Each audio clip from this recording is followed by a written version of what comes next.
September 28, 2027, 0330 hours local, Wukyu Islands, Taiwan Strait. Local residents are woken by the sound of helicopters, gradually building in intensity until the sound of a dozen Chinese helicopters approaching the local township becomes a roaring cacophony growing in intensity. Before any of the assault helicopters come into view, there's flashes of light from ships offshore, and seconds later a whining scream as shells fired by the 130mm cannons of the Type 55 destroyers just sitting off the shore smash into the beaches. The fire is very precise, and multiple defensive emplacements of the Taiwanese XTR-102 air defense guns are destroyed. But other shells hit empty stretches of coastline.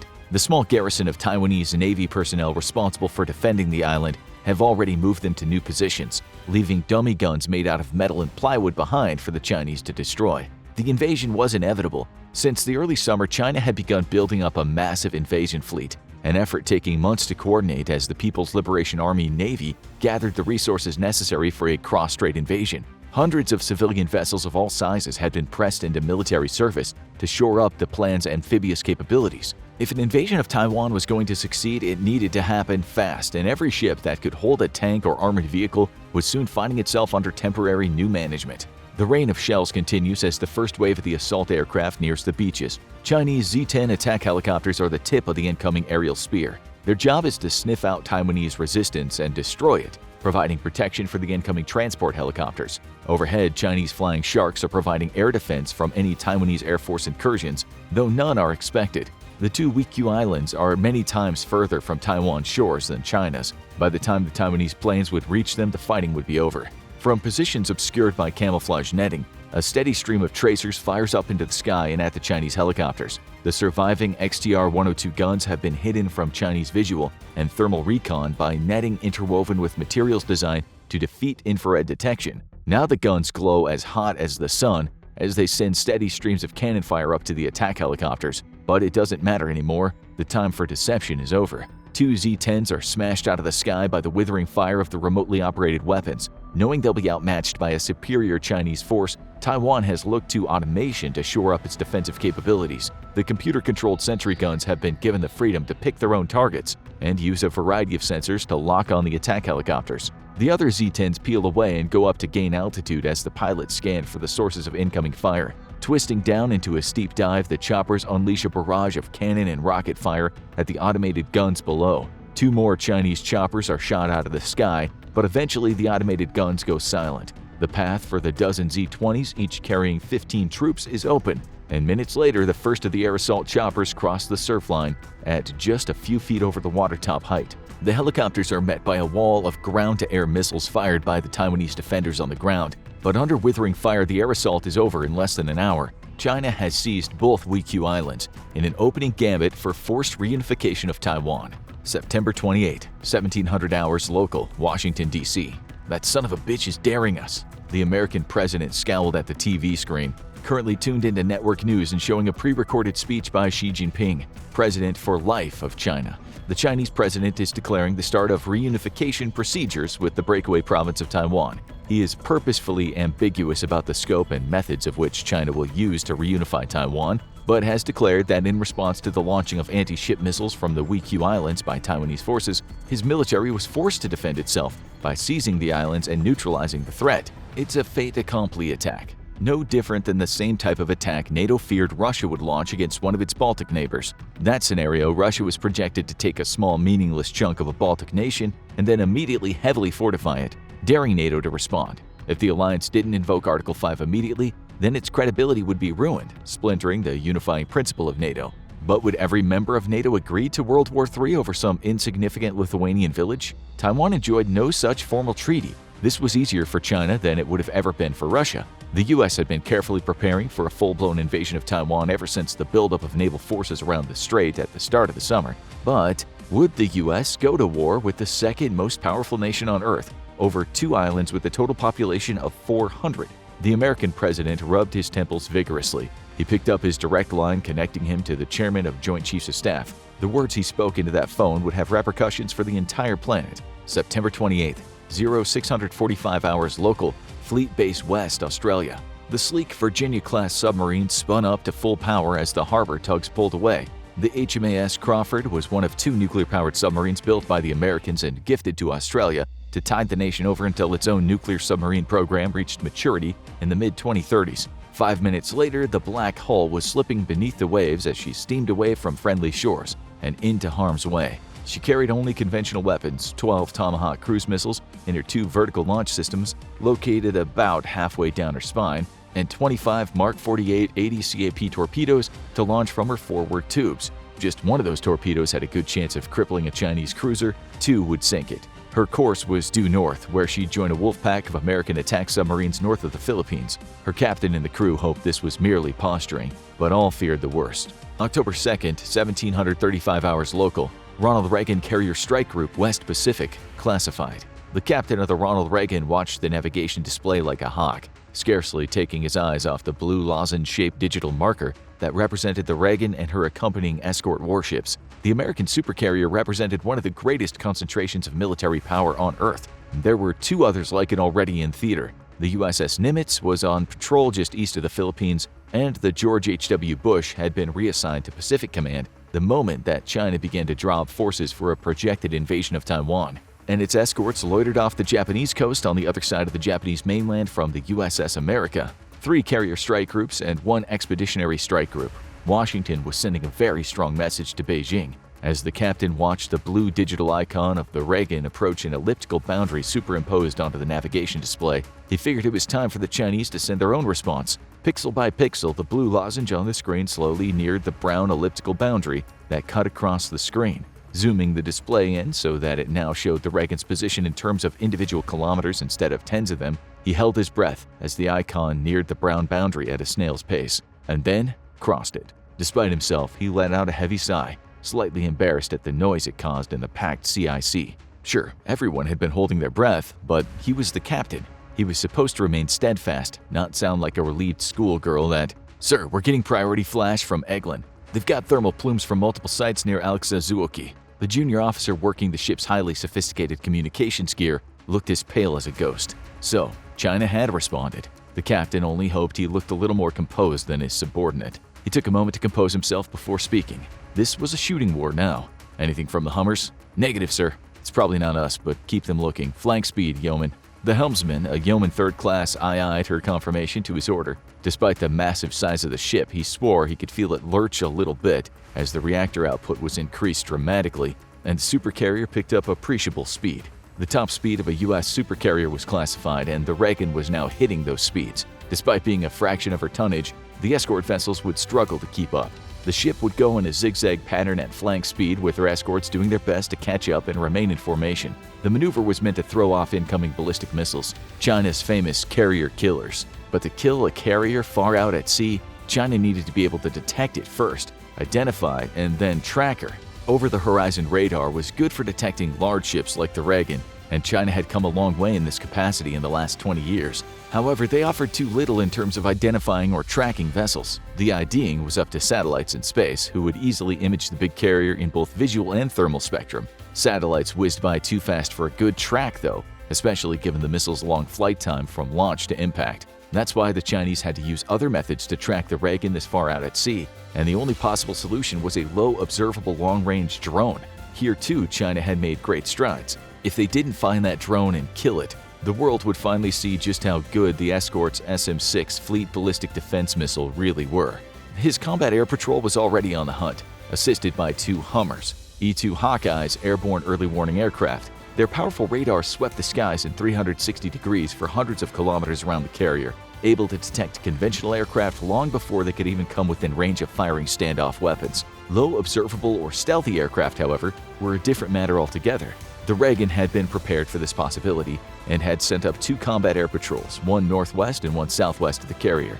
The AESA radars were powerful, better than anything the Chinese had in their fighter inventory, but the Hawkeyes were the real quarterbacks in the sky. Without them, they'd have no chance of finding the drone potentially feeding targeting data to the incoming ballistic missiles. Sir Eglin affirms trajectory. They've got multiple other launches, but this batch is coming for us. The captain swallowed hard. Everyone knew this was a possibility. China could ill afford to allow 3 American carrier strike groups in its backyard if it was going to take Taiwan, and America had worked for the better part of 2 decades at defeating the threat that ballistic missiles posed to its fleet. Now it was up to the various links in the chain to do their job and destroy the enemy's own kill chain. He was confident that even now U.S. space assets and cyber warfare units were on the offensive, jamming, disrupting, and even sabotaging Chinese space-based surveillance networks. He was confident that the Chinese were doing the same right back at the Americans. The first shots of World War III had been both in the physical and cyber world. Minutes ticked by. The discomforting thoughts of dozens of tons of high explosives hurtling through low orbit straight at his ship weighing heavily on the captain's mind. His aircraft and ships blasted surrounding airspace for hundreds of miles with all manner of electronic noise, trying desperately to find the drone guiding Chinese missiles to their targets. The EM radiation alone was lighting up like a spotlight in the darkness, but it was necessary to spot the stealthy drone. Eagle 2-4 has a bogey at Angels 20, Dagger flight already on its heading. The commander of the strike group's air defenses had already confirmed good track on incoming ballistics. The captain checked his watch. They should be breaking back into the atmosphere in a few minutes, with the group's SM-6s being fired in volleys just before to hopefully intercept right inside the atmosphere. It was like hitting a bullet with a bullet, a dicey proposition in the best of conditions. Spotting the Chinese drone and destroying it would greatly improve their odds of survival. 150 miles away and thousands of feet up, 4 F-35s put on full afterburners as they raced toward the target sent to them by the Hawkeye. Their own radars were only now starting to pick up the bogey track, but they'd have to get closer before they could acquire a targeting solution. Speed was time, and time meant they might have a ship to come back to instead of having to ditch into the Pacific. A minute later, 2 AIM-120 long-range air-to-air missiles were on their way at supersonic speeds. The drone didn't even bother taking evasive actions. It was blown out of the sky, and the critical data link to the incoming ballistic missiles was broken. A few minutes later, the missiles that survived the storm of SM-6s coming up to greet them from below smashed harmlessly into the ocean, missing their targets by a dozen miles. But off the Filipino coast, the Nimitz strike group fared far worse. The shorter flight time meant that it was easier for China to track and target, and despite a vigorous showing from the group's SM-6s, 3 of her escort vessels were nearly broken in two by tons of high explosives falling out of orbit at hypersonic speeds. The Nimitz itself took a single hit aft of the flight deck, ripping the entire aft section apart and destroying 24 aircraft in the massive hangar below. The ship's propulsion was seriously damaged, and only one of her screws was operational as she was forced to limp south toward the safety of Australian waters. A Chinese diesel-electric sub would finish her off 2 days later, at the cost of its own life, from American ASW aircraft. The George H.W. Bush and the America both fared far better, enjoying the robust protection of both their own and American and Japanese shore-based ballistic missile defenses. The batteries of Patriot interceptors would have to choose to defend either the Japanese and American ships or inland airfields. They chose the latter, doing their best to shield the two navies from withering ballistic missile attack over the next 2 days. Airfields could be repaired, but there was no unsinking a supercarrier and her escorts. Arguably, they were much more useful in the war to come anyway, as it would take place almost solely in the air and in the water. By attacking the American and Japanese airfields, though, China committed Japan to the war. It had been a small gamble. Japan's entry into the First Sino-American War was a foregone conclusion. Japan didn't want China dominating the Western Pacific any more than the Americans or anyone else, really. South Korea had been spared, however, out of fears of dragging them into the conflict as well. In turn, China struck terms with South Korea. It would not attack the nation's military infrastructure as long as it forbade the Americans from using their forces there to launch attacks against China. Faced with the possibility of a Chinese bombardment and invasion from North Korea, South Korea struck a pragmatic if disappointing bargain. October 24th, 1101 local hours, Joint British-American Expeditionary Force, Arabian Sea. The Chinese attack on Diego Garcia had been a complete surprise to the Americans and their British allies, who had thrown themselves wholeheartedly into the war on the side of the Americans. China had managed to slip several long-range ballistic missiles into its naval base at Djibouti, the entire launch assembly miniaturized and disguised as cargo containers. It had only taken hours to move them into position and send a small volley at the joint British-American base on the small atoll of Diego Garcia. The base had weathered a far less intense attack than, say, Guam, which had been hammered with dozens of missile strikes. Its Patriot batteries had done a fair bit of work in conjunction with U.S. ships and knocked half of the incoming missiles out, but the rest had wrecked the runways, fuel storage, and hangars housing aircraft. The damage was immense, and it would take months to bring Guam back online. Diego Garcia would be fully operational in a fraction of the time, but for now, the runway used by Allied long-range strike and recon aircraft was not operational, and aircraft carriers were at a premium, badly needed closer to China's own shores. The attack had been part of an effort to disrupt U.S. and British operations in the Arabian Sea, and an attempt to dislodge the blockading force already on its way there. With their ships positioned at the mouth of the Gulf of Oman, China's badly needed oil supplies could be squeezed off. As the nation imported the majority of its oil via the sea, this put it in a seriously compromised situation. With current reserves as well as oil being delivered from Russia, China could ration supplies of oil to its civilians, diverting most of it for combat operations. However, this would strangle the Chinese economy, while in return, China could do nothing to threaten U.S. and allied trade. It was clear how the war would end then. In retaliation, American Special Forces, including a company of Rangers, had launched a raid on the Chinese base in Djibouti against the local government's wishes. Japanese self-defense Air Force craft flying from their own air base in the country provided close air support in the brief but intense fighting. The base was now neutralized, and it was time to do the same with the People's Liberation Army Navy ships it was supporting. Originally, the Chinese plan to dislodge the American boot on their throat had been to launch a disruptive attack on Diego Garcia, followed by an attack on U.S. naval forces by both surface and undersea platforms. But of the half-dozen Chinese attack submarines secretly sent to make a transit to the area to join in on the attack, only one had made it through Allied lines. It had been a gamble, but Chinese subs were much noisier than American or European ones. To make matters worse for the Chinese, Britain wasn't the only European power throwing its weight behind the U.S. France, Germany, and Spain had all sent ships to the region over the summer and now joined the fight directly. Russia's attack on Ukraine had solidified the NATO alliance and filled it with terrible resolve. The NATO fleet steamed west toward the smaller Chinese fleet formerly based around Djibouti. The gamble had failed. Without attack submarines for support, there was little hope of Chinese victory here. AWACS aircraft spotted the enemy fleet hundreds of kilometers away, feeding targeting data to friendly forces. At a range of 300 nautical miles, the American ships fired first, loosing a volley of AGM-158C LRASM. These long-range anti-ship missiles had recently been upgraded with the ability to be launched from U.S. Navy vertical launch cell systems on the decks of its warships, where before they could only be carried by combat aircraft. Fired in volleys, each missile carries a 1,000-pound warhead and flies to 25,000 feet. Their sophisticated sensor suite allows each missile to sniff out the electromagnetic and thermal signature of enemy ships and verify what the missile sees with an onboard library of known enemy vessels. Thus, the smart missiles avoid hitting friendly or neutral targets. Networked together, they can even designate targets in flight, so missiles don't double up or triple up on a single target unless necessary. All these capabilities, however, are a backup to its onboard data link, so if severed, the missile can still track, ID, and prosecute the target.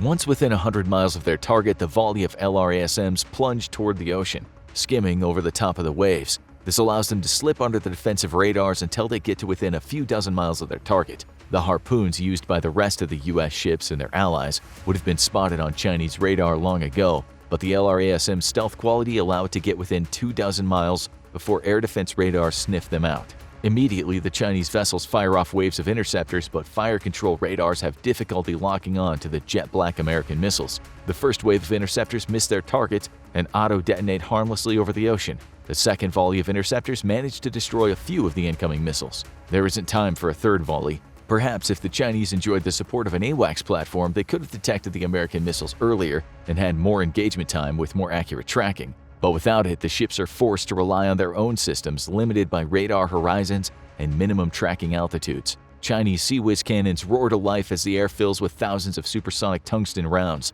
The tracers make each stream of Sea Whiz fire look like an arcing laser that sweeps across the sky. More LRASMs are shredded by cannon fire, but now, under 2 miles of their targets, the black missiles suddenly pop up to gain altitude for a top attack profile that'll see them smashing into the enemy ships from above. The fleet's entire Sea Whiz systems are filling the sky with fire, knocking more missiles out of the air. But it's not enough. With thunderous roars, the 1,000-pound warheads smash into Chinese ships, punching through the top of each ship and detonating inside of them for maximum damage. Only half of the LRASM volley made it through the gamut of air defense, but the 1,000-pound warheads are devastating. To make matters worse, within half an hour, the Allied fleet will be in range of traditional harpoon missiles, which they carry in the dozens. With a significant amount of their missile defense interceptors and Sea Whiz ammunition depleted already, there's little hope for the small Chinese fleet to hold off the onslaught to come.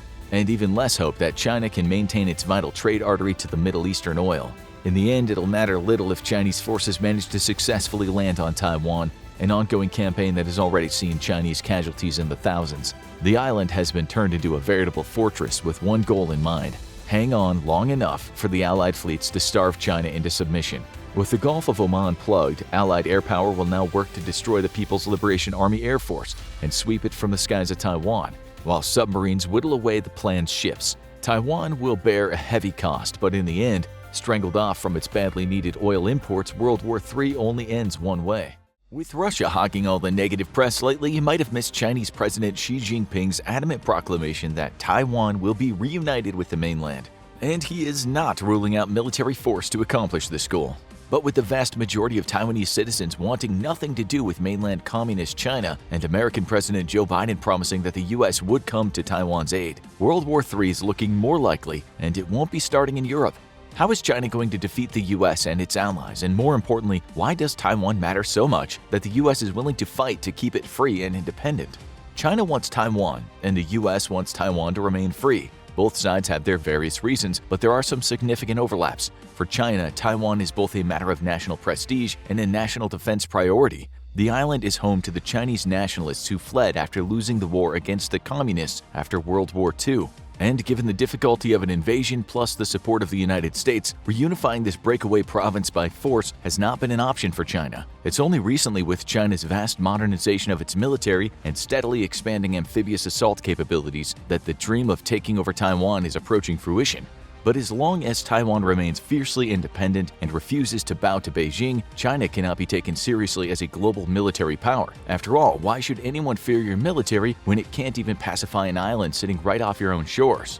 For the Chinese Communist Party, Taiwan represents an existential threat, though. The nation began as a dictatorship but gradually became a liberal and open democracy. Today, it's amongst the most successful democracies in the world, and that's a big problem for the CCP. As long as Taiwan remains independent, it remains a symbol for the Chinese people of what life could be like for them if they were no longer under the thumb of the CCP. After the extreme measures enacted by President Xi during and after COVID, disillusionment with China's government and the very society it's built around has skyrocketed amongst the youth. To many of them, the democracy lurking right off their own shore is a more appealing choice, and as long as Taiwan remains independent, it'll continue singing its siren song of democracy to the Chinese people. However, there are two very real and very significant strategic reasons for China to want to take Taiwan back and for the U.S. to want it to remain independent. First is a Western strategy known as the First Island Chain. This is a chain of pro-Western friendly nations that ring the shores of China and Russia both. During the Cold War, it acted as a physical barrier to communist navies in case of war, who would be hemmed in and unable to operate in open waters without being destroyed attempting to break to the open sea. The First Island Chain also allows friendly navies to operate very close to enemy shores by having resupply and repair facilities readily available and not relying on far-flung bases, which would limit loiter time for friendly ships and aircraft. Today, the First Island Chain strategy no longer hems in the Soviet Union and its allies and instead acts as a barrier to Chinese expansionism. China has attempted to break the First Island Chain by illegally building artificial islands in the South China Sea, and while the threat they pose is significant, it still doesn't allow the Chinese Navy to break the defenses of the First Island Chain completely, and it doesn't allow them to push hostile navies far enough away that Chinese shipping can continue to keep the nation supplied with the vital petroleum and natural gas it needs. Another strategic reason to want reunification with Taiwan could potentially impact the entire world, though. Today, Taiwan is the world's largest manufacturer of computer chips and semiconductors, wielding such significant clout that its embargo of Russia has all but crippled the nation's ability to build modern weapons. Taiwan's contribution to the global technology market is so significant that as the Chinese threat over the island grows, the United States has passed emergency funding for computer chip manufacturing plants to be built inside of America once more. If China were to seize Taiwan, it would in effect be in control of nearly all the world's supply of advanced electronic components and be able to threaten embargoes to nations that don't toe the CCP's line. A nation would have a simple choice: have its economy crippled or do as President Xi says. So how can China achieve its goals, even if it means launching World War III, and come out on top? China has already prepared extensively for conflict against the superior U.S. Navy, and has done a really good job of it too. The surface combat ships are still no match for American vessels, with China having approximately 2/3 of the total battle force missiles that the U.S. Navy has. Its Air Force is similarly outclassed by the U.S. Air Force, which not only outnumbers China's, but has far better capabilities in all but one department: long-range air-to-air missiles, where the Chinese PL-15 enjoys a significant advantage over the American AIM-120 in terms of range. However, the U.S. is fast-tracking an upgrade called the AIM-260 Joint Advanced Tactical Missile to not just close the gap, but exceed it once more. U.S. air and naval power won't matter though if it can't bring all that might close to Chinese shores, which is why China has invested heavily into developing a strategy known as Anti-Access Area Denial, or A2AD. The goal is simple: keep American ships and special mission aircraft such as AWACS and tankers away from Chinese shores so the People's Liberation Navy can operate with impunity. At the core of the strategy is the People's Liberation Army Rocket Force, or PLARF. PLARF might sound like something you do after a bad burrito, but it's the gravest threat the U.S. Navy has faced since the end of the Cold War, and it might be good enough to keep the U.S. ships out of the Western Pacific for good. A ballistic missile force, this branch of the Chinese military is dedicated to China's vast stockpile of both nuclear and non-nuclear ballistic missiles. China was never subject to the Intermediate Range Force Treaty, or INF, and thus, unlike the Soviet Union and the U.S., China developed an extensive stockpile of conventional ballistic missiles. Today, China fields about 1,400 ballistic missiles alongside hundreds of cruise missiles. Most of these are older, shorter-range missiles which we could expect to see deployed against Taiwanese infrastructure. But hundreds have ranges capable of hitting U.S. bases in Japan and South Korea. A small but unknown number can even hit the all-important U.S. base in Guam. The PLARF would be critical in the opening days of World War III. Both the US and China hold serious counterforce power, and the advantage would go to whoever fires first. A war between the two powers would almost certainly be a bolt-out-of-the-blue attack, an unexpected first strike using hundreds of ballistic missiles. The targets would be US bases in the region, with a priority target being Guam. However, this comes with certain risk, as striking US bases in Japan and South Korea would threaten dragging those two nations into the conflict. South Korea may be disinclined to join the conflict out of fear of North Korea taking advantage of the situation. In fact, for China to win, it would be in its best interest to precede a war in the Pacific with ramped-up antics from North Korea, enough to rattle South Korea without actually crossing the line over into war. Fears of North Korean aggression would be likely enough to prevent South Korea from doing anything other than voicing public support for its American allies. Japan would be a different story. The two nations are famous rivals, and there's still a lot of bad blood between China and Japan. What's more, Japan agrees with the US that China presents a threat to democracies around the world. Losing a fellow democracy like Taiwan to China could represent a larger global shift toward authoritarianism. China, being the dominant regional power, is also greatly disadvantageous to Japan, whose all-important trade routes pass by close enough to China to be intercepted by its navy should Taiwan fall and the first island chain be broken. Thus, it's almost a foregone conclusion that Japan would join the war anyway, no matter what China ends up doing. The rewriting of its constitution allows the expeditionary deployment of its military, bucking the self-defense pacifist ideology of the past, and it's proof that Japan is actively preparing to send ships, troops, and planes to aid the US and Taiwan. This is a serious problem for China because Japan provides a convenient staging ground for both the U.S. naval and air forces. A significant number of ballistic missiles would have to be dedicated to striking Japanese air bases and harbors in order to deny both to the U.S. military.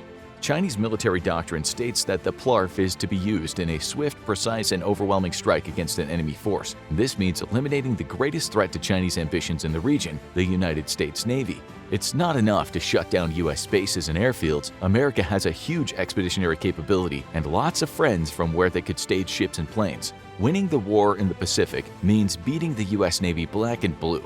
China is counting on the U.S.'s public aversion to military casualties to win the war the moment it starts. To achieve it, it needs to score huge losses to the U.S. at the onset of the war in terms of both men and material. That's why U.S. aircraft carrier strike groups are China's #1 priority.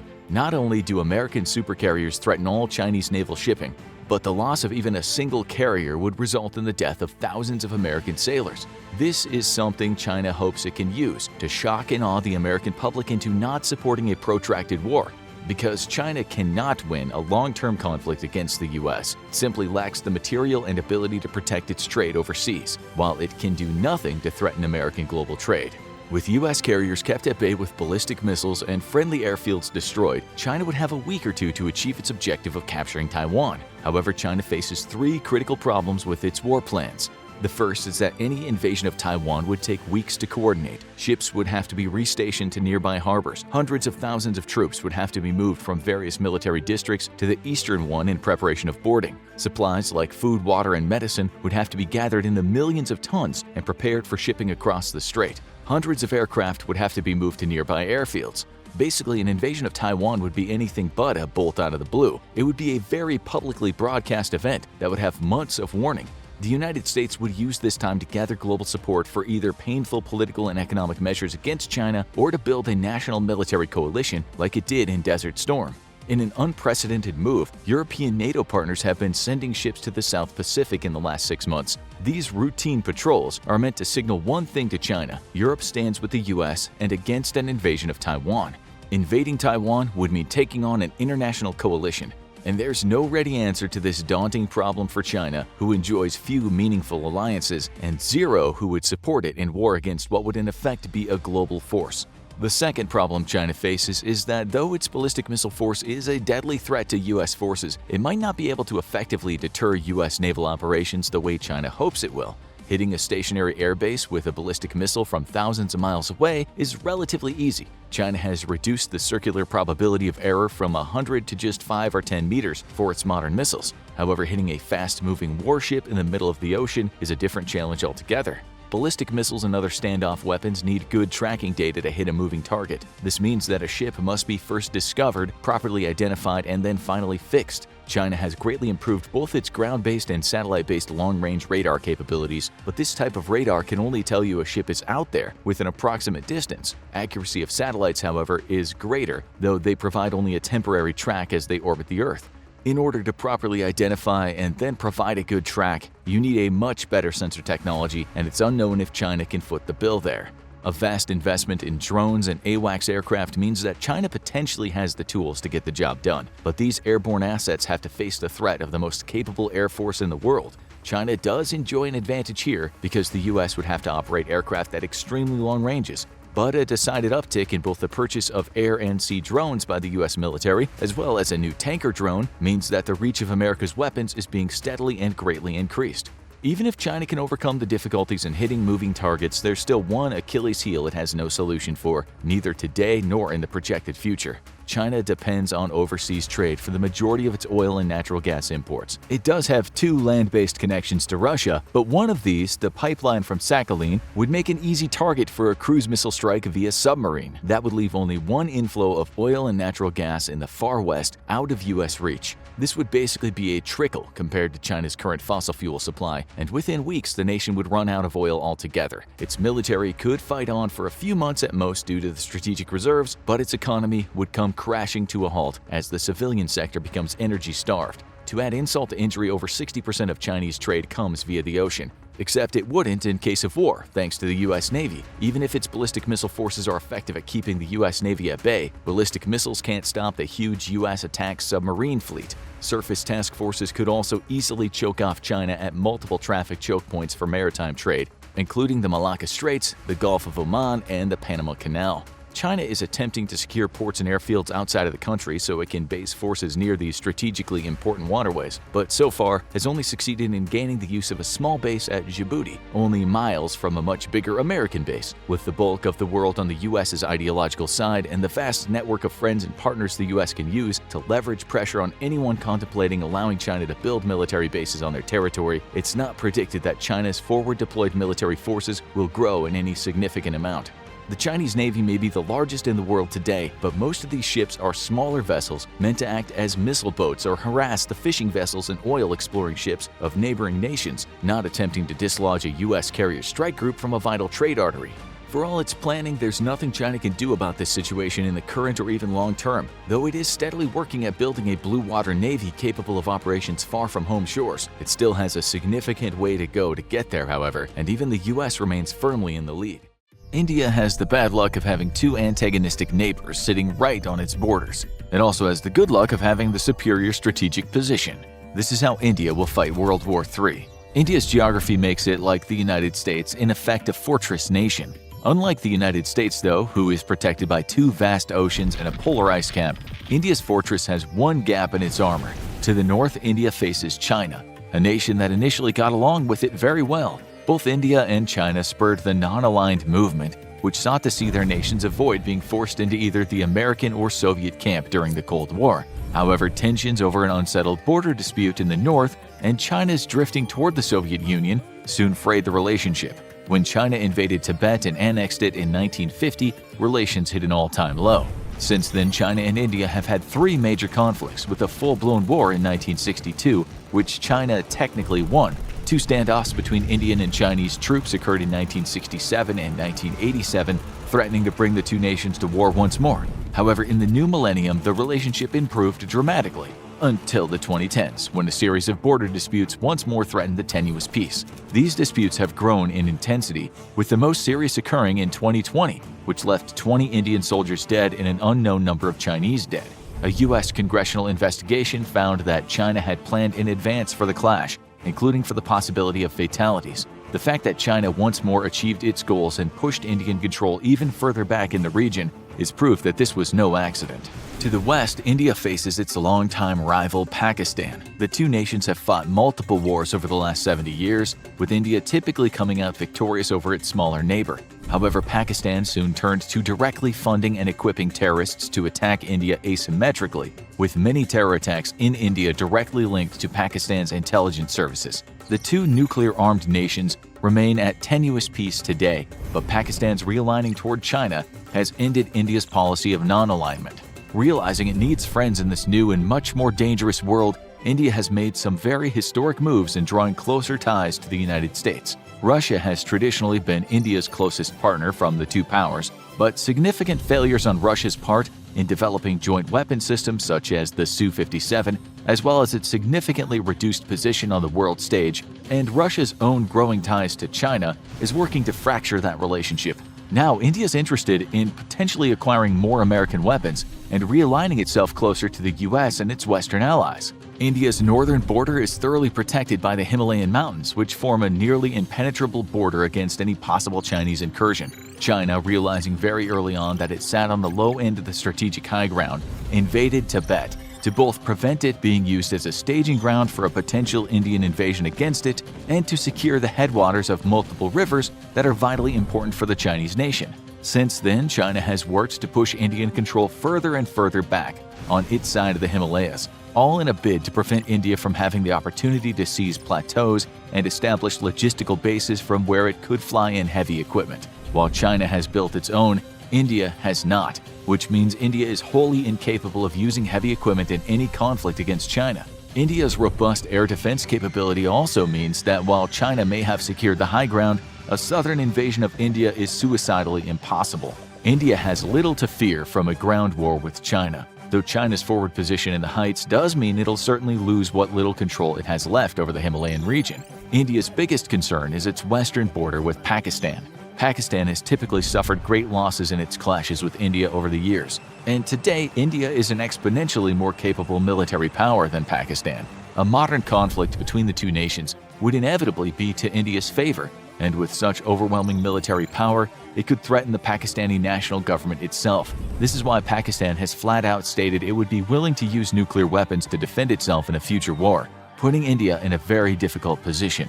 To counter this threat, or at least limit its effectiveness, India has developed a deep strike doctrine, wherein Indian forces concentrate power in a small area of the front to achieve a deep, penetrating offensive into Pakistan itself. This would place Indian forces inside Pakistani territory and force it to use nuclear weapons on its own soil if it wishes to use them at all.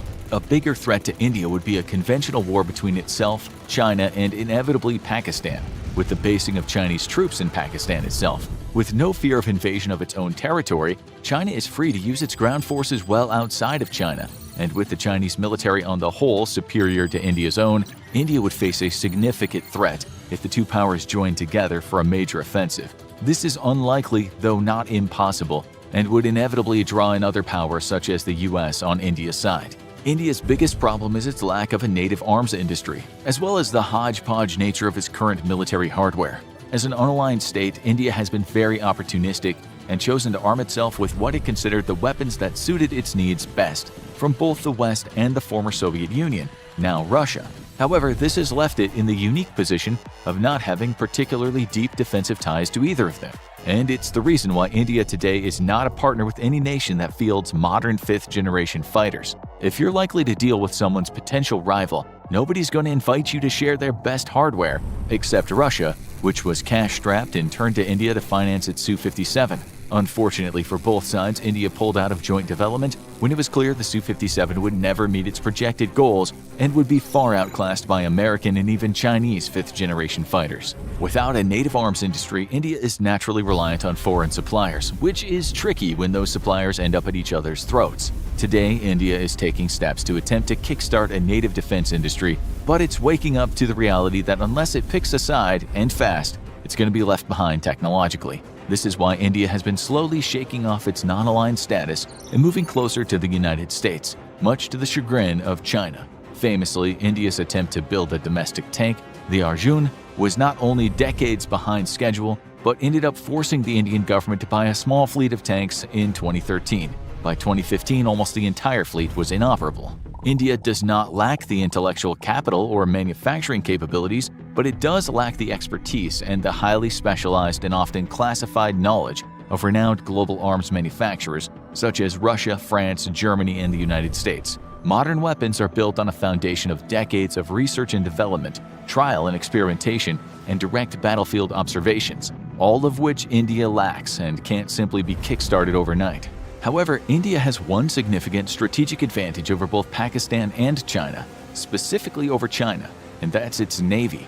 The Indian Navy operates a fleet of mostly modern ships, and it's the second most powerful in Asia. However, the Indian Navy has one significant advantage over China. It is fully capable of over-the-horizon blue water operations, meaning it can operate far from its own shores. This is a capability that China struggles with due to its limited fleet logistics and a lack of aircraft carriers. Today, India fields 2 aircraft carriers, 11 destroyers, 13 frigates, 1 ballistic missile submarine for nuclear deterrence, and 16 conventional attack submarines. This allows India to project significant power where it matters most, in the Indian Ocean. Its navy allows India to effectively shut down Pakistan's coastal trade, but it's even more important for one key reason. It allows India to hold a dagger to China's throat. With its navy able to project power deep into the Indian Ocean, India is able to almost completely shut down China's seaborne trade, of which it's heavily reliant on for its oil and gas consumption, as well as its economy. With 2 aircraft carriers and multiple choke points in the Malacca Straits and off of Indonesia's waters,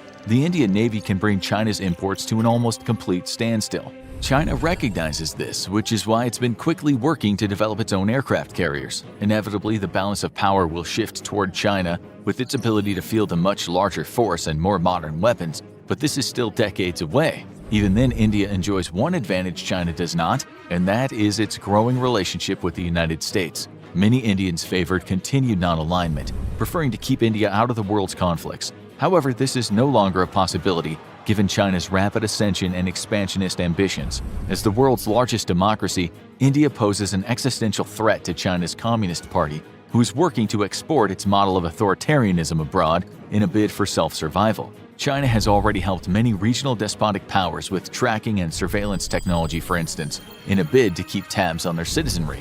China is also aiming to establish a global monopoly on technology itself. Every year, China poses a greater and greater threat to Taiwan, and while many Indians might consider this a domestic dispute, the truth is far from it.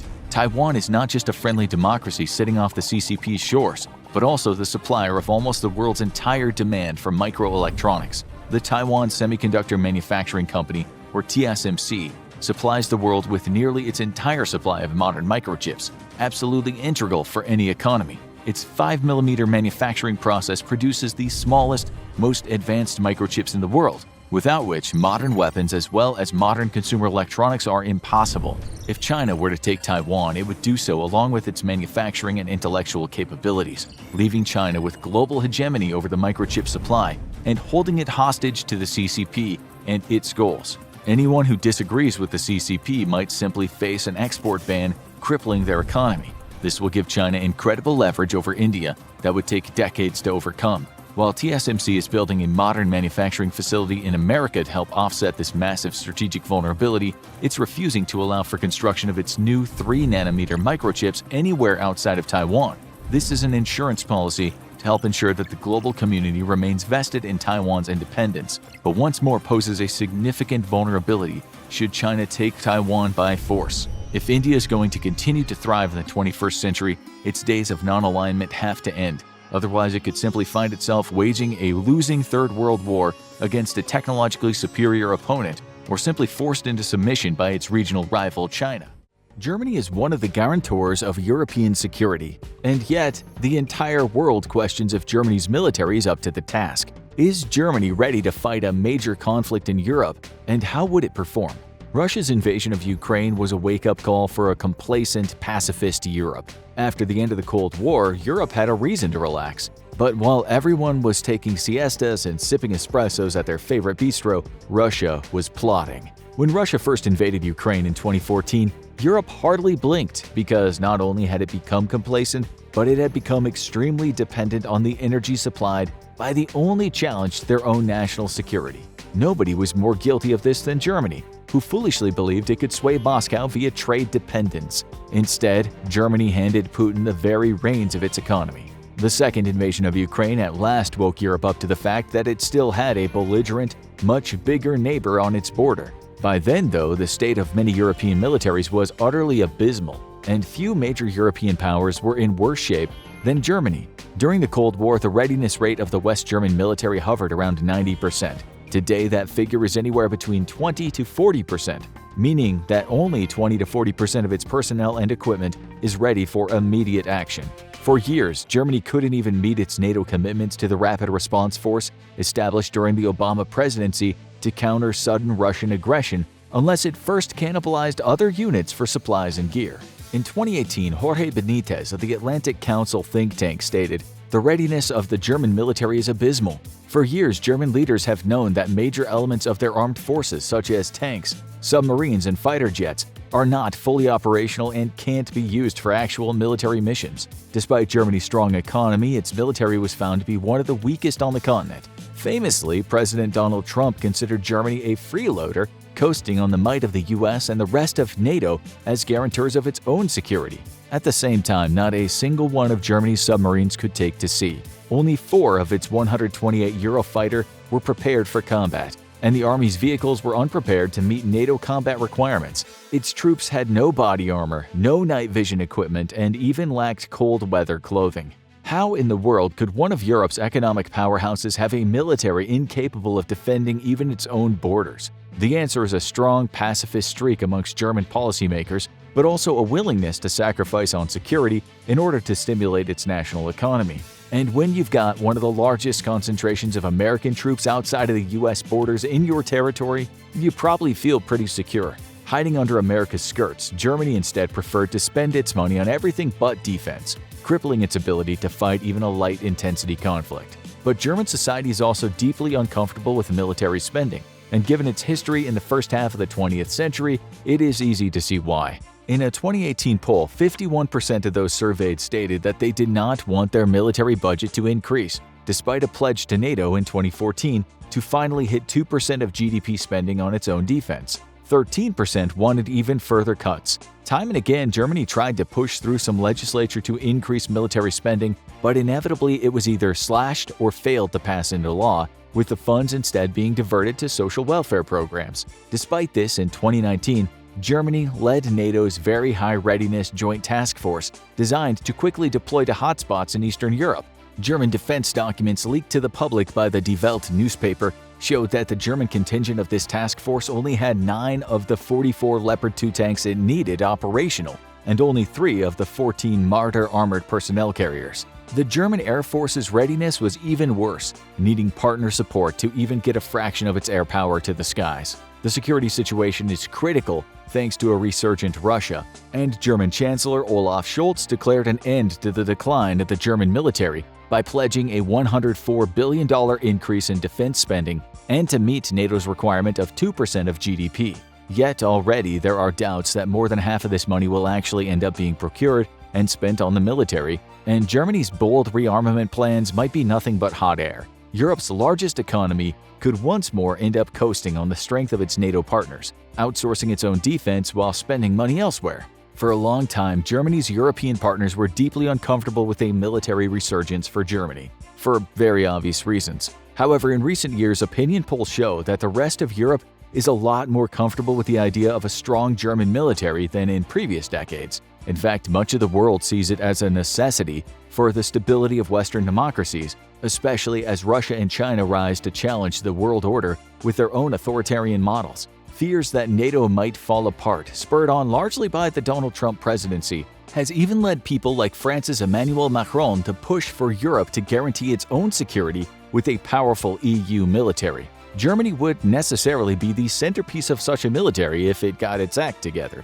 Russia's invasion of Ukraine has successfully swayed the German public opinion, though, with now 63% stating that they support the plan to spend $104 billion on the military in the coming years. But Chancellor Scholz hasn't done himself or Germany any favors. His longtime refusal and constant moving of the goalposts in regards to sending Leopard 2s to Ukraine has eroded Germany's credibility, to the point that much of Europe is once more looking at the US for leadership in its own backyard. When it comes to military spending, Olaf is once more waffling, stating one day that he doesn't wish to repeat the mistakes of pre-World War I Germany in rearming itself, while the next day stating that a strong German military would encourage its NATO allies, that the nation can be counted on.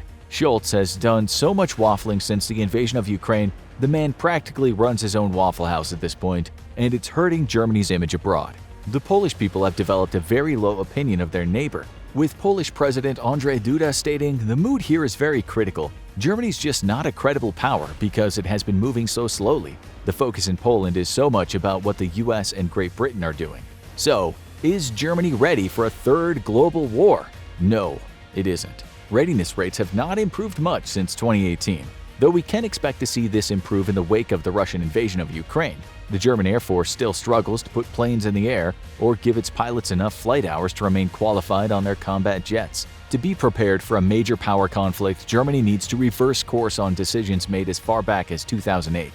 Back then, German defense thinking gravitated around the reduction of the German military to become a light expeditionary force. This suited the nation's current needs and greeds perfectly, as it faced no credible threat at home, was so intertwined in trade with Russia that it believed Moscow wouldn't threaten their economic relationship, and at the time was only fighting low-intensity conflicts against insurgent or terror groups in the Middle East. Thus, German heavy fighting units began to be dramatically cut, with heavy combat vehicles being slashed first. Currently, Germany is unlikely to be able to field even a single heavy brigade, let alone keep it supplied during high-intensity combat ops. Currently, according to a German Ministry of Defense analysis, 71 of Germany's major combat systems have readiness rates of about 77%. This is a vast improvement, but many in NATO are casting a skeptical eye on the report, given the German military's previous problems with readiness. 11 systems had readiness ratings of under 50% though, with combat vehicles standing at 71%. Naval combat units stood at 72%, combat and transport aircraft were at 65%, support vehicles at 82%, and helicopters at an abysmal 40%. The report also found that despite improved readiness rates, the German military was struggling with modernity issues. Many of its armored vehicles were either severely aged or obsolete. Its CH-53 helicopters and P-3C patrol aircraft were in states of crisis and in dire need of replacement. Its attack helicopters were also in serious trouble and facing big modernity problems. At sea, the problem is even worse, with only 30% of the German Navy being fully operational. But the readiness figures have been cleverly manipulated, as these figures only account for equipment that the military actually has available and on hand. The numbers don't account for equipment that is either being repaired or upgraded by the manufacturer. Of 289 Leopard 2s, only 183 of them are actually available to the Army, or 63%. Germany then claims a readiness rate of 75%, which means only 137, less than half of the entire fleet, is actually ready for combat operations today. To turn things around, Germany needs to restructure its defense industry from the bottom up. Currently, German defense manufacturers work with a very small number of orders per year. Therefore, in order to avoid shutting a production line down and losing technical expertise, German arms manufacturers instead work very slowly, dragging the work on each vehicle sent for repair or upgrade out over months. Increased spending will necessarily mean more production, but even during protracted lulls, Germany needs to absorb the economic impact of keeping a set number of production and repair facilities fully staffed and prepared at all times, instead of shutting them down and consolidating to a smaller number of facilities. Changing German culture will also be necessary for Germany to repair its military. Currently, Germany is experiencing a surge in popular support for defense spending. But should the Ukrainian war end in the near future, it's unlikely the support will continue. When it comes to defense, modern Germans are notoriously short-sighted. For one, there's no strong cultural support for the military in Germany, and the military must compete with civilian employers to attract soldiers. Given that Germany only ended conscription in 2011 and is having great difficulty implementing an all-volunteer force, these do not look like problems that Germany is set to solve anytime soon. So how would Germany fight a major global conflict in its backyard? Simply put, not very well. One must not underestimate German industry and its historical power to pump out weapons at high intensity, but modern warfare moves incredibly quickly and consumes resources at a truly astonishing rate. Even the United States found itself seriously reconsidering the readiness of both its military and military-industrial capacity after the first few months of fighting in Ukraine. That's why it's important for Germany to build a strong military and military-industrial complex today. For now, the best that Germany could do is provide logistical support and perhaps, at best, a heavy combat brigade. Germany would rely on the US and the rest of NATO partners for all of the heavy lifting. Its naval forces, with a readiness rate hovering around 30%, would be essentially useless on their own, and instead what ships could actually sail would find themselves thrown into American or European formations under the command of foreign admirals. Likewise, its air force would be relegated to fulfilling niche obligations, incapable of sustaining high-tempo combat ops on the front line. For the sake of European security and the credibility of Western democracies, Germany must reverse course now. The time of coasting on the defense capabilities of others is over. The lingering enmity between Iran and the United States is one of the likeliest hotspots to spark a third global war.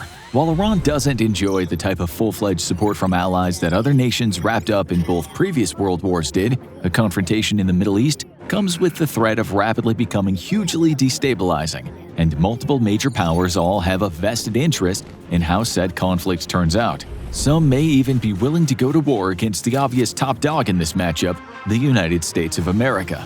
Iran's been a particularly spicy boy since the 1979 Iranian Revolution, where Ayatollah Khamenei overthrew a Western-backed dictator. In some ways, it's hard to blame the new Iran's attitude. The old Shah had concentrated Iran's oil wealth amongst the elite, creating a massive wealth gap. He also invited Western specialists into the country to help extract the oil and build the necessary infrastructure. His accommodations for these Westerners ended up violating many fundamentalist Islamic rules, and decadent events such as the 1971 celebration of the 2,500 years of the Persian Empire threw fuel onto the fire. As inflation rocked the nation, austerity measures that disproportionately affected the lower classes drove many toward revolutionary circles. After the revolution, Iran experienced what many would consider an overcorrection toward fundamentalism. Today, the nation finds itself at a crossroads, as the newer generation bear little of their father's hostility for the West and instead grow increasingly tired of the oppressive rule of the fundamentalist state. Iran, in turn, blames the US and its allies for sowing the seeds of discord. The biggest point of contention between the US and Iran is its pursuit of nuclear weapons, something that the US has made clear in no uncertain terms it will not tolerate. Starting in 1957, Iran began to pursue a nuclear weapons program, but found little success. Faced with an existential crisis in its war with neighboring Iraq in 1980,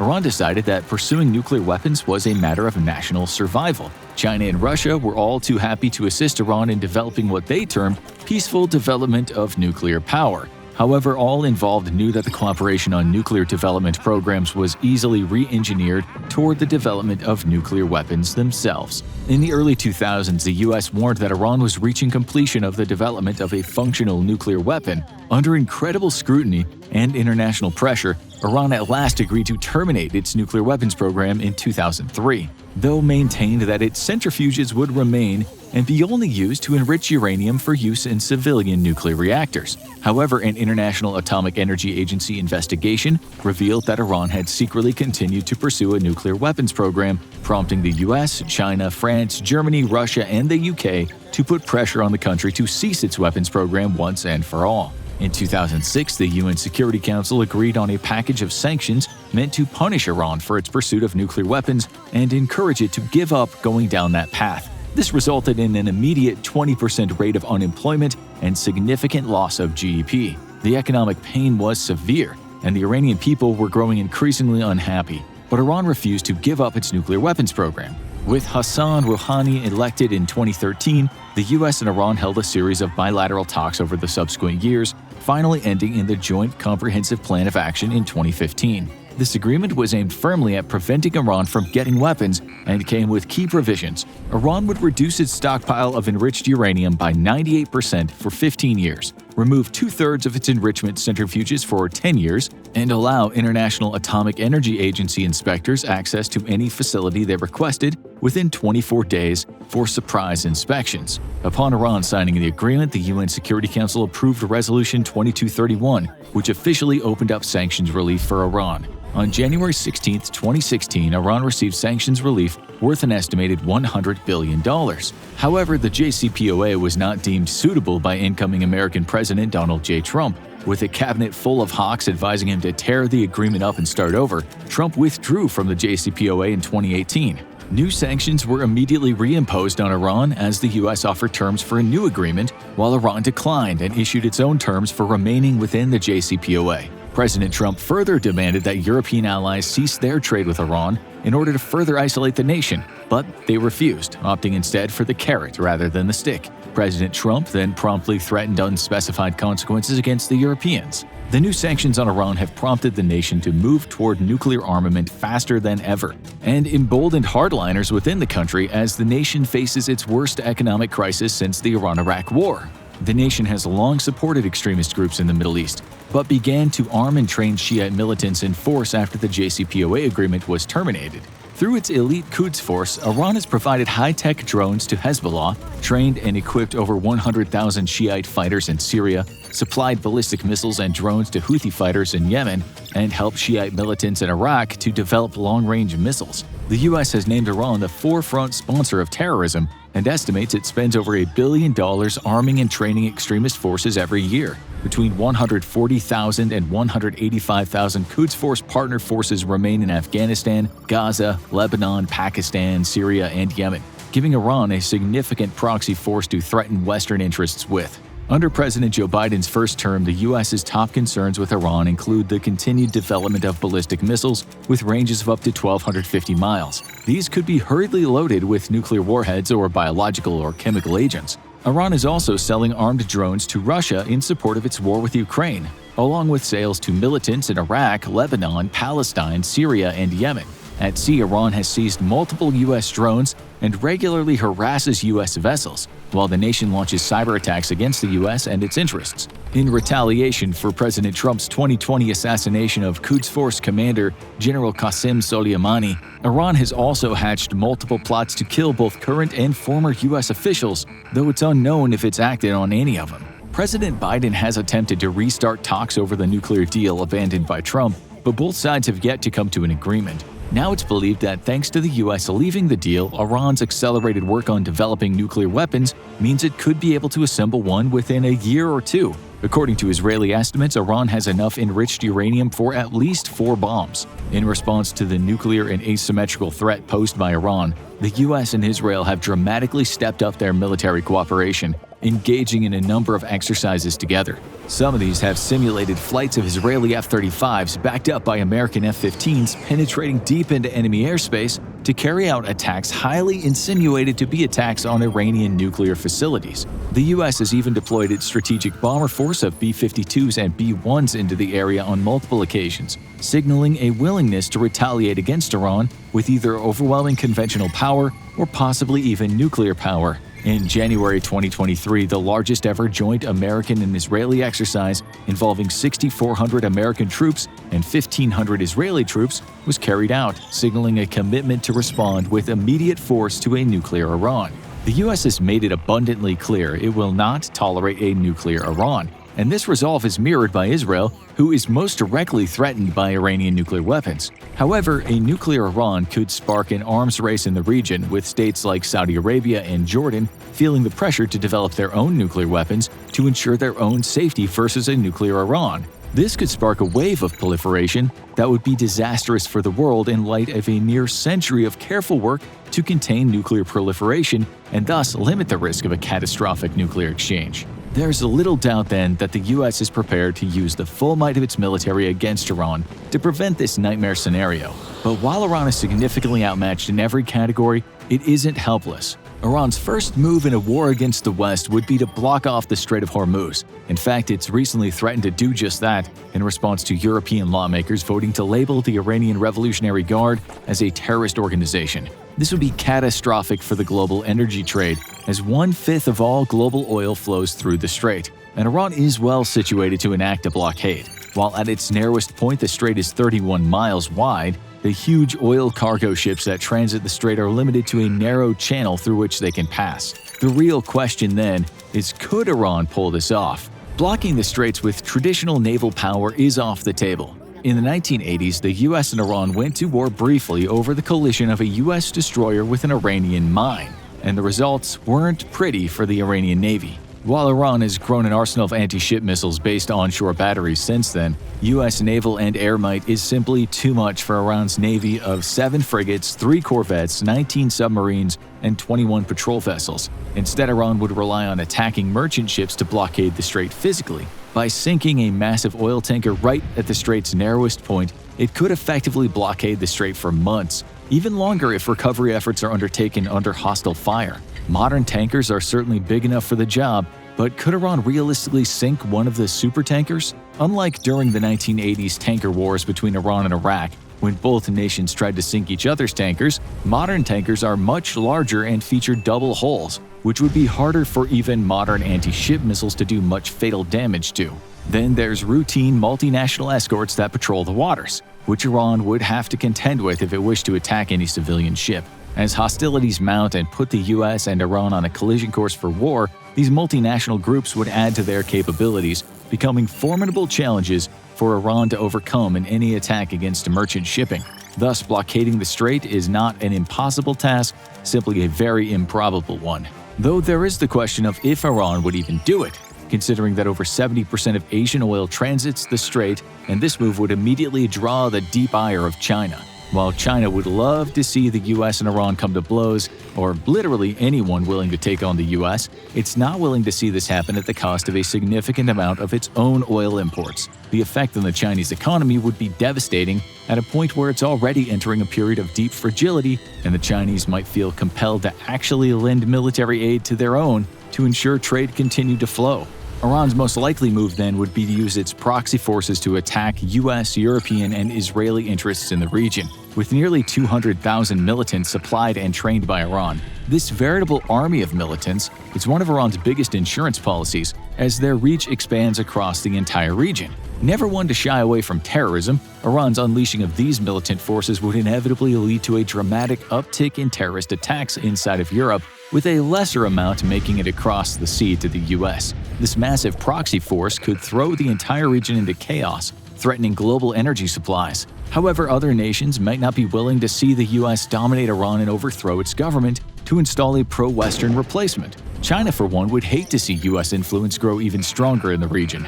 And while Russia has been relegated to the minor leagues, it too would be unhappy about US influence growing even stronger in the world's most economically important waterways. While extremely unlikely, a successful US campaign to overthrow the current regime does run the risk of inviting action by these two nations, and could escalate the conflict into a full-out world war. The end of the world is right around the corner, and these are the countries most likely to cause it. China, India. High up along the Himalayan border between China and India are scores of troops armed with medieval clubs, slingshots, and even spears. This isn't an instance of two opposing armies being teleported through time to the present day. This is how World War III starts. The Sino-India border dispute has been raging for decades, and little if any progress has been made to resolve it. The dispute concerns multiple pieces of territory along the Himalayan border between India and China, which are claimed by both sides. Aksai Chin is currently administered by China as part of the Xinjiang Uyghur Autonomous Region and Tibet Autonomous Region, but is claimed by India as part of the territory of Ladakh, which itself is also disputed with Pakistan, technically making this region a three-way dispute. The territory is largely a wasteland, but does have some good pasture land along the edges of its boundaries, making it somewhat valuable for food production. The second disputed territory is Arunachal Pradesh, and it's the result of the McMahon Line, an agreement signed between British India and Tibet. However, as China believes it owns Tibet, it says the agreement was invalid as Tibet was never independent and legally had no right to sign said agreement. In 1962, with relations deteriorating between India and China, the Sino-Indian War broke out along the disputed territories. Before the war, there had already been a series of violent border skirmishes, and India's support for the 1959 Tibetan uprising, including granting asylum to the Dalai Lama, angered Mao and set the precedent for war. When India rejected Chinese settlements throughout 1960 and 1962, the war was inevitable. The perfect cover came with the Cuban Missile Crisis, during which the Soviet Union and United States were far too concerned with each other to pay much attention to a border dispute between India and China. China launched an invasion of Ladakh and across the McMahon Line, successfully pushing back Indian forces. The war ended with a ceasefire declared by China, after which it pulled its forces back to its own line of actual control. India was forced to give up border outposts it had built and was humiliated in its defeat.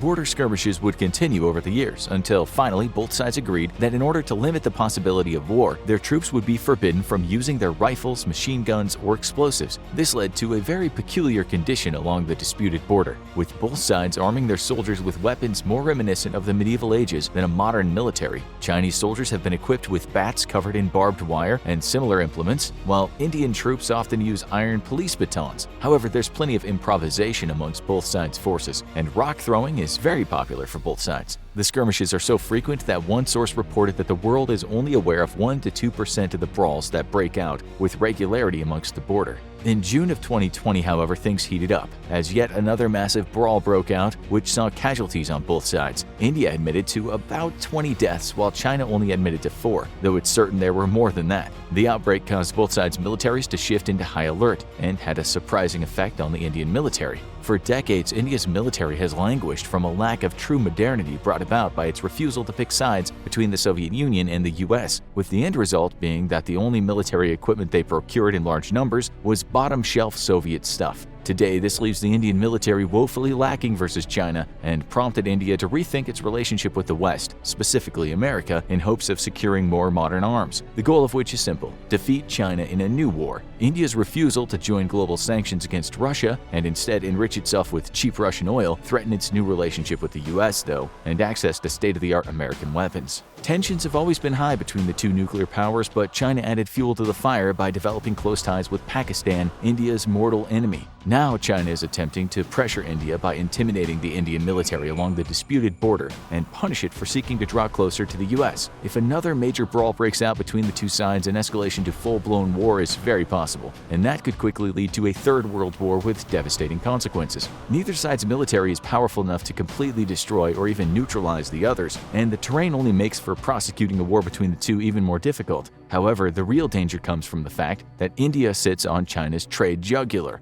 as many of China's most important trade routes pass through the Indian Ocean. Despite now having the largest navy in the world, China doesn't have the capabilities to fight far from its own shores, which means it would be unable to stop an Indian blockade of its trade. The Chinese military is a degree of magnitude more capable than India's, but lacks the ability to strike any significant blows across the daunting Himalayan peaks. As China slowly begins to starve economically and India plays a strong defense, China's only remaining option might be the use of nuclear weapons, with India retaliating in kind. This would spell the end of the world for all of us, as even a limited exchange would disrupt the environment enough to be catastrophic everywhere. But that's not the only way India could be involved in bringing about the end of the world. India-Pakistan. China isn't the only nation that India has a bad relationship with. Situated on its western border, Pakistan has been a thorn in India's side ever since the two nations gained their independence. The prevalent cause? The disputed region of Kashmir, which sits between the two states. In 1947, the two nations went to war for the first time. Newly independent, Pakistan feared that the Maharaja ruling over Kashmir and Jammu would turn to India after princely states were allowed to pledge allegiance to either Pakistan or India, or remain independent. Pakistan supported tribal Islamic forces which attacked and occupied parts of the disputed territory, forcing the Maharaja to sign the Instrument of Accession to the Dominion of India in order to receive Indian military aid.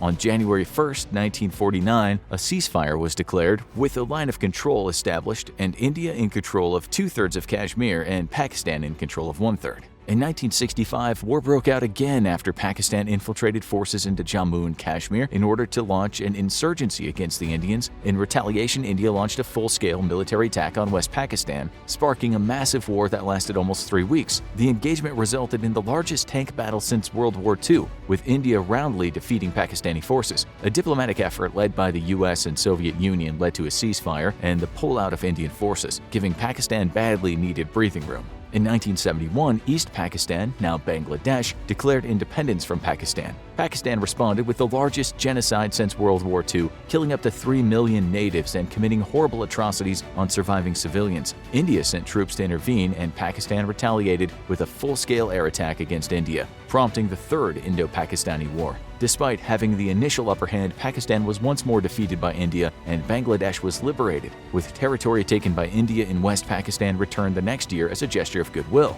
Pakistani forces performed so terribly that it led to the largest number of POWs since World War II, with over 90,000 Pakistani soldiers surrendering to the Indians. In 1999, the two nations fought their latest official war, though it was far more limited in scope than before. In early 1999, Pakistani troops infiltrated past the line of control and occupied Indian territory in the Kargil district. India launched a massive armed response and used global diplomatic pressure to force Pakistan to remove their troops. After 2 months of fighting, India had retaken most of the territory, but larger-scale fighting was feared. This led the international community, led by the US, to threaten to isolate Pakistan's already fragile economy. In the end, Pakistan lost yet again, as admitted by Nawaz Sharif, one of Pakistan's prime ministers, and lost an estimated 4,000 troops in the fighting. No war has broken out since between the two powers, but with Pakistan on a decades-long losing streak against the superior Indian military, the nation has instead resorted to terrorism to try to undermine its stronger neighbor. In 2001, there was a terrorist attack against the Indian parliament by two Pakistani-trained terror organizations,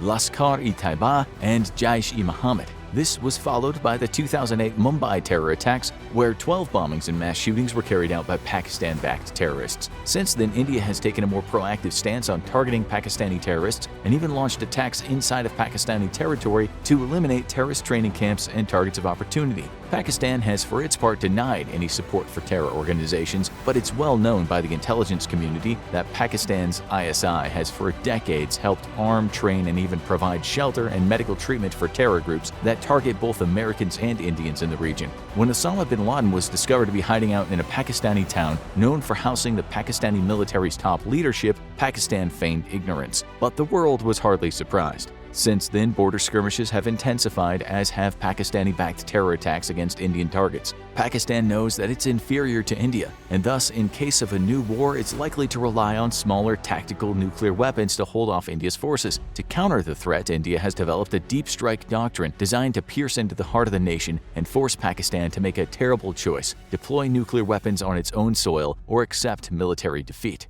Any use of Pakistani nuclear weapons, however, will be immediately met by India's own nuclear weapons, prompting an exchange that could leave hundreds of millions dead in the first few weeks alone. China, however, is also likely to use the situation to its advantage, given its close ties to Pakistan, and launch its own offensive against India over the Himalayas to at least secure disputed territory along India's northern border. With other major world powers throwing their weight behind one or the other, an India-Pakistan war is more likely than ever to spark World War III. But as we move up this list, we start getting into scenarios so plausible, you should probably make some real preparations for a disastrous global war. China, USA. On paper, the United States and China have very little incentive to actually go to war against each other. In reality, a Sino-American war is so likely that the Pentagon considers it a near 100% probability within the next 20 years, and you better believe they're prepping for it. China is a rising power, and it's the nature of rising powers to buck the status quo. Ever since the end of the Second World War, the United States has been the dominant political, military, economic, and cultural power, and that has allowed the U.S. to shape the world order in its own image. China's desire to ascend and supplant the U.S. as the leading superpower isn't just about ambition, though. It's because the U.S.-backed status quo is a threat to Chinese internal security.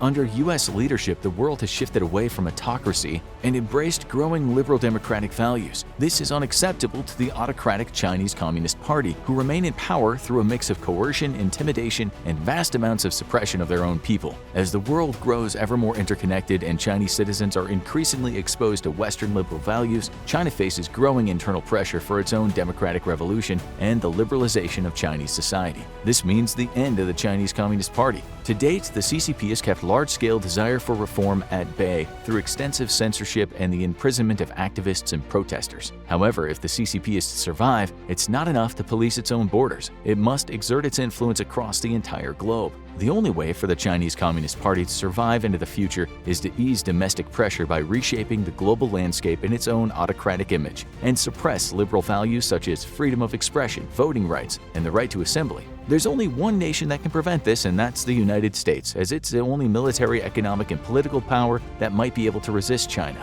War between the two countries will likely come as a result of a confrontation in the South China Sea, a situation of grave importance to China. For decades, the U.S. Navy has undisputed control over the Pacific and beyond, and this left China extremely vulnerable as most of its trade comes via that ocean. To prevent the U.S. from starving the Chinese economy into submission, it set about building a set of illegal island fortresses across the South China Sea. While denounced by the International Court at The Hague, China now operates several air and missile bases in the South China Sea, which leave the area hotly contested in case of war, limiting the U.S. Navy's ability to operate. But this was only step one. In its second step to defeat the U.S. Navy, China set about building the world's largest missile forces, resulting in the People's Liberation Army Rocket Force, or PLARF for short. The entire military branch is dedicated to missile and rocket forces. The point of the PLARF is to create a massive zone across the Pacific that's too dangerous for the U.S. to operate in via deployment of long-range ballistic and cruise missiles, pushing the U.S. Navy back further from the Chinese coast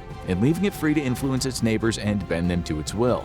Then China set about to try to influence regional neighbors and sway them away from the U.S. This plan, however, met with disaster, as China's advances were rebuffed all the way from Australia to Vietnam. In fact, China's attempt to bring South Pacific nations into its fold only ended up driving them ever closer to the U.S., and Vietnam is now in talks with the U.S. on the topic of military cooperation. Lastly, China's attempted to spread its influence abroad through its Belt and Road Initiative, an attempt to recreate a modern version of the legendary Silk Road. China has spent billions building infrastructure at home and abroad in an effort to economically connect the world with China. The aim is to make the world so dependent on Chinese trade that it would be too economically costly to oppose China. But China cynically used its Belt and Road Initiative to also lure in third and second world countries with promises of prosperity, granting them high-interest loans the nations wouldn't be able to pay back. As a penalty for defaulting on their loans, China instead took ownership of the very infrastructure it built, leaving the host nation with little direct economic benefit, but giving China great influence over host nations, as well as strategic holdings across the world.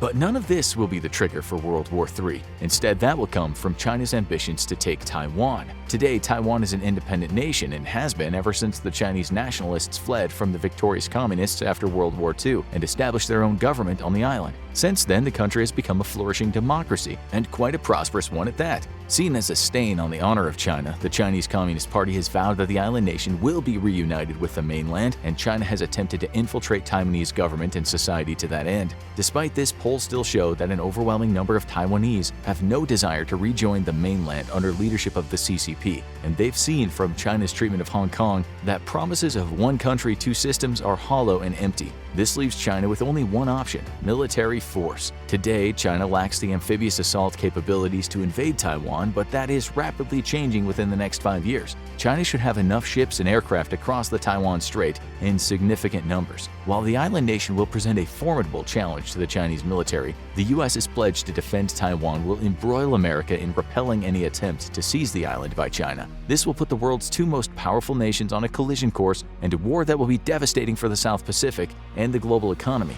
However much improved the Chinese military has become, it's still behind the United States in terms of capability. The recent atrocious performance of the Russian military in Ukraine casts even further doubts on the capabilities of the Chinese military. Like Russia, the Chinese military has had a problem holding regular, realistic training, and while better equipped than Russia, the Chinese military also has a significant problem with corruption. While this might make it more likely that the US will be the ultimate victor, it also increases the probability that a desperate China will turn to weapons of mass destruction. situation, especially if the CCP thinks that defeat by America will spell the end of its rule over China. The United States will inevitably respond with its own weapons of mass destruction, and the world will be thrown into the most destructive encounter in human history. Now we're moving on to our second most likely way that World War III will start: Russia.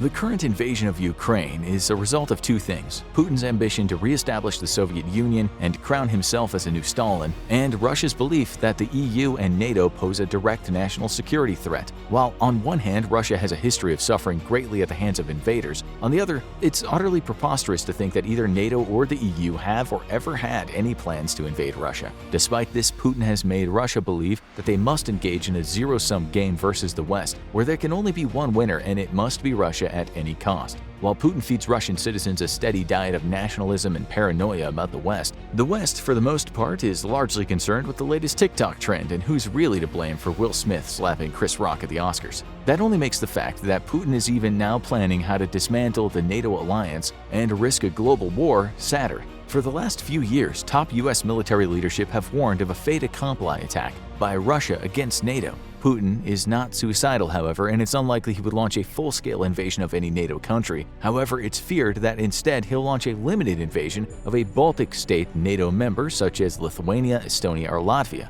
These nations don't just border Russia and sit on a large flat plain, making them nearly indefensible, but provide very little in terms of manpower or capabilities to the alliance. Thus, Putin's strategy is simple: invade a Baltic state, but take only a small chunk of it, even just a single village or town, then put his forces on a defensive posture. This will force NATO to decide if it really wants to declare Article 5 over not just a minor incursion, but a minor incursion on a member nation that contributes little to the alliance. The scary part is that there are countries such as Turkey who are major NATO members, but may not be willing to pay the price to defend a NATO country that contributes so little over such an insignificant incursion on its territory. And that's exactly what Putin is betting on, because the moment the integrity of the NATO charter is broken, so too is confidence in the alliance as a whole. With confidence in the alliance shaken, Putin can intimidate other nations such as Finland, Ukraine, and Sweden to not consider joining, and eventually convince former Soviet republics that they're no longer protected by the alliance, and it would be better to rejoin the Russian sphere of influence, or else. But Putin has miscalculated the resolve of America's current president, with President Biden affirming that America would defend any NATO member. If you're wondering why Biden has been quoted so many times during the recent Ukraine invasion as saying that he would defend, quote, every inch of NATO territory, it's because he's making it clear that such a minor incursion will immediately trigger war with America. The Russian military has proven that it is far from a world-class power and is largely inept, but the Russian military is still huge in size, and as Stalin is famous for saying, quantity is a quality all its own. A war between NATO and Russia would be devastating for both sides, though Russia would inevitably find itself losing and forced to choose between defeat or the use of nuclear weapons. With Putin's increasing erratic behavior, a nuclear exchange grows more likely by the day, as the situation in Ukraine has made it clear that he is willing to pay any cost to avoid defeat. Our number one flashpoint for World War III is so probable it could happen while you're watching this video: Russia-Ukraine.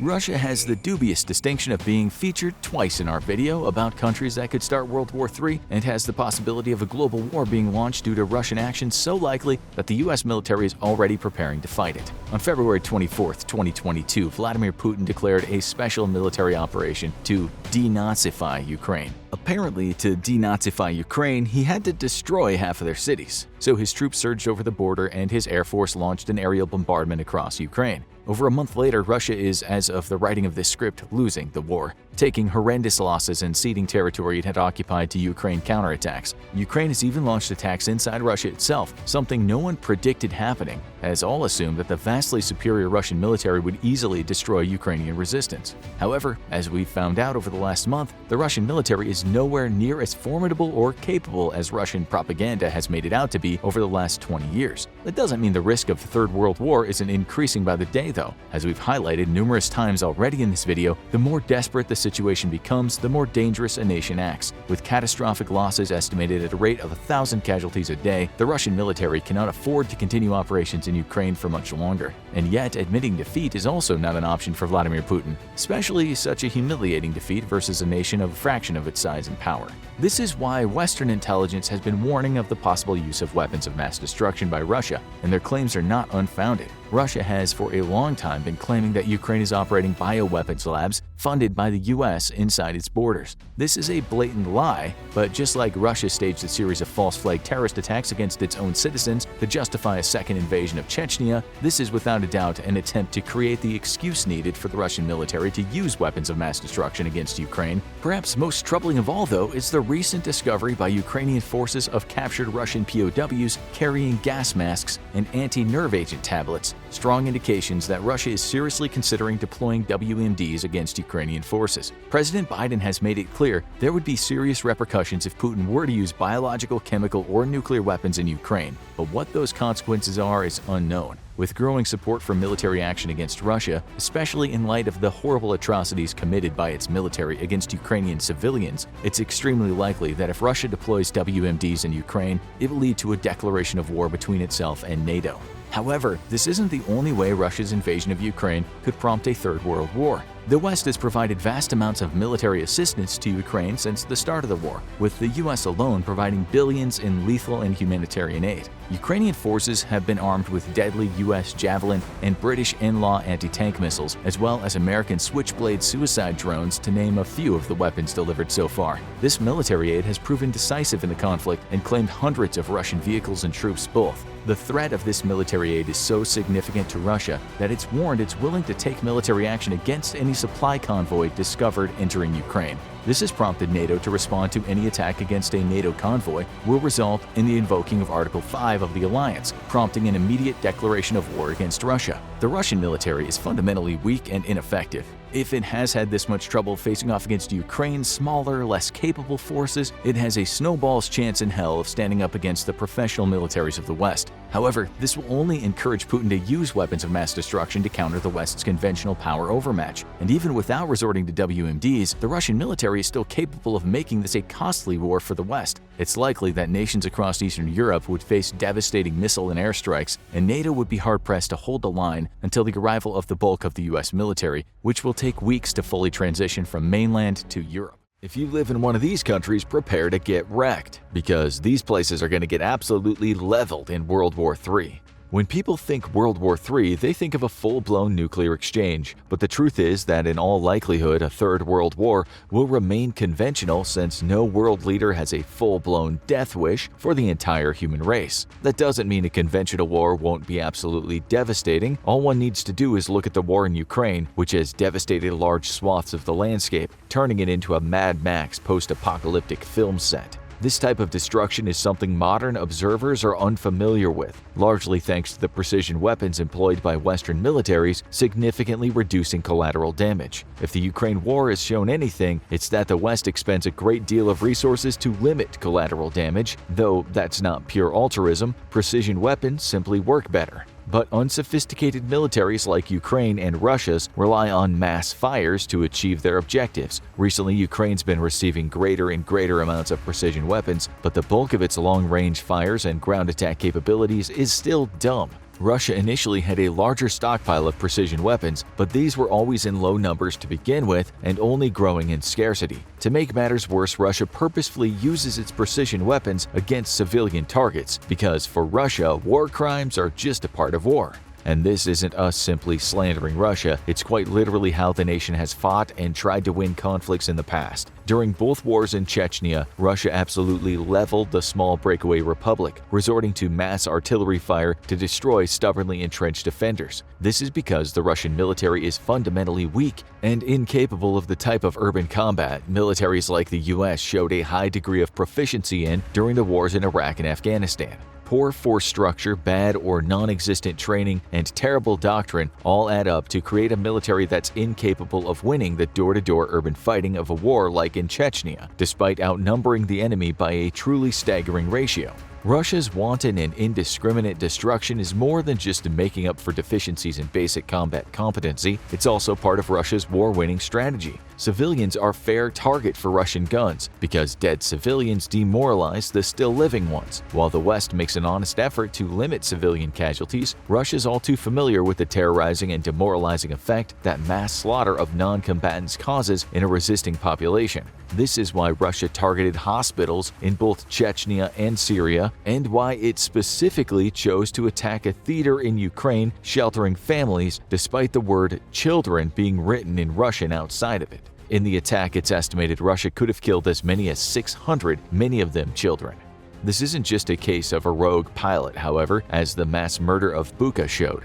Torture and mass killings are simply the way Russia fights, and Russian-aligned groups like Wagner are no different. In March of this year, the world got to hear the testimony of a Wagner fighter who recounted how he shot children as young as 6 under orders to exterminate all Ukrainian civilians they came across. When asked about it, he'd said he'd do it again if told to.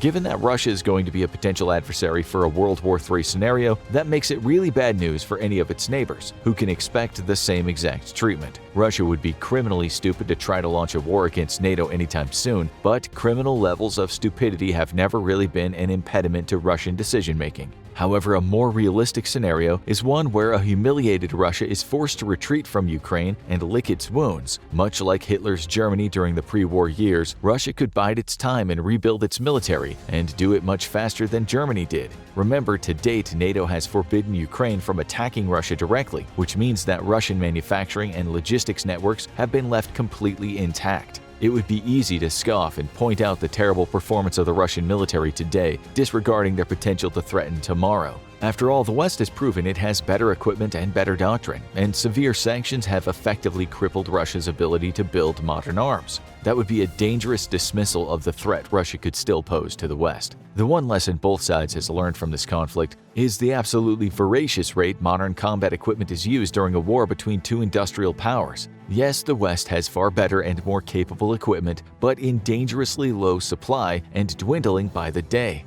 The UK has between 700 and 1,000 Storm Shadow missiles, and while it's been tight-lipped about how many it sent to Ukraine, it is estimated that it sent about 10% of its stock at the minimum. The Storm Shadow itself is also in the midst of being replaced by a more modern and more expensive variant, even while the UK defense budget is barely holding pace with inflation despite recent increases. The story is even more terrifying when considering tanks, the one weapon that both sides in the Ukraine war can't get enough of.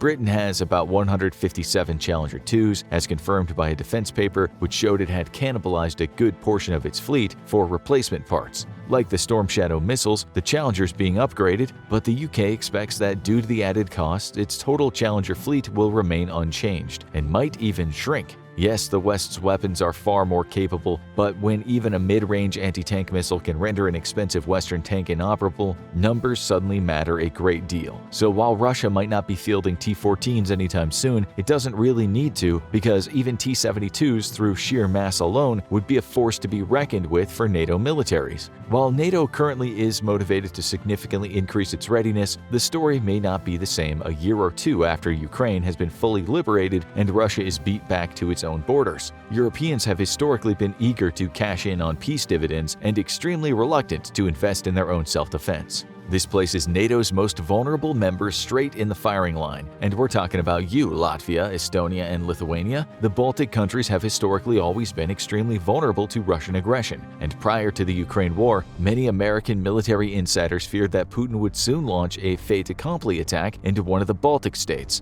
By seizing and holding a few small villages, Putin's invasion would trigger an Article 5 response. But would NATO really declare potential nuclear war over a few Latvian villages? Until very recently, odds were in the favor of the answer being no, likely fracturing the alliance as confidence in its Article 5 falters. Russia has no such illusions today, which means in our hypothetical World War III 10 years from today, Russia would launch massive numbers of older tanks and armored vehicles to face off against a few thousand-strong NATO rapid response force. It's never truly been a realistic proposition that NATO would successfully defend the Baltics, especially as they would have to strike through Kaliningrad to get there. But the addition of Finland to the alliance means that it is feasible that NATO could actually muster enough firepower to respond to an incursion into the Baltics before they were overwhelmed. The old plan to simply liberate the Baltics might be out the window now, but it relies on one key thing: NATO stationing a significant amount of troops inside Finland itself. This is extremely unlikely, given that upon the nation joining the alliance, the US stated that there were and would be no plans to significantly bolster NATO presence inside of Finland.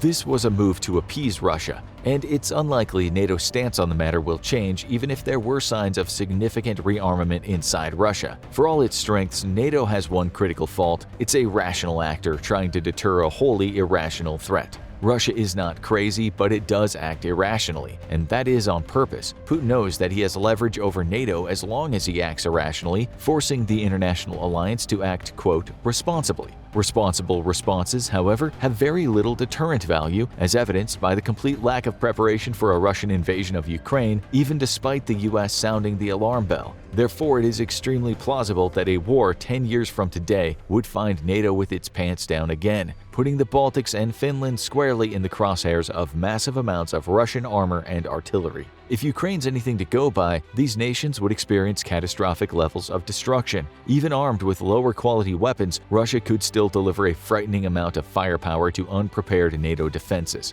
Everyone likes to think back to the US's truly one-sided victory over Iraq in both Desert Storm and the second invasion, but what everyone forgets is that America had months to prepare for the action. A Russian invasion could come with little warning at all, and without enough troops to counter the Russian hordes, it doesn't matter how precise or efficient Western weapons are. Fighting would cause a refugee crisis in the Baltics, and probably even Finland.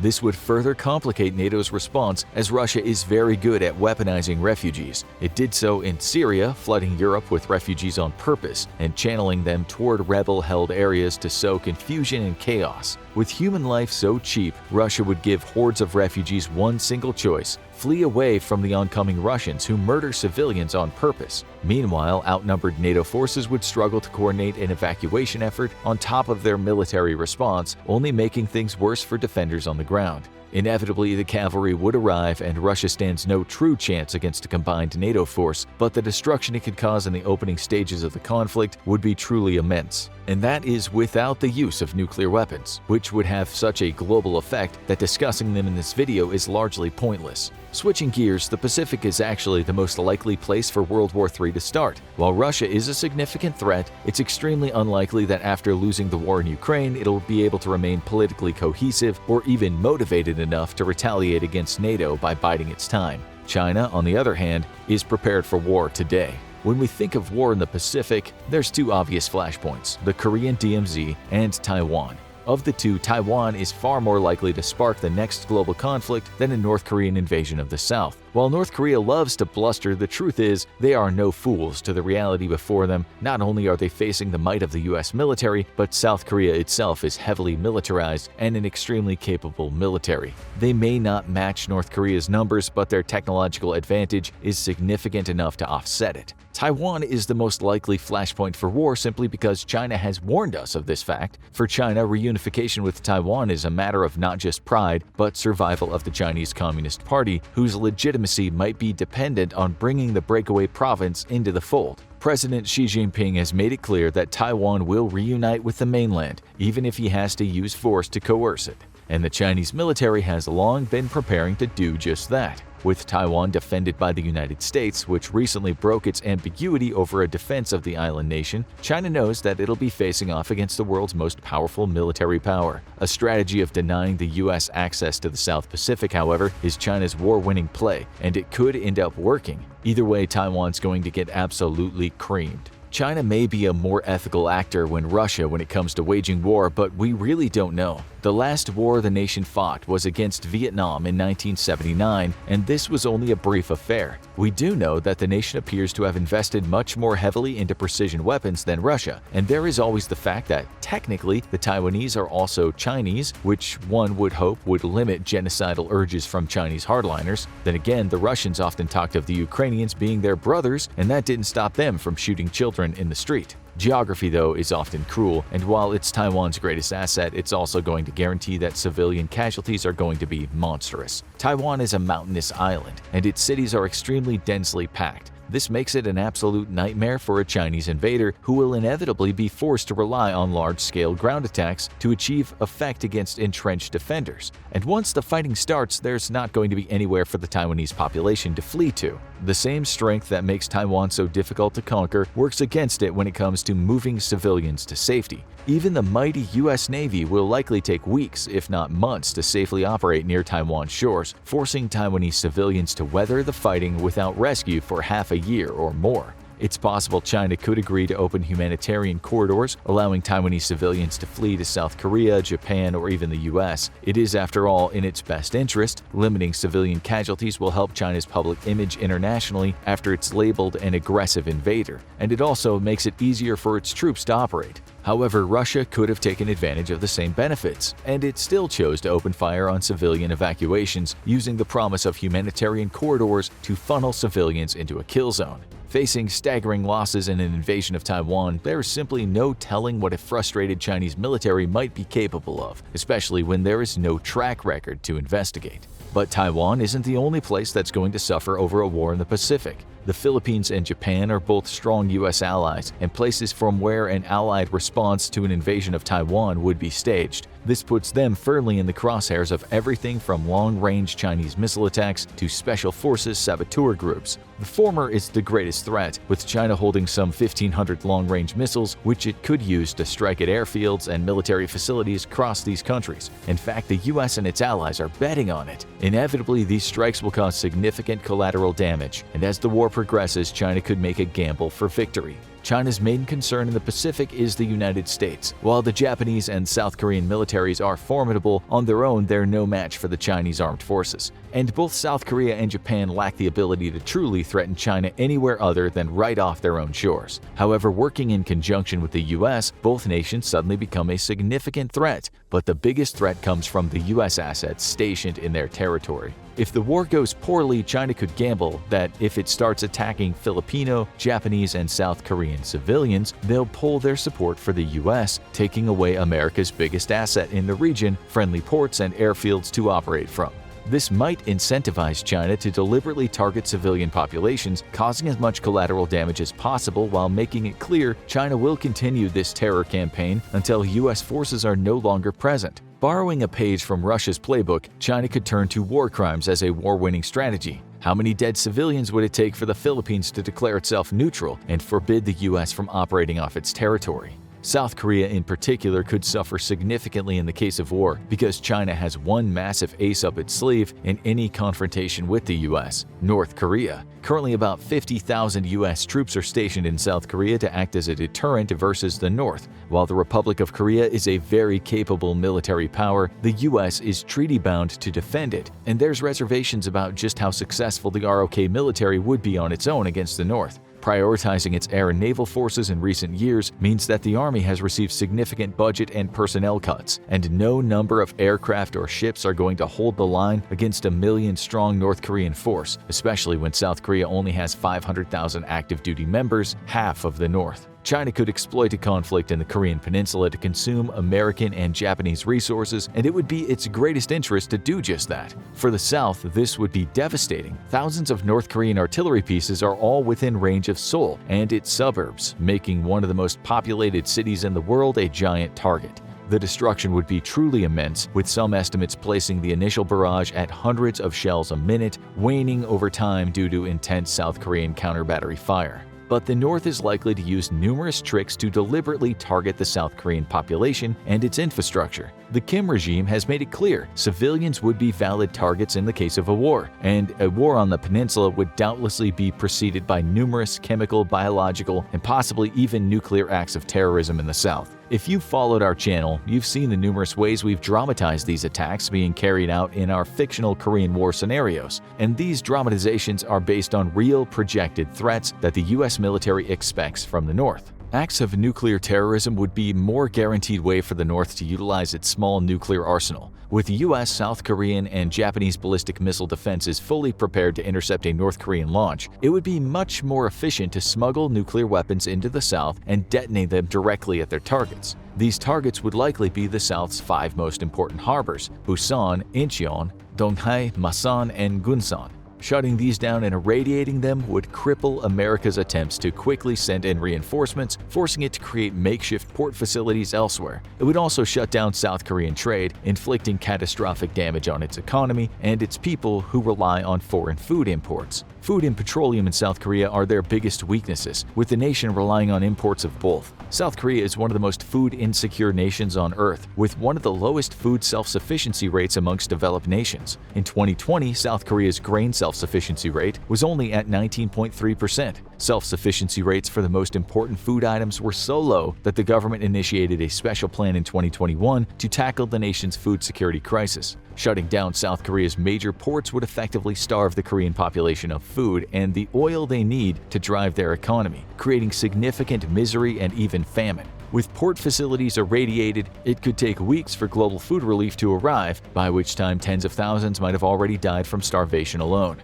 And to achieve all this, all the North would have to do is smuggle several nuclear devices aboard fishing vessels and simply pull them into port. Next, though, would be the biological and chemical attacks that the North is likely to carry out against the South's civilians. This would include active shelling during the fighting itself, but also preemptive strikes before hostilities are actually declared. North Korean special forces and spies could easily smuggle various agents into the South and disperse them amongst South Korea's most busy transit hubs. Widespread use of rail travel makes the population extremely susceptible to a biological attack, and various pinpoint attacks at the right stations could take a biological agent into the heart of all of the ROK's largest cities. From there, refugees fleeing the fighting would carry the sickness with them further south, prompting a second crisis. It sounds like an oxymoron, Europe preparing for war, but Russia's invasion of Ukraine finally woke the continent up and the world to the fact that the Cold War peace dividend has expired. With the Ukrainian war entering its third year, the potential for massive violence exploding in the Middle East, and troubles in the South Pacific, Europe's interests around the world are being threatened, and it's time to once more prepare for war. But how is each major player doing that? Let's take a look. Poland. Nobody recognized the threat that Russia poses more clearly than Poland and the Baltic states, perhaps unsurprisingly given their proximity.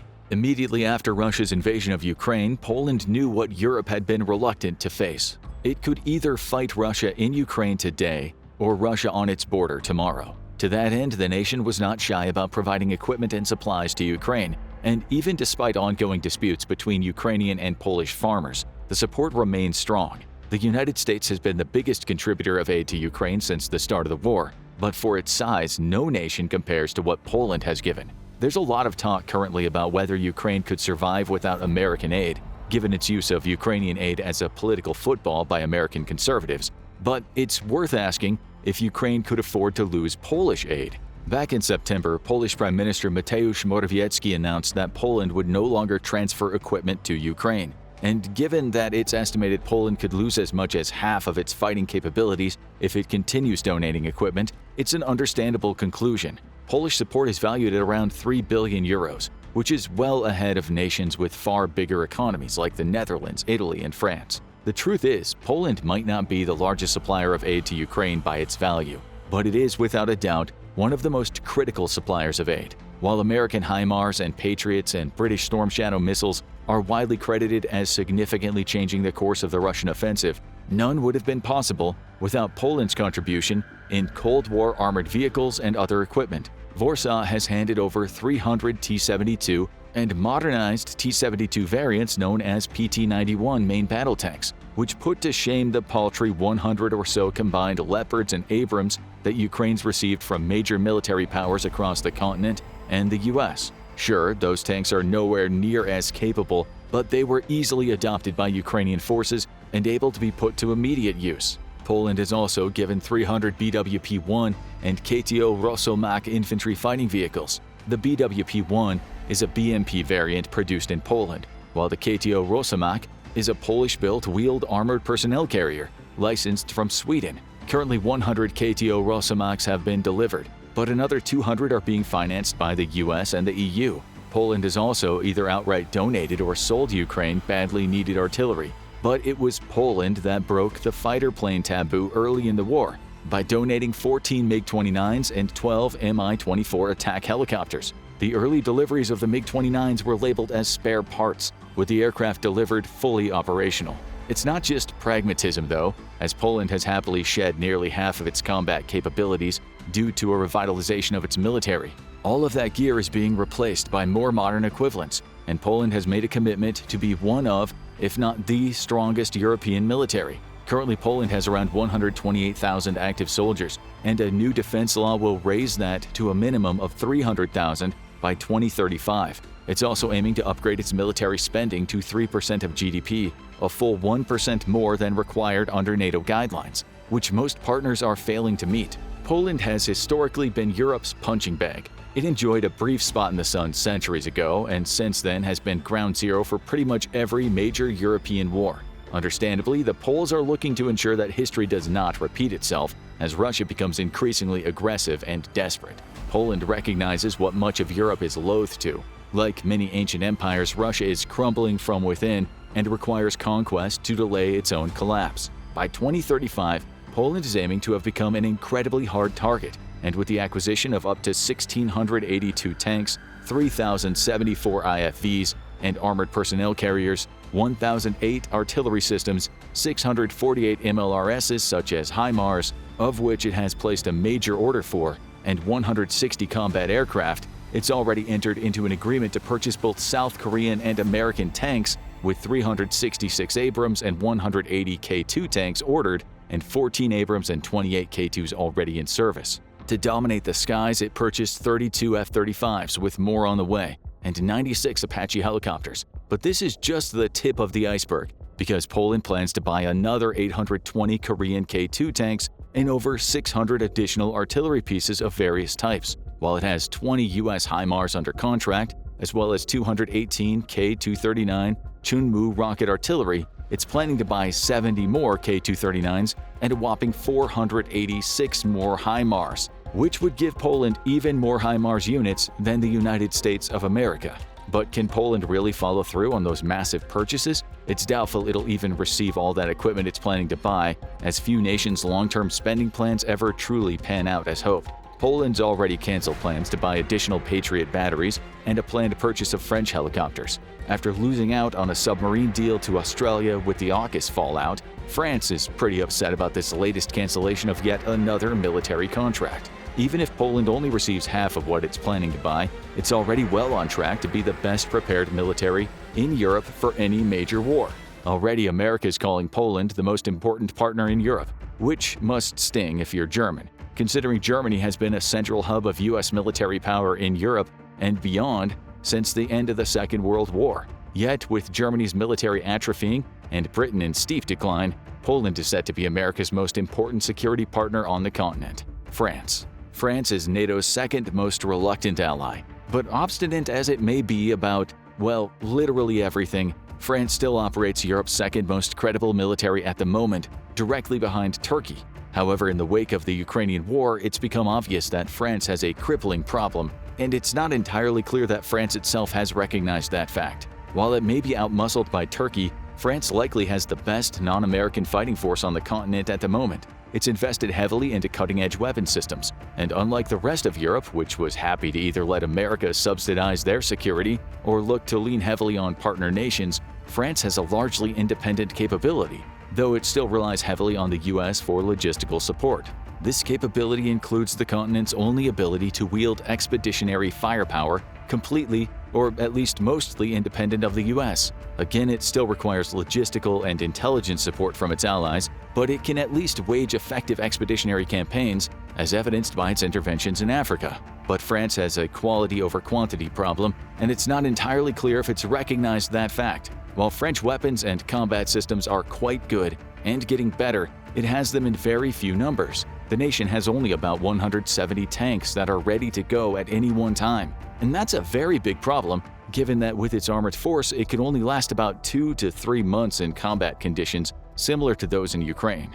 Its Leclerc could easily punch the lights out of anything the Russians could put on the battlefield. But the Russians can put a lot out on the battlefield, and despite crippling sanctions, are once more producing tanks at scale. Not necessarily very modern or very good tanks, but when you're all out of tanks and the enemy isn't, even an obsolete model is an immediately deadly threat to your infantry and support forces. France has also made some baffling choices in procurement though. Against the advice of pretty much everyone, France procured the AMX-10 armored recon and wheeled tank destroyer vehicle in significant numbers. The vehicle performed satisfactorily in low-intensity conflicts, which was all that France predicted it would have to face. However, battlefield reports from vehicles donated to Ukraine are clear. The AMX-10 is a death trap. The vehicle packs an impressive anti-tank gun, but is so lightly armored that it's extremely vulnerable on the front lines. That's why France learned its lesson and is replacing its AMX-10s with the EBRC Jaguar, which is an AMX-10 but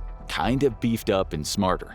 The Jaguar was at least sort of on target for one crippling problem with Western equipment. It's far more expensive to replace and takes longer to build, two deficiencies in high-intensity conflict.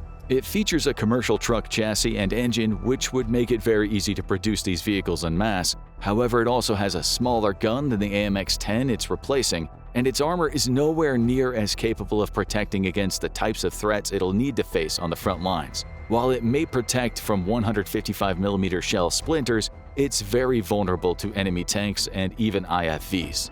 In a future major conflict, French infantry have no protected options for movement at the front other than a fleet of wheeled vehicles. While these feature excellent mobility, the lack of protection is a crippling vulnerability. In Ukraine, we've seen how American Bradleys have taken hits from everything from tanks to artillery and even drones, and their crews have lived to fight on. While the Jaguar and similar vehicles are excellent for counterinsurgency or low-intensity combat, they are simply unsuitable for industrial warfare.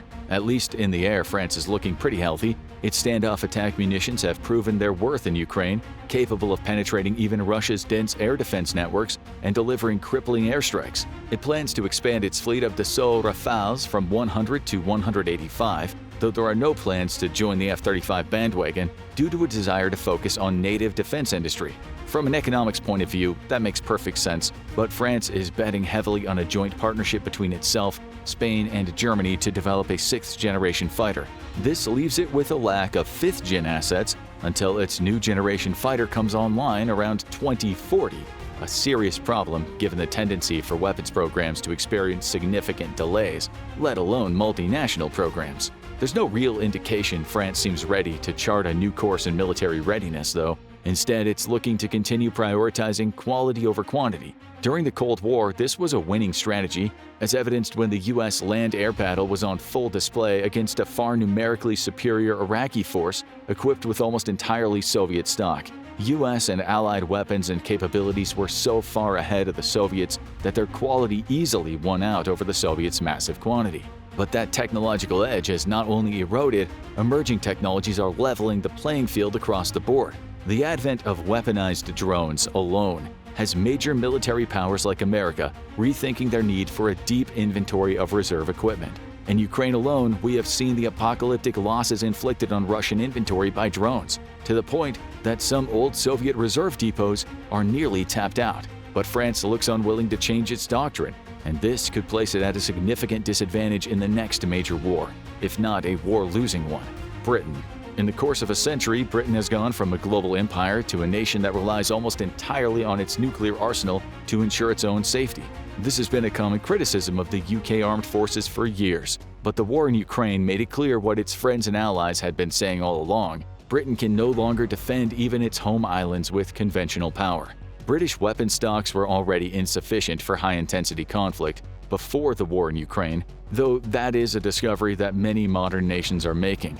The donation of aging Storm Shadow missiles was a great boon to Ukraine and proved that despite their low numbers, Britain's advanced weapons allowed it to punch well above its weight class. Yet the procurement of Storm Shadow's replacement continues at a snail's pace, and Britain might be looking at acquiring less of the current Storm Shadow successor than it had in its inventory before the war in Ukraine.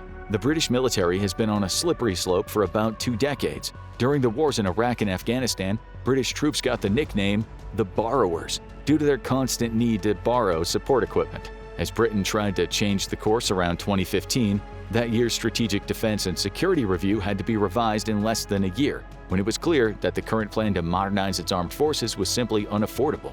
The nation's economic woes would only worsen with Brexit. The nation split from the European Union, largely spearheaded by influence operations waged by Russia to stoke up British right-wing support. COVID would be a double whammy for the nation, and it's still reeling to this day from the economic effects. Yet, the security environment is demanding more from the British defense budget at a time when the nation's able to invest less, creating a disastrous downward spiral in capabilities. Britain faces new threats in the Middle East to its regional interests, a crumbling security environment in Europe, and defense commitments in the South Pacific. To prepare for future wars, Britain is boosting spending on R&D to 2.4% of GDP, recognizing the need to stay on top of emerging technological trends. Breakthrough technologies are seen as a way of keeping the ever-shrinking British forces punching above their weight class, but the increase of R&D only brings Britain up to the global average. There's also a significant problem with Britain's cooperating with domestic defense industries, with bureaucracy creating obstacles to innovation and procurement that, in the words of one defense official, makes the Ministry of Defense, quote, one of the worst customers in the world. In the nuclear field, the UK is investing in modernization, but is facing the significant challenge of being reliant on the United States for supplying the actual Trident II D5 missiles that the nation uses. While the US-UK relationship remains strong, there is little fear of a break in relations. There are significant concerns over future presidencies similar to that of President Donald Trump, who heavily insinuated that the US would be better served with less cooperation with the European continent at large. This lack of faith in the continued partnership has prompted many in the UK to grow concerned with the UK's ability to field an independent nuclear deterrent. While Britain retains all political and military command authority over its own missiles, the missiles themselves are wholly reliant on the US for production and maintenance. Adding to the military's woes is critical manpower shortages. The British Army in 2023 numbered at 75,983, the lowest number since the Napoleonic Wars. A lack of investment is driving many to leave military service early, with 46% of those polled stating that they were separating due to substandard housing. However, militaries around the world are also struggling with retaining or recruiting, thanks to better opportunities available in the civilian sector. Though Britain is hit particularly hard, with today's diminished military, former British Defence Chief Lord Dannatt stated that the UK could not conduct the type of joint operations it performed in Iraq and Afghanistan. The current Defense Secretary Grant Shapps warned that Europe could no longer rely on the United States, quote, riding to the rescue. Yet, despite a call for increased defense spending, the UK is still projected to actually shrink its tank fleets, and while acquiring the F-35, its Air Force is also projected to shrink as well, with no solid plans to bolster its military or address significant supply shortages. The future of the UK is looking grim indeed in case of a major conventional war. Germany. The Bundeswehr, the army that I am allowed to lead, is more or less depleted. So wrote German General Alphonse Mace, chief of the German army, as Russia attacked Ukraine. And this is not an exaggeration, because no nation in Europe allowed its military to atrophy quite as badly as Germany. Historically speaking, nobody is super excited about a strong German military, but the nation has allowed its capabilities to shrink so badly that one of the world's leading economies could only contribute token forces to Allied-led conflicts. The nation completely failed to meet its NATO obligations, including its contribution to the Rapid Response Force, where to meet those requirements, it would have been forced to cannibalize other units just to muster up the required manpower and equipment. The German Air Force has been in a famous state of disrepair for over a decade, with maintenance issues grounding German planes and preventing them from meeting NATO air defense requirements. But this wasn't a surprise to German politicians. In fact, it was by design. While all of Europe is guilty of complacency in the wake of the Cold War and US military hegemony, no nation has been as criminally guilty of it as Germany. Politicians were fully aware of the state of the military and even its inability to defend itself from conventional threats. But it did not believe that a major conventional conflict would ever happen again. And with the largest American overseas military bases not on native soil, Germany wasn't particularly concerned about its own defense. German Prime Minister Olaf Scholz promised to reverse course in the aftermath of Russia's invasion of Ukraine, stating that Germany would revitalize its military with an investment of $100 billion. Yet, since then, the nation's military has seen little of that investment. While it has ordered 35 F-35s from the US, those won't arrive until 2027, leaving its fleet of Tornadoes incapable of fighting a protracted conflict. Making matters worse, the nation lost an entire year in 2023 by opting for a strategy of small incremental steps rather than the big decisive moves the nation needed so badly. Today, the nation is in no better shape than when Scholz made his promises at the start of the Ukraine war. On January 1, 2023, Germany took over the responsibility of leading NATO's Very High Readiness Joint Task Force, which included 11,500 soldiers, half of which would need to be provided by Germany. Yet, the need to cannibalize other forces to fully equip the required men means there is little hope the VHRJTF would actually be prepared for battle within 72 hours as required by NATO. The future isn't looking bright for Germany either. It has pledged to make a 30,000-strong force available to NATO by 2025, yet international experts do not believe this will be possible. With only 183,000 soldiers, it's doubtful that Germany can recruit enough to make this force operational. Given that only a fraction of the military's total number is actual combat troops, like other nations around the world, Germany's facing a significant recruitment and retention problem. The nation is suffering from an acute problem when it comes to the military. Its professional soldiers are sick and tired of the neglect the Bundeswehr continues to suffer and see little reason to continue their service. This feeling has spread like a malaise through German culture, making the military an unattractive option to many would-be recruits. Germany has pledged that its military will be the defense backbone of Europe, putting out new defense policy guidelines over the decade. Yet today, of its 350 Puma infantry fighting vehicles, less than half are actually operational. A full third of its 312 Leopard 2s are down for maintenance. Only 30% of its PZH 2000 artillery pieces are operational, and the nation doesn't have enough medical kits for all of its combat forces. The future of the German military is in question. Much has been promised, but as we near the 2-year mark from a historic $100 billion rearmament promise, there is little to show. The United Kingdom is no longer seen as a Tier 1 fighting force, so said a U.S. senior general in a private conversation with British Defense Secretary Ben Wallace. Upon the news breaking, the British public was outraged at the U.S. until defense analysts began to appear on talk shows to explain that the assessment was in fact correct. According to a British analyst, the UK military was unable to protect its home islands, let alone help defend its allies. How in the world did one of the world's most premier fighting forces get to a state where it couldn't even defend its own homeland? And what would the UK do in case of a third global war? While the UK military might be in a state of serious decline, the British government is at least much more forward-thinking than most of its European neighbors, realizing that the war in Ukraine presented Europe with two choices: support Ukraine in fighting Russia in Ukraine today, or possibly fight Russia in Central Europe later.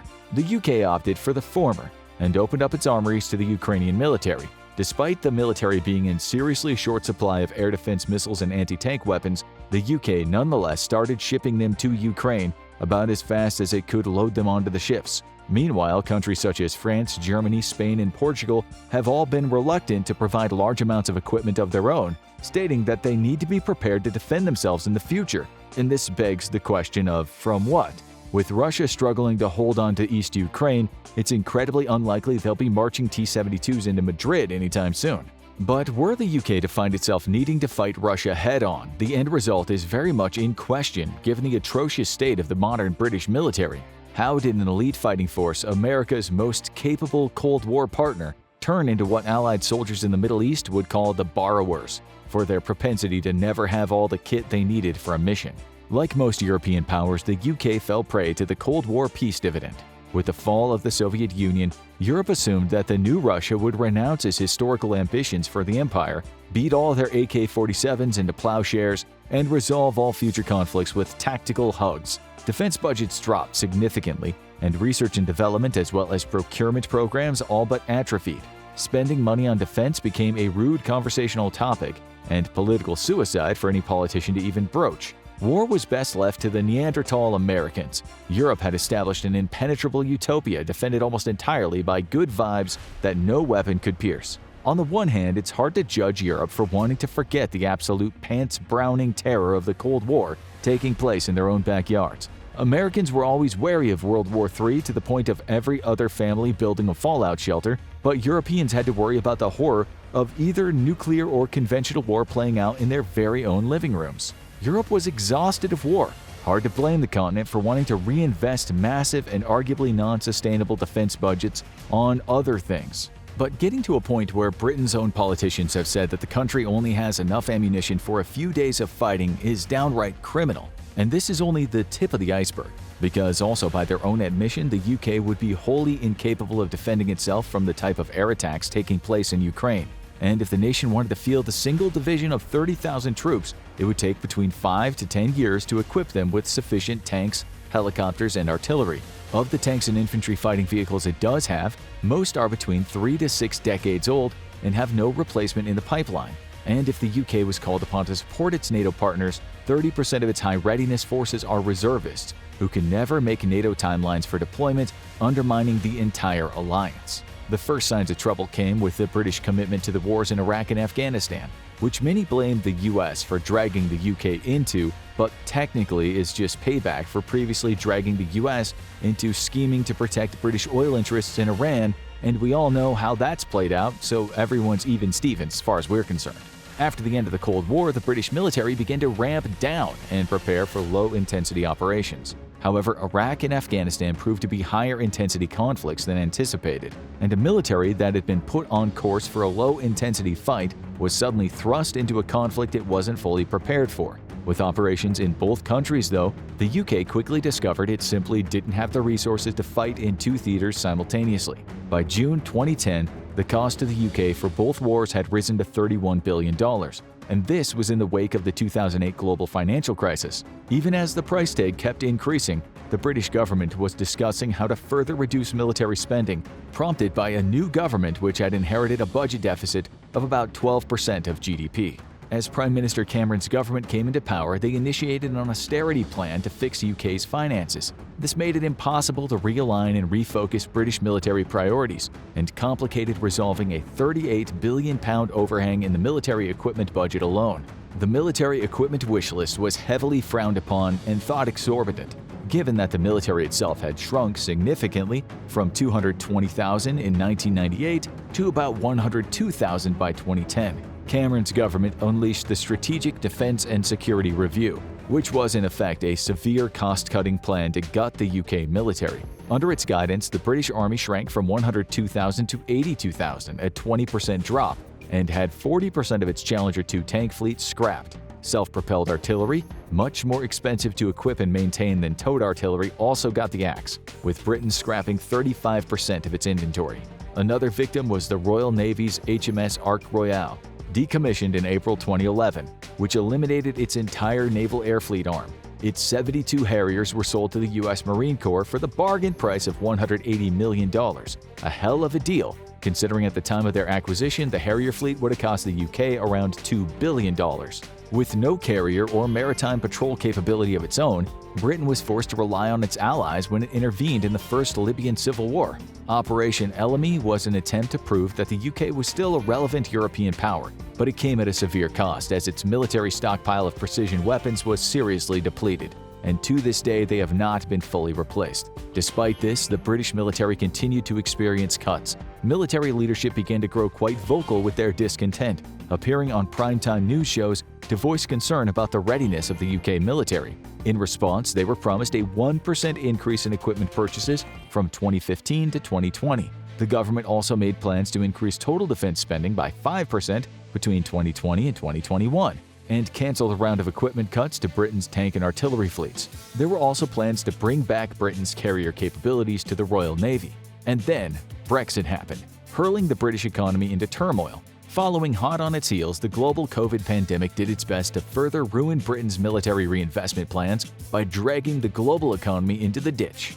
But then, the new Prime Minister Boris Johnson announced the largest investment in the Ministry of Defense since the Cold War, a 4-year funding deal that would add $21.9 billion to the military's budget and would be geared at rearmament and replenishment. Despite this, though, Britain was still planning significant cuts to its standing forces, specifically its army and its fleet of armored vehicles. Then, barely a year later, Russia decided to invade Ukraine, and Europe was shocked to discover that Russians had opted to resolve their problems with guns and artillery instead of the expected hugs. The economic disruption was global, and even more pressure was put on the UK military budget. Nonetheless, the UK has stepped up to the plate with $2.8 billion in military aid over 200 armored vehicles, and 10,000 rounds of artillery ammunition. The real problem, though, is that the government currently has no means of backfilling everything that's been sent to Ukraine, prompting at least one MP to comment that the military could only fight for 5 days and then not defend the home islands from invasion. So how in the world would Britain aid its allies in a Third World War? For decades after the Cold War, Britain figured that its role in any future conflict would be largely in the air and at sea, prompting its biggest budget cuts to fall squarely on the Army. Its fleet of Challenger 2 main battle tanks has shrunk to 213 vehicles, but that fleet is facing even more cuts, down to just 148 Challenger 3s by 2030. But this won't be a new tank acquisition, but merely an upgrade program of its Challenger 2s. So, despite some increased capability, the overall program is a net loss for British ground forces. Given typical readiness rates of around 75%, by 2030 Britain might have just over 100 tanks ready for war at any given time. And even just half the loss rates of those experienced in Ukraine, Britain would be out of tanks within a month or two of fighting. Its 721 infantry fighting vehicles are facing the prospect of similar cuts as the Army transitions from the Warrior IFV to the Ajax IFV. It plans to acquire 539 Ajaxes by 2029, and it's almost certain that the total fleet will not return to even the 721 Warriors currently in service. The nation has a pathetic artillery force mostly made up of 126 105mm howitzers. Significant reductions to its self-propelled guns has shrunk its force to just 89 155mm AS-90s, with 32 of those transferred to Ukraine. The transfers are expected to be replaced by the Swedish-built BAE Archer, which trades armor for mobility, and the UK already has 14 in service. The Archer is a stopgap purchase, though, as the Army figures out what vehicle will ultimately replace its AS-90 fleet. Its rocket artillery forces number at just 44 and are in the process of being upgraded to fire the American GMLRS Extended Range and Precision Strike Missile by 2025. To support its ground forces, the British Army has 44 attack helicopters, with 2 of these being upgraded Apache variants, the AH-64E. The fleet is actually expected to grow, however, with a total of 50 new helicopters on order to replace its aging fleet of license-built Apaches procured in 2004. The once legendary Royal Navy has suffered significant cuts as well. At sea, Britain operates 4 ballistic missile submarines as part of its nuclear triad, as well as 6 nuclear attack submarines. The old Trafalgar class is being retired, with the HMS Triumph slated to be decommissioned as soon as it's replaced with the new Astute class. Britain has plans to purchase 7 of these nuclear-powered submarines, but as focus shifts to the Indo-Pacific and a war with China, more purchases are under consideration. However, given how long it takes to build ships and subs, it's likely already too late for any future purchases to do anything but replace combat losses. In 2017, the HMS Queen Elizabeth was commissioned, marking a triumphant return of the Royal Navy's aviation arm to the world's oceans. Now the UK operates 2 of the Queen Elizabeth-class aircraft carriers, with each carrying a maximum of 36 F-35s, along with support rotary aviation. The largest vessels ever built for the Royal Navy, they pale in comparison to the 75 to 90 combat jets that a US supercarrier can field, and which China eventually hopes to match, but are a significant move back to becoming a significant naval power. The F-35 also gives the UK an outsized punch against any potential adversary, namely China or Russia, though the nation has been heavily criticized by the US after one of its former F-35 pilots was discovered to have been contracted as a consultant by the Chinese military. Its carriers are supported by 6 Type 45 destroyers, which are primarily equipped for an air defense role to protect friendly ships from enemy aircraft and missiles. These are supplemented by 11 Type 23 frigates, which, while being guided missile frigates, lack significant punching power against surface vessels. Instead, the Type 23s are optimized for anti-submarine warfare, leaving the anti-ship role largely up to its attack submarines or aircraft carriers. The Royal Air Force, meanwhile, finds itself in dire straits. Its air fleet has shrunk to just 137 Eurofighter Typhoons and 29 F-35s, which are jointly operated by its Fleet Air Arm. This leaves the Royal Air Force with basically just the Typhoon, and those are already being scrapped with the fleet shrinking by the year. The RAF does have plans to procure between 60 to 80 total F-35s, though it'll be sharing about half of those with the Navy. The Tempest, now in development, is expected to make up the bulk of the Royal Air Force by replacing the current fleet of Typhoons. But given the history of the British arms procurement, the Royal Air Force's outlook is grim as it attempts to defend British interests with a fleet of less than 200 combat aircraft. To make matters worse, the RAF has no operational advanced early warning and control aircraft, with an order for 5 being reduced to just 3 and expected to be delivered in 2024. It does still maintain 9 Poseidon anti-submarine and anti-ship aircraft, however, as would be expected given its duty to defend the UK-Greenland-Iceland line against Russian ships and submarines in case of war. So, how would the UK fight in a Third World War with such an anemic military? Britain's role in a major future conflict would be relegated to a support role, a serious demotion from its frontline role in both world wars. In a European conflict, Britain's biggest contribution to NATO would be its role as an unsinkable aircraft carrier for American long-range strike aircraft. With no dedicated bombers of its own, and such a small air fleet of which only about half would ever realistically be operational at any one time, British fighters would be best used to ensure the skies over and around the British Isles remain safe for Allied aircraft, especially for big American bombers like the B-52. Its Navy's greatest contribution would be in securing the all-important UK-Greenland-Iceland line, a picket line stretching across the North Atlantic. Russian vessels would seek to cross this picket in order to attack American shipping in the Atlantic. Though, given the state of the Russian Navy today, only its submarine forces would pose any threat. These Britain is well suited to tracking and destroying, given its fleet of Poseidon aircraft and frigates. Britain would struggle to provide significant firepower for a land task force, and its forces would likely be relegated to a reserve force, to be held back and used in case of enemy breakthrough.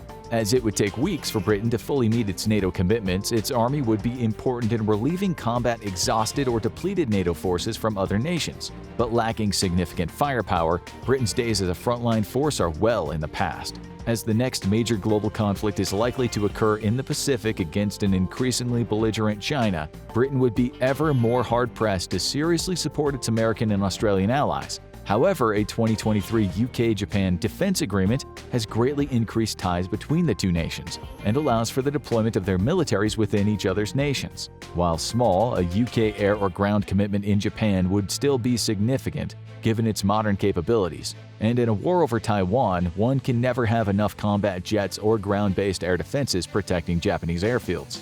Its attack submarines could pose a significant headache for China, given their extreme stealth and lethality against a People's Liberation Army Navy that's still lagging significantly behind in anti-submarine warfare. Here, Britain's small undersea forces would have an outsized effect in helping the US and allies shut down Chinese shipping around Taiwan, though the strait itself is too shallow for safe operation of attack submarines. Of its 2 aircraft carriers, it's likely only one would be operational at any one time. But an additional, if smaller, carrier in the Pacific would be a significant boost to U.S. efforts to prevent a Chinese invasion of Taiwan.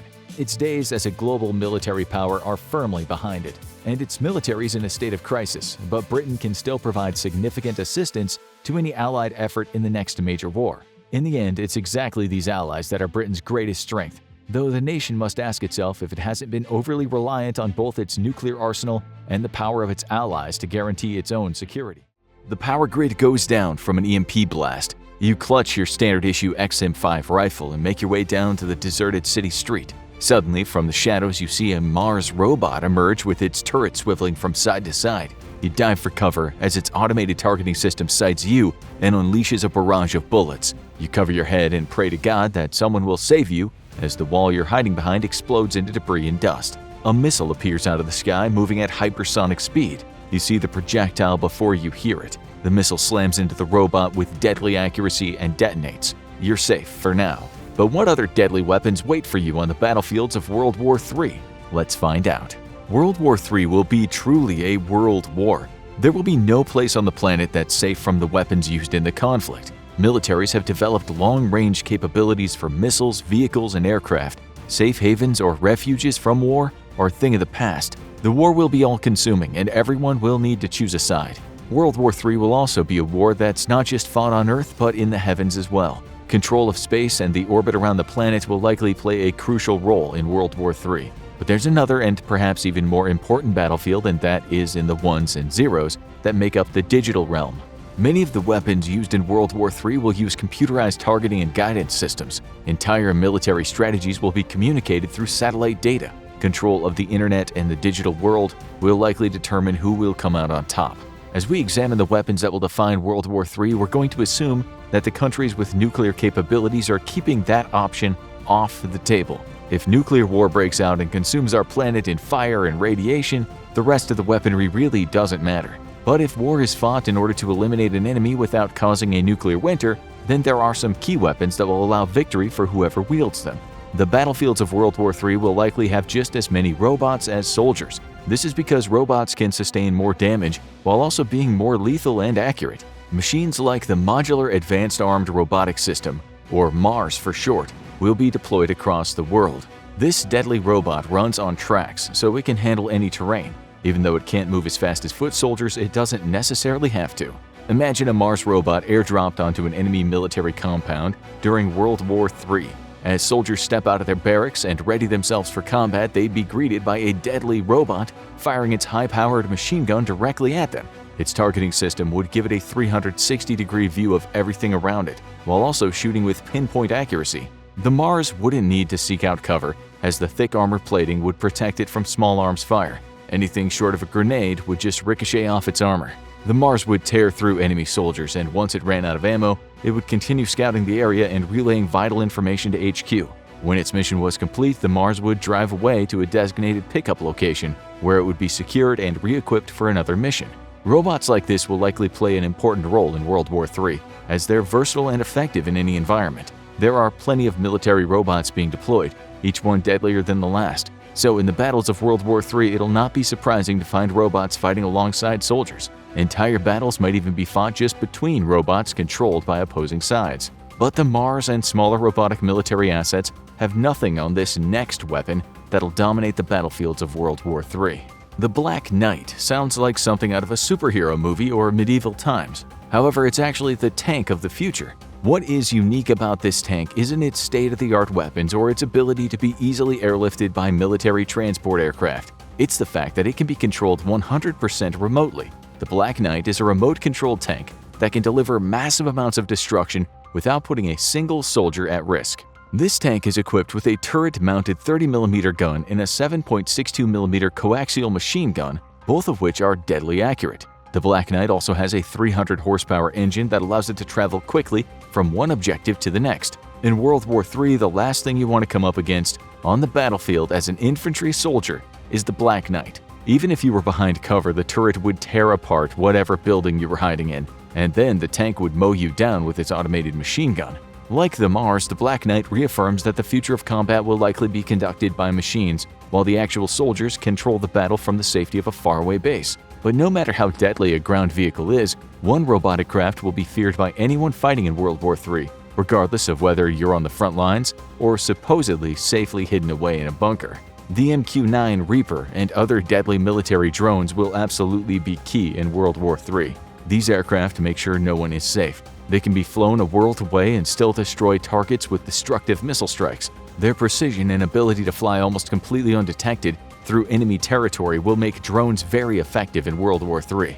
The MQ-9 Reaper is larger and more powerful than the current MQ-1 Predator. It'll be able to hold a larger payload, and its updated circuits and software allow it to be controlled more reliably, making it even more deadly.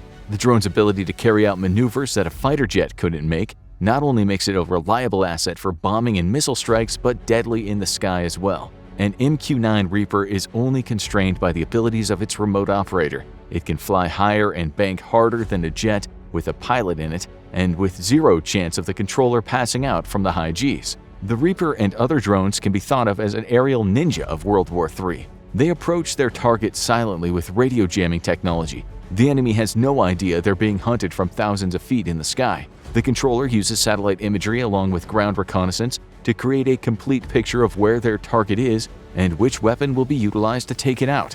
There will be no hiding from the Reaper. This deadly craft will likely take a psychological toll on the enemy, as no matter how deep they are in their own territory, there will always be a chance that a Reaper or a Predator drone is lurking above them. But it's not just individuals that have to worry about drones. Entire battalions can be annihilated if these machines release their entire payload at them.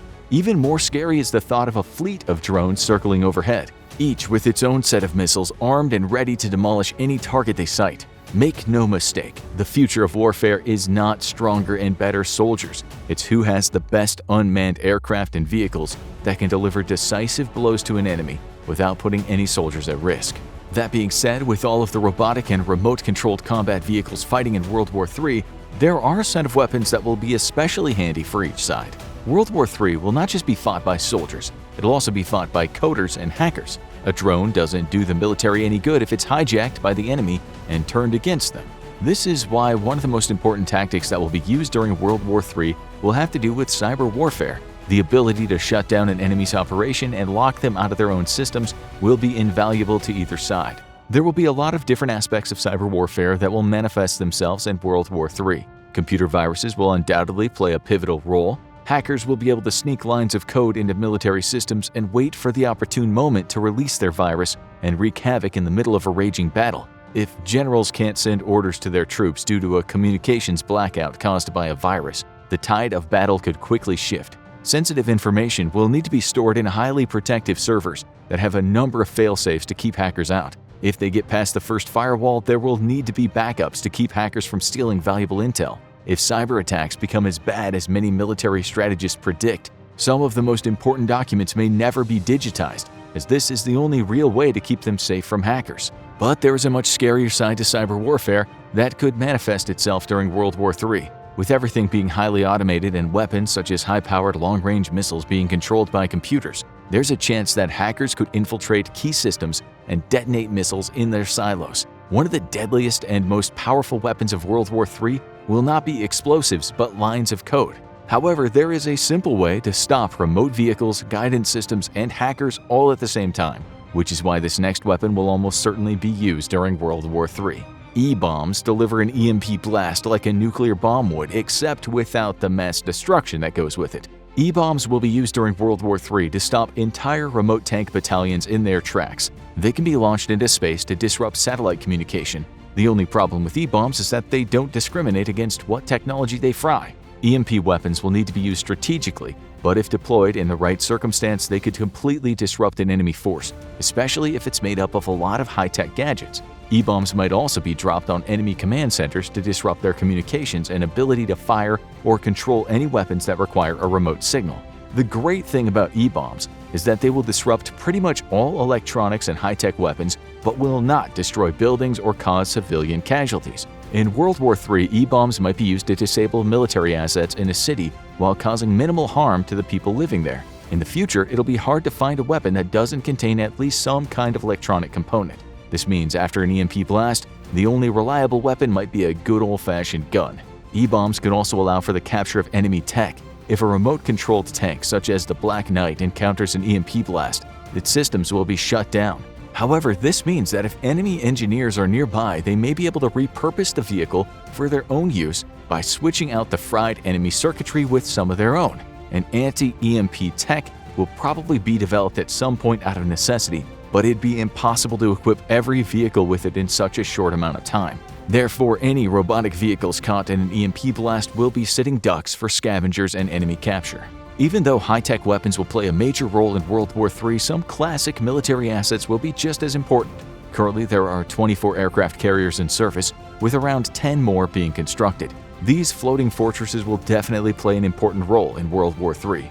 Fighter jets, bombers, and drones can all be launched from the platforms of these carriers. This means that wherever the aircraft carrier goes, there is a force ready to strike. The newest carriers come equipped with nuclear reactors that give them an almost infinite range. This setup allows them to power the ship so that pulling into a harbor where the carrier is a sitting duck can be kept to a minimum. Airdrops can be sent to resupply food and other necessities while the aircraft carrier continues to cruise around the world to carry out its next mission. That being said, they are very large vessels and would almost certainly be targeted by enemy attacks. Aircraft carriers in World War III will be equipped with as many countermeasures as possible to ensure enemy missiles and submarines don't sink them.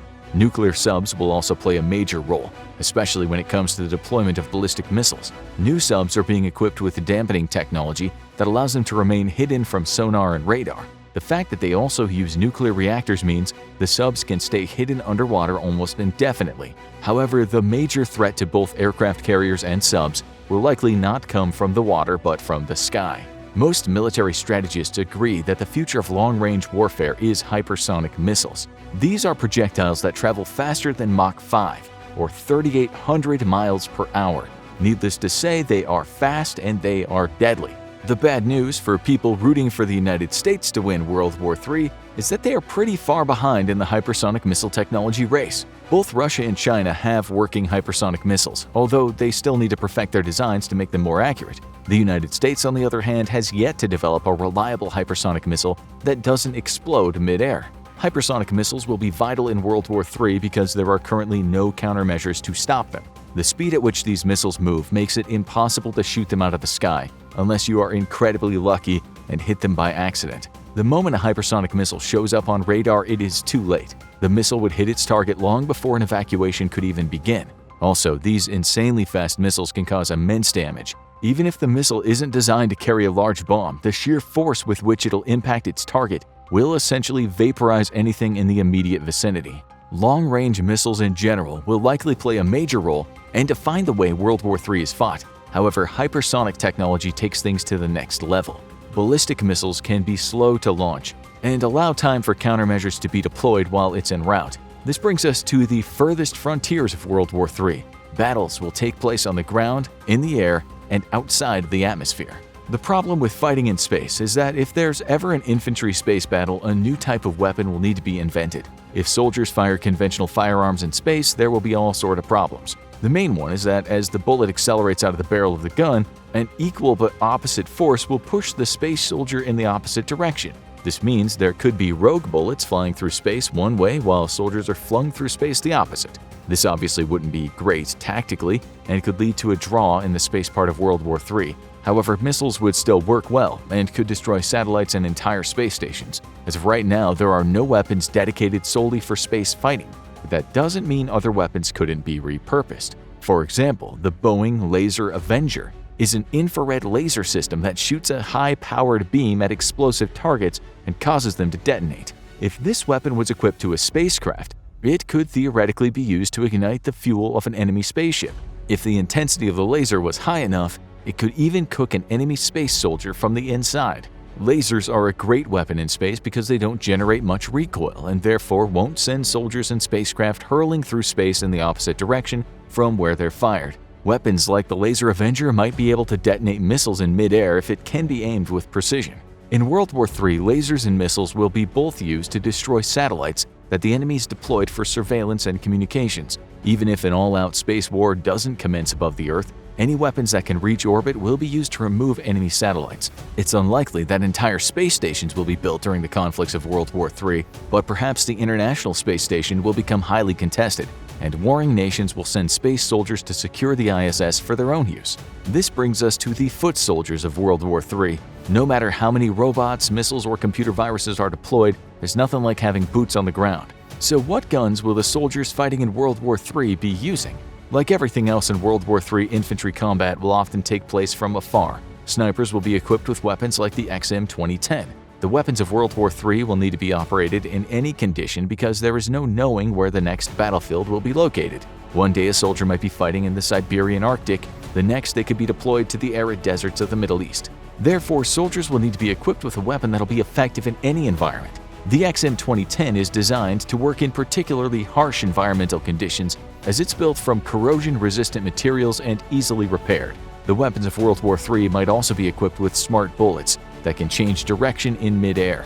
This will ensure that soldiers aren't only equipped with the best guns, but the best bullets as well. Even if they slightly miss their target, the bullet will adjust and accomplish the mission. But even as an infantryman, the soldiers of World War III might need a little more power, which is why this next gun will be an ideal addition to any squad's arsenal. The XM-25 is also known as the Punisher, and for a good reason. This is more than just a gun, it's a grenade launcher. The XM-25 fires 25mm grenades that explode in mid-air near a target. This causes optimum damage and puts the fear of God in anyone who finds themselves on the receiving end of this weapon.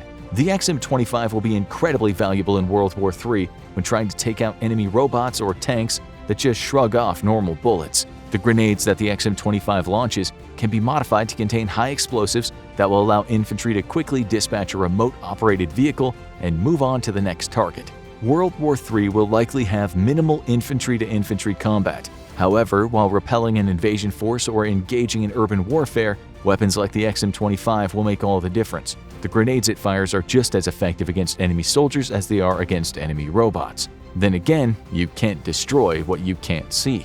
Invisibility technology will be a must-have for World War III. Companies like Adaptive have already made huge leaps in stealth technology. This tech doesn't necessarily make tanks and large craft invisible to the naked eye, but it does hide them from radar and night vision, which is incredibly important for any force trying to sneak up on an enemy.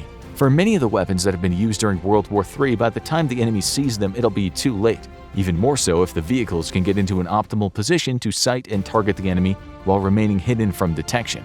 And although the cloaking technology being developed right now is mostly to keep things hidden from radar, there are some promising tech ideas that may lead to entire ships and tanks being made invisible to the naked eye by bending the light that hits a vehicle. A combination of sophisticated lenses and cameras could render an entire military craft invisible.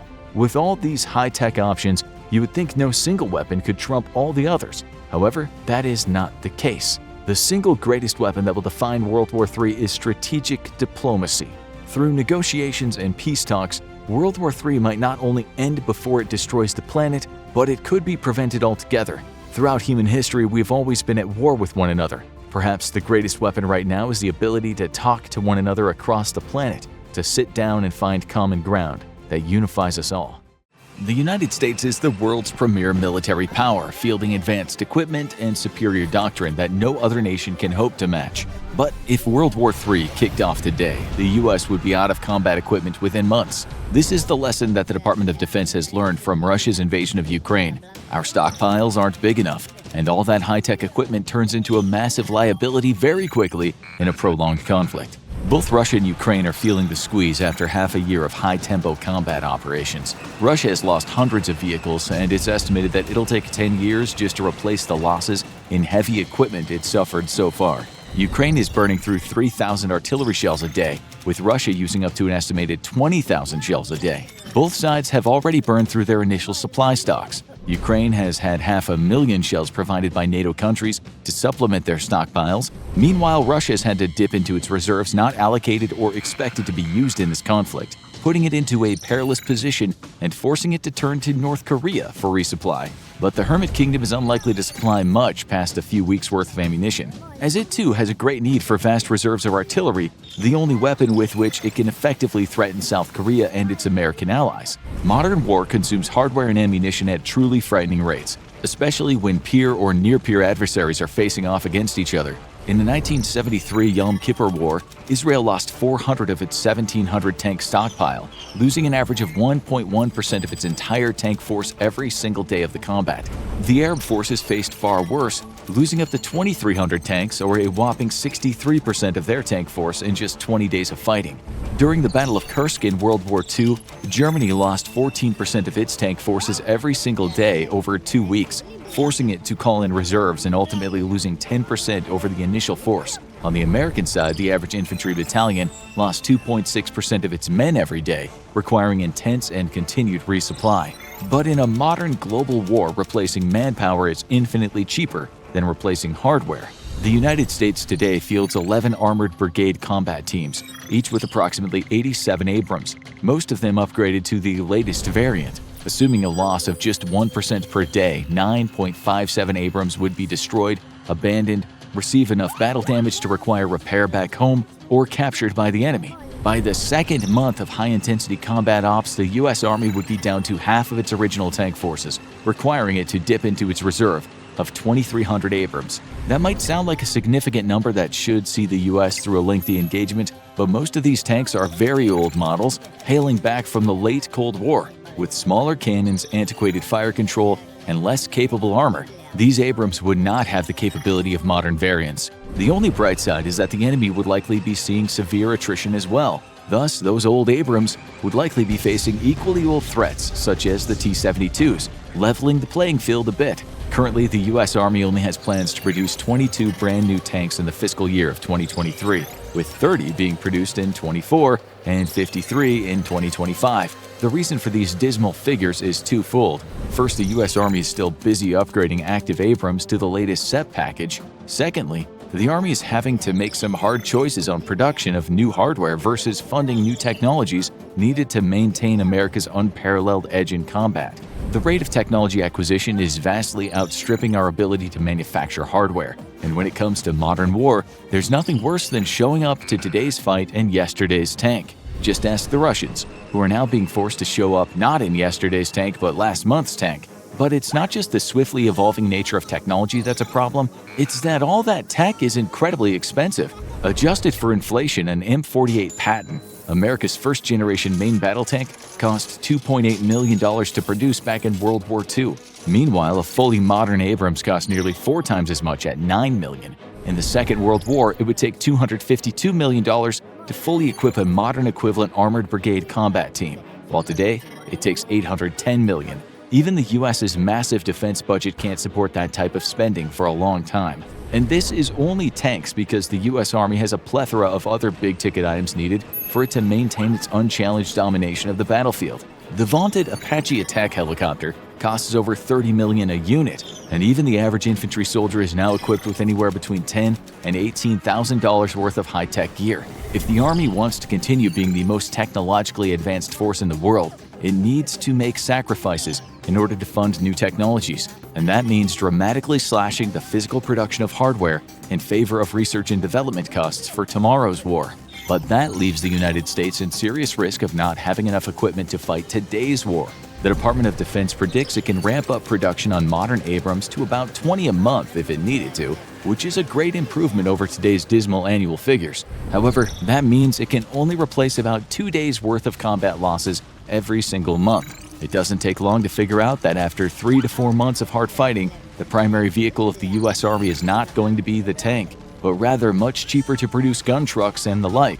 In 2018, the Army asked Congress for extra money to buy 150,000 artillery shells in order to be prepared for high-intensity combat ops. As Ukraine has taught us all by now, that number is absurdly low, forcing the Department of Defense to question just how many bombs, missiles, and shells it really needs to keep on supply at all times. With nearly 1 million shells given to Ukraine so far, U.S. reserves are starting to wane. And artillery shells aren't things you can just keep on a shelf indefinitely. While they are infinitely simpler than, say, a precision-guided missile, a 155mm shell still has a shelf life of about 20 years. That means that all of our vast reserves from the Cold War, when we were prepared to fight a true high-intensity conflict, are all gone by now, along with the industrial capacity to replace them. And that's America's biggest problem in waging another high-intensity war. We can't build things anymore. In 1993, after the fall of the Soviet Union, the White House had a famous Last Supper with representatives from dozens of different major defense contractors. The message relayed to them was simple: half of you are going to go out of business. Sure enough, over the next 5 years, the defense industry was forced to consolidate, with a huge amount of mergers and some contractors simply going out of business entirely. All those mergers meant factories were also being shut down, and eventually sold off or torn down for real estate. Restarting wartime production isn't as simple as just reopening old factories that simply don't exist anymore, nor as easy as simply expanding production at the factories that do remain. Back in World War II, automobile manufacturers were able to switch from making cars to making tanks with only moderate difficulties. Today's tanks, however, are far more technologically advanced, requiring not just specialized tools to build them, but highly trained and educated individuals as well. Rosie the Riveter won't be showing up to a Ford factory today to build an Abrams, though 5 months later she might indeed be welding armor plates onto Ford pickup trucks because that's the only vehicle the U.S. can rush out to combat troops in dire need. To further add to U.S. difficulties, consolidation of the defense industry has led to many single points of failure in its acquisitions chain. For example, only a single contractor provides electronic screens for U.S. aircraft, and only a single company can repair the Navy's propellers. This leaves the U.S. extremely vulnerable to disruption due to attacks or sabotage. So, if we know that the U.S. is not ready for a high-intensity war, why don't we just invest in increased manufacturing capability now in case we need it tomorrow? The problem with this is that the U.S. government does not like to spend money that it doesn't see an immediate return on. Building a new tank plant that's just going to be mothballed until a major war starts will cost billions and not see any return on that investment until a major war actually happens. Instead, the U.S. government would prefer to put that money to direct use by funding new technology or upgrading old equipment. Empty factories are expensive and require high maintenance costs, but we get nothing out of it in return until we absolutely need it. It's a risk-reward ratio that's highly disfavorable for the U.S. military. The U.S. isn't completely doomed, however, as these severe rates of attrition are only applicable in peer or near-peer conflicts. The force that does exist today is so extremely capable that it might never suffer such extreme losses. During Desert Storm, the U.S. and its allies faced the world's fourth-largest military with one of the densest air defense networks in the world. But revolutionary technologies such as GPS and precision-guided munitions allowed America to absolutely rout the Iraqi military at a cost that's frankly absurdly small. The entire coalition suffered only 31 tanks destroyed or disabled, while Iraq had 3,300 tanks destroyed. The U.S. military superiority carried the day, inflicting such an incredible defeat on a Soviet-trained and equipped military that the Soviet Union and China both immediately threw their old war plans out the window and rushed to develop new ones to counter the U.S. 10 years later, during the second invasion of Iraq, the U.S. was able to decimate the Iraqi military with only 5 divisions, a figure that nearly everyone at the Department of Defense warned would lead to battlefield catastrophe. However, once again, advancement in technology had made smaller, nimble U.S. forces far superior to even greater Iraqi numbers. Today, the only near-peer opponent the U.S. faces is China, and while China is shaping up to be a capable foe, it's still unknown just how well China could fare in modern war. Its last war was in the 1970s against Vietnam, and it lost that conflict. If the U.S.'s doctrinal and technological edge holds, then perhaps there's no need for vast amounts of equipment reserves. The fact that America enjoys a whole host of global allies and partners also means that in any major conflict, it's going to bring a lot of friends to the fight, while its opponents will struggle to find any. Perhaps we've finally seen the end of major conflicts due to America's massive edge in a largely united world order. But if we haven't, the United States risks fighting World War III in gun trucks and other low-tech solutions that might spell disaster. As it stands, that disaster is more likely than ever. Russia's on the warpath, and if successful in Ukraine, is unlikely to stop there. Lithuania, with EU support, has shut off the flow of military and economic material to the Russian enclave of Kaliningrad, triggering a threat of invasion by Russia in retaliation. A world away, China flexes its muscles as it threatens the United States and their continued support for Taiwan.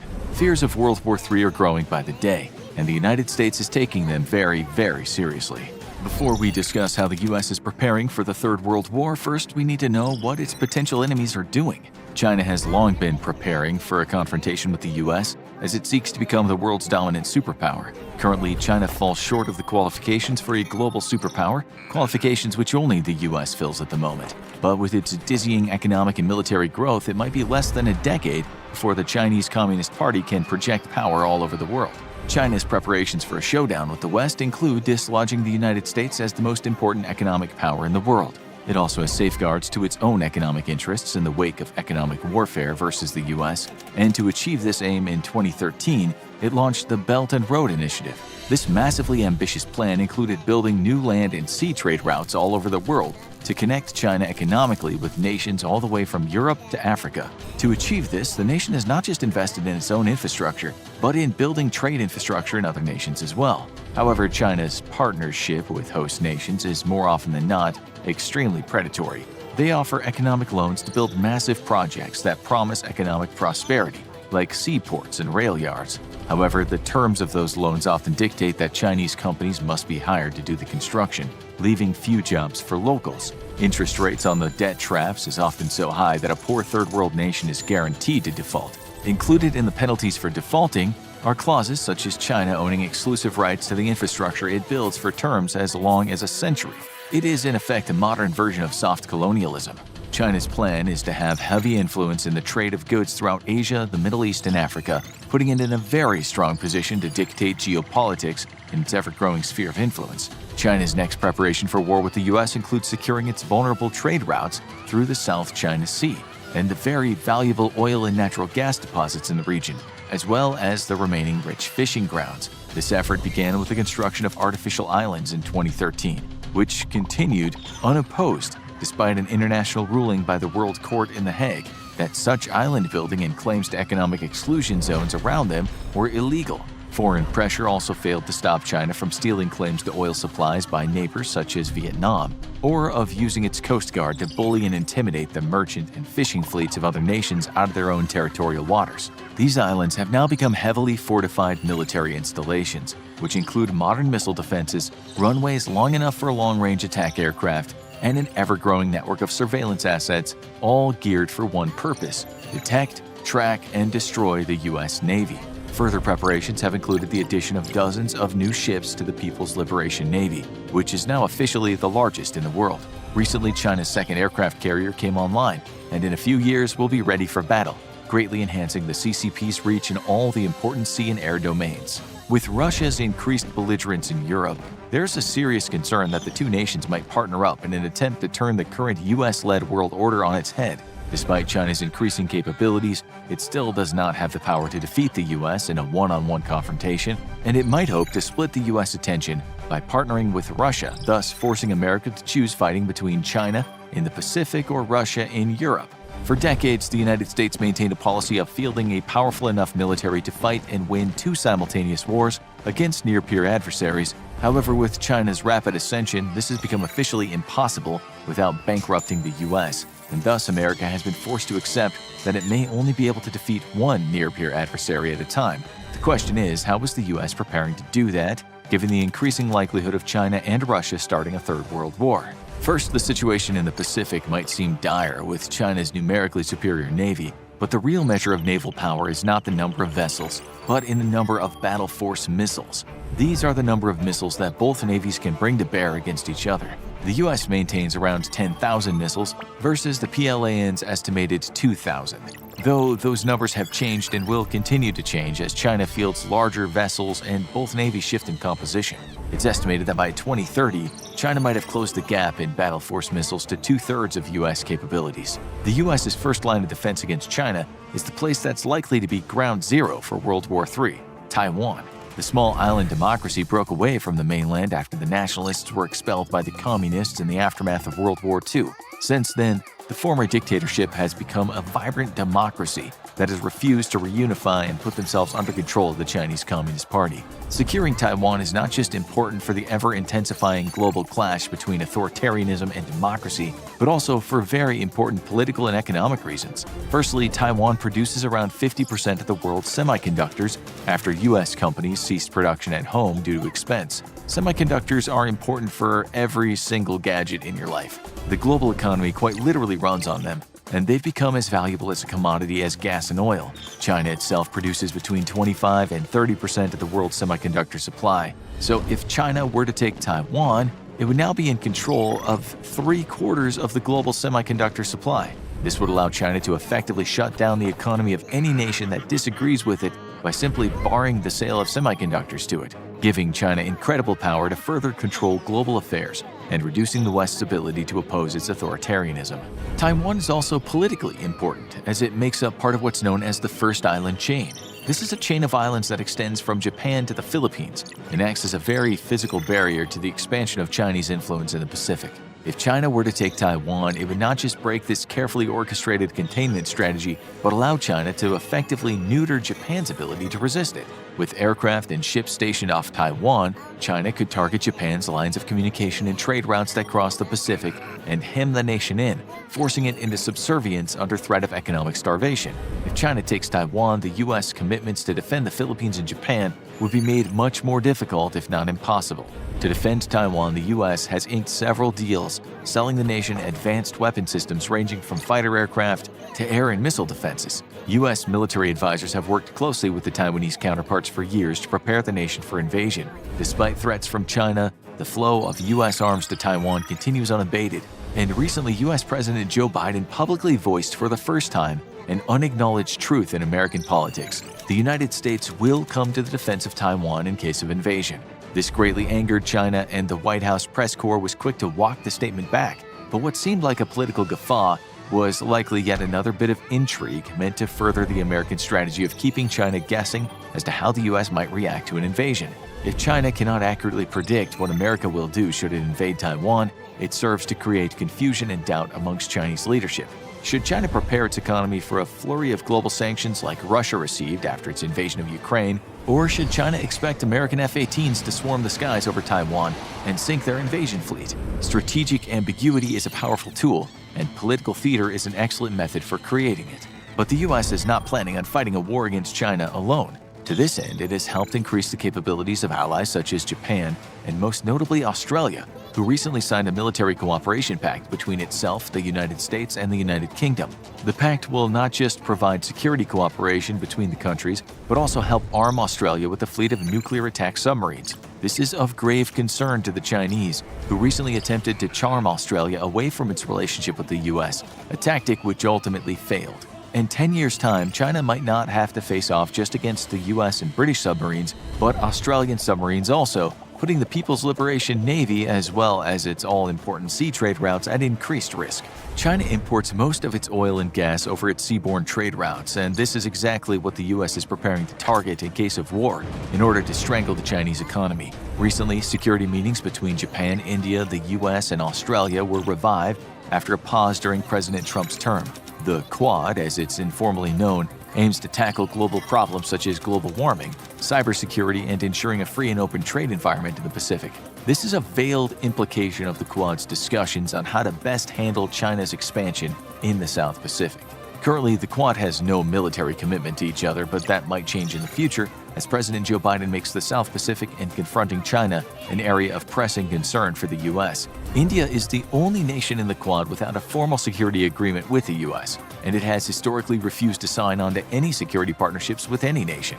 However, that may soon change as tensions between India and China escalate, and it becomes clear that India is not able to win a war against the superior Chinese military on its own. Bringing India into the network of security alliances in the South Pacific would effectively hem China in on all sides, and more importantly put Allied ships and planes directly in the path of China's trade routes through the Indian Ocean.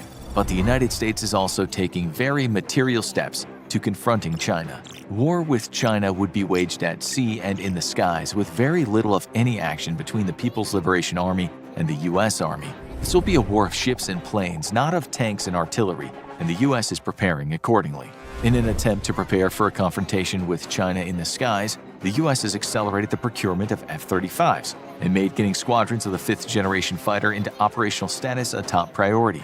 However, both the Navy and the Air Force have expressed reservations about the F-35's current readiness, which has prompted both the services to supplement orders of F-35s with orders of upgraded legacy aircraft, such as the F-15 Eagle for the U.S. Air Force and the F-18 Super Hornet for the U.S. Navy. To counter the threat of Chinese missiles, including its very vast arsenal of ballistic missiles capable of targeting U.S. ships far out at sea, the Navy has also begun to expand the number of Aegis-equipped vessels in its fleet. Starting in 2015, the Navy also began to work on undoing the strategy of carrier-based sea dominance that it's employed since the end of the Cold War. With the fall of the Soviet Union, the U.S. Navy enjoyed unmatched superiority and complete freedom of action anywhere in the world, and thus surface fleets were retasked with simply protecting carriers. Anti-submarine warfare and anti-surface warfare skills had atrophied as naval strategy centered completely around the big carriers. Now the U.S. Navy is preparing its crews to once again face off against near-peer foes in ship-to-ship battles. Submarines are America's second greatest naval asset after aircraft carriers, and yet remain nearly completely forgotten by most of the world, which is exactly how they like it. Currently, the U.S. has a fleet of 68 submarines and is replacing the Cold War Los Angeles-class fast attack submarines with the new Virginia-class. Investment in submarines has stalled recently and procurement plans are behind schedule, but the United States retains a significant advantage in undersea combat, despite China having a larger force of less advanced submarines. The realm of hypersonic missiles has received a great deal of attention ever since it was announced that the U.S. was lagging behind both Russia and China in their development. Yet there's some misinformation and confusion regarding this technology that's made Russia and China seem as if they hold a significant advantage over the US in this realm, when they really don't. Firstly, any ballistic missile is hypersonic, and China's recent test that saw a hypersonic missile fly around the world is not very impressive from a military point of view.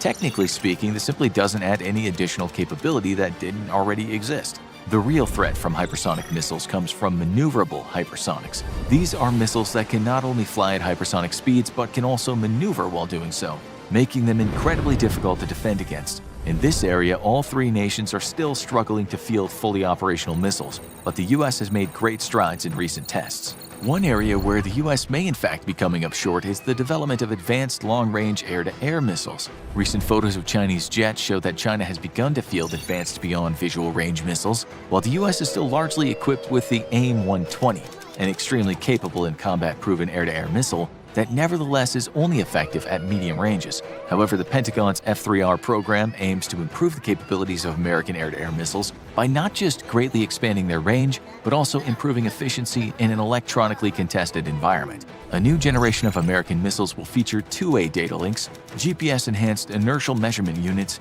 an expanded no-escape envelope to increase lethality, and improved high-angle off-bore sight capability, allowing pilots to fire missiles without their plane being pointed directly at the enemy, thus lowering their vulnerability. However, the next step for U.S. fighters is the AIM-260, which will feature beyond visual range capabilities and match longer-range opposition missiles while bringing the tried-and-true technologies of the AIM-120. But World War III will also likely involve action against Russia in Europe, as China and Russia are both likely to cooperate in such a scenario.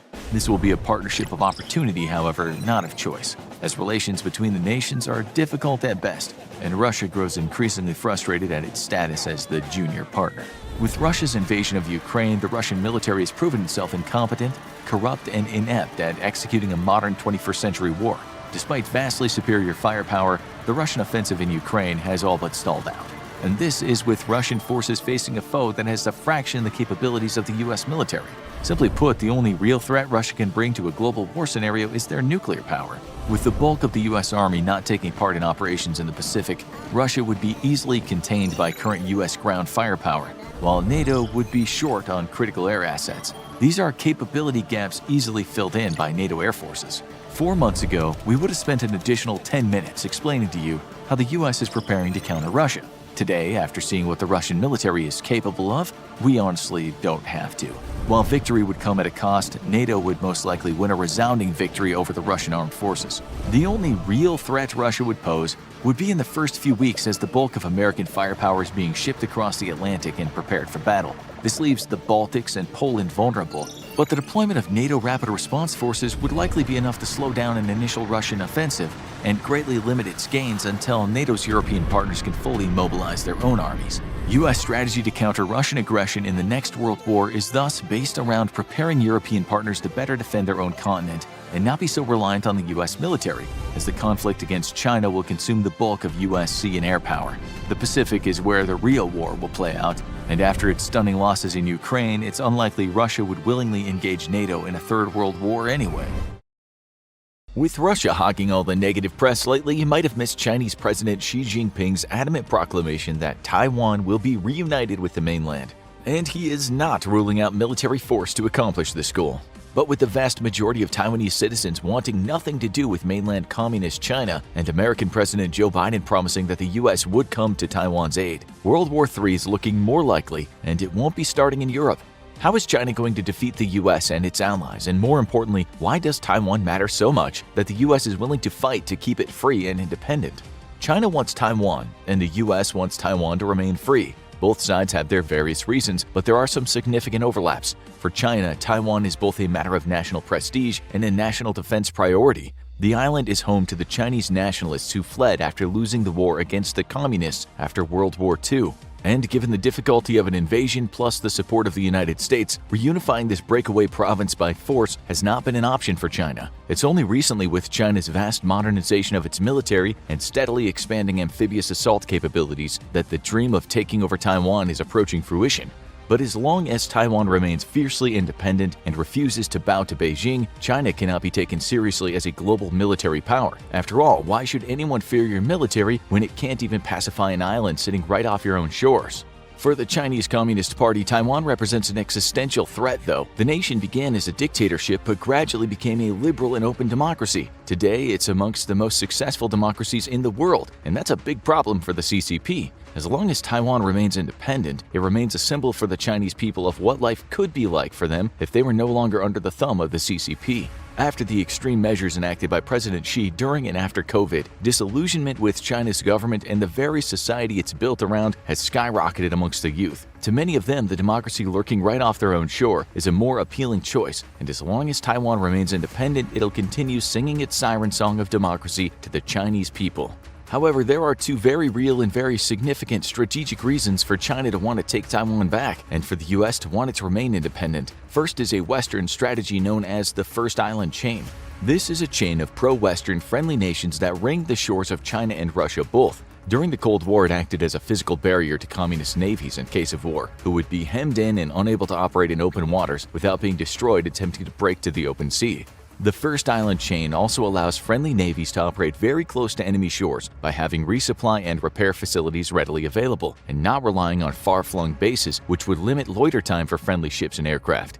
Today, the first island chain strategy no longer hems in the Soviet Union and its allies and instead acts as a barrier to Chinese expansionism. China has attempted to break the first island chain by illegally building artificial islands in the South China Sea, and while the threat they pose is significant, it still doesn't allow the Chinese Navy to break the defenses of the first island chain completely, and it doesn't allow them to push hostile navies far enough away that Chinese shipping can continue to keep the nation supplied with the vital petroleum and natural gas it needs. Another strategic reason to want reunification with Taiwan could potentially impact the entire world, though. Today, Taiwan is the world's largest manufacturer of computer chips and semiconductors, wielding such significant clout that its embargo of Russia has all but crippled the nation's ability to build modern weapons. Taiwan's contribution to the global technology market is so significant that as the Chinese threat over the island grows, the United States has passed emergency funding for computer chip manufacturing plants to be built inside of America once more. If China were to seize Taiwan, it would in effect be in control of nearly all the world's supply of advanced electronic components and be able to threaten embargoes to nations that don't toe the CCP's line.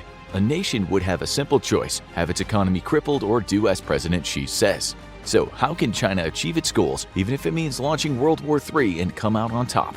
China has already prepared extensively for conflict against the superior U.S. Navy, and has done a really good job of it too. The surface combat ships are still no match for American vessels, with China having approximately 2/3 of the total battle force missiles that the U.S. Navy has. Its air force is similarly outclassed by the U.S. Air Force, which not only outnumbers China's, but has far better capabilities in all but one department: long-range air-to-air missiles, where the Chinese PL-15 enjoys a significant advantage over the American AIM-120 in terms of range. However, the U.S. is fast-tracking an upgrade called the AIM-260 Joint Advanced Tactical Missile to not just close the gap, but exceed it once more.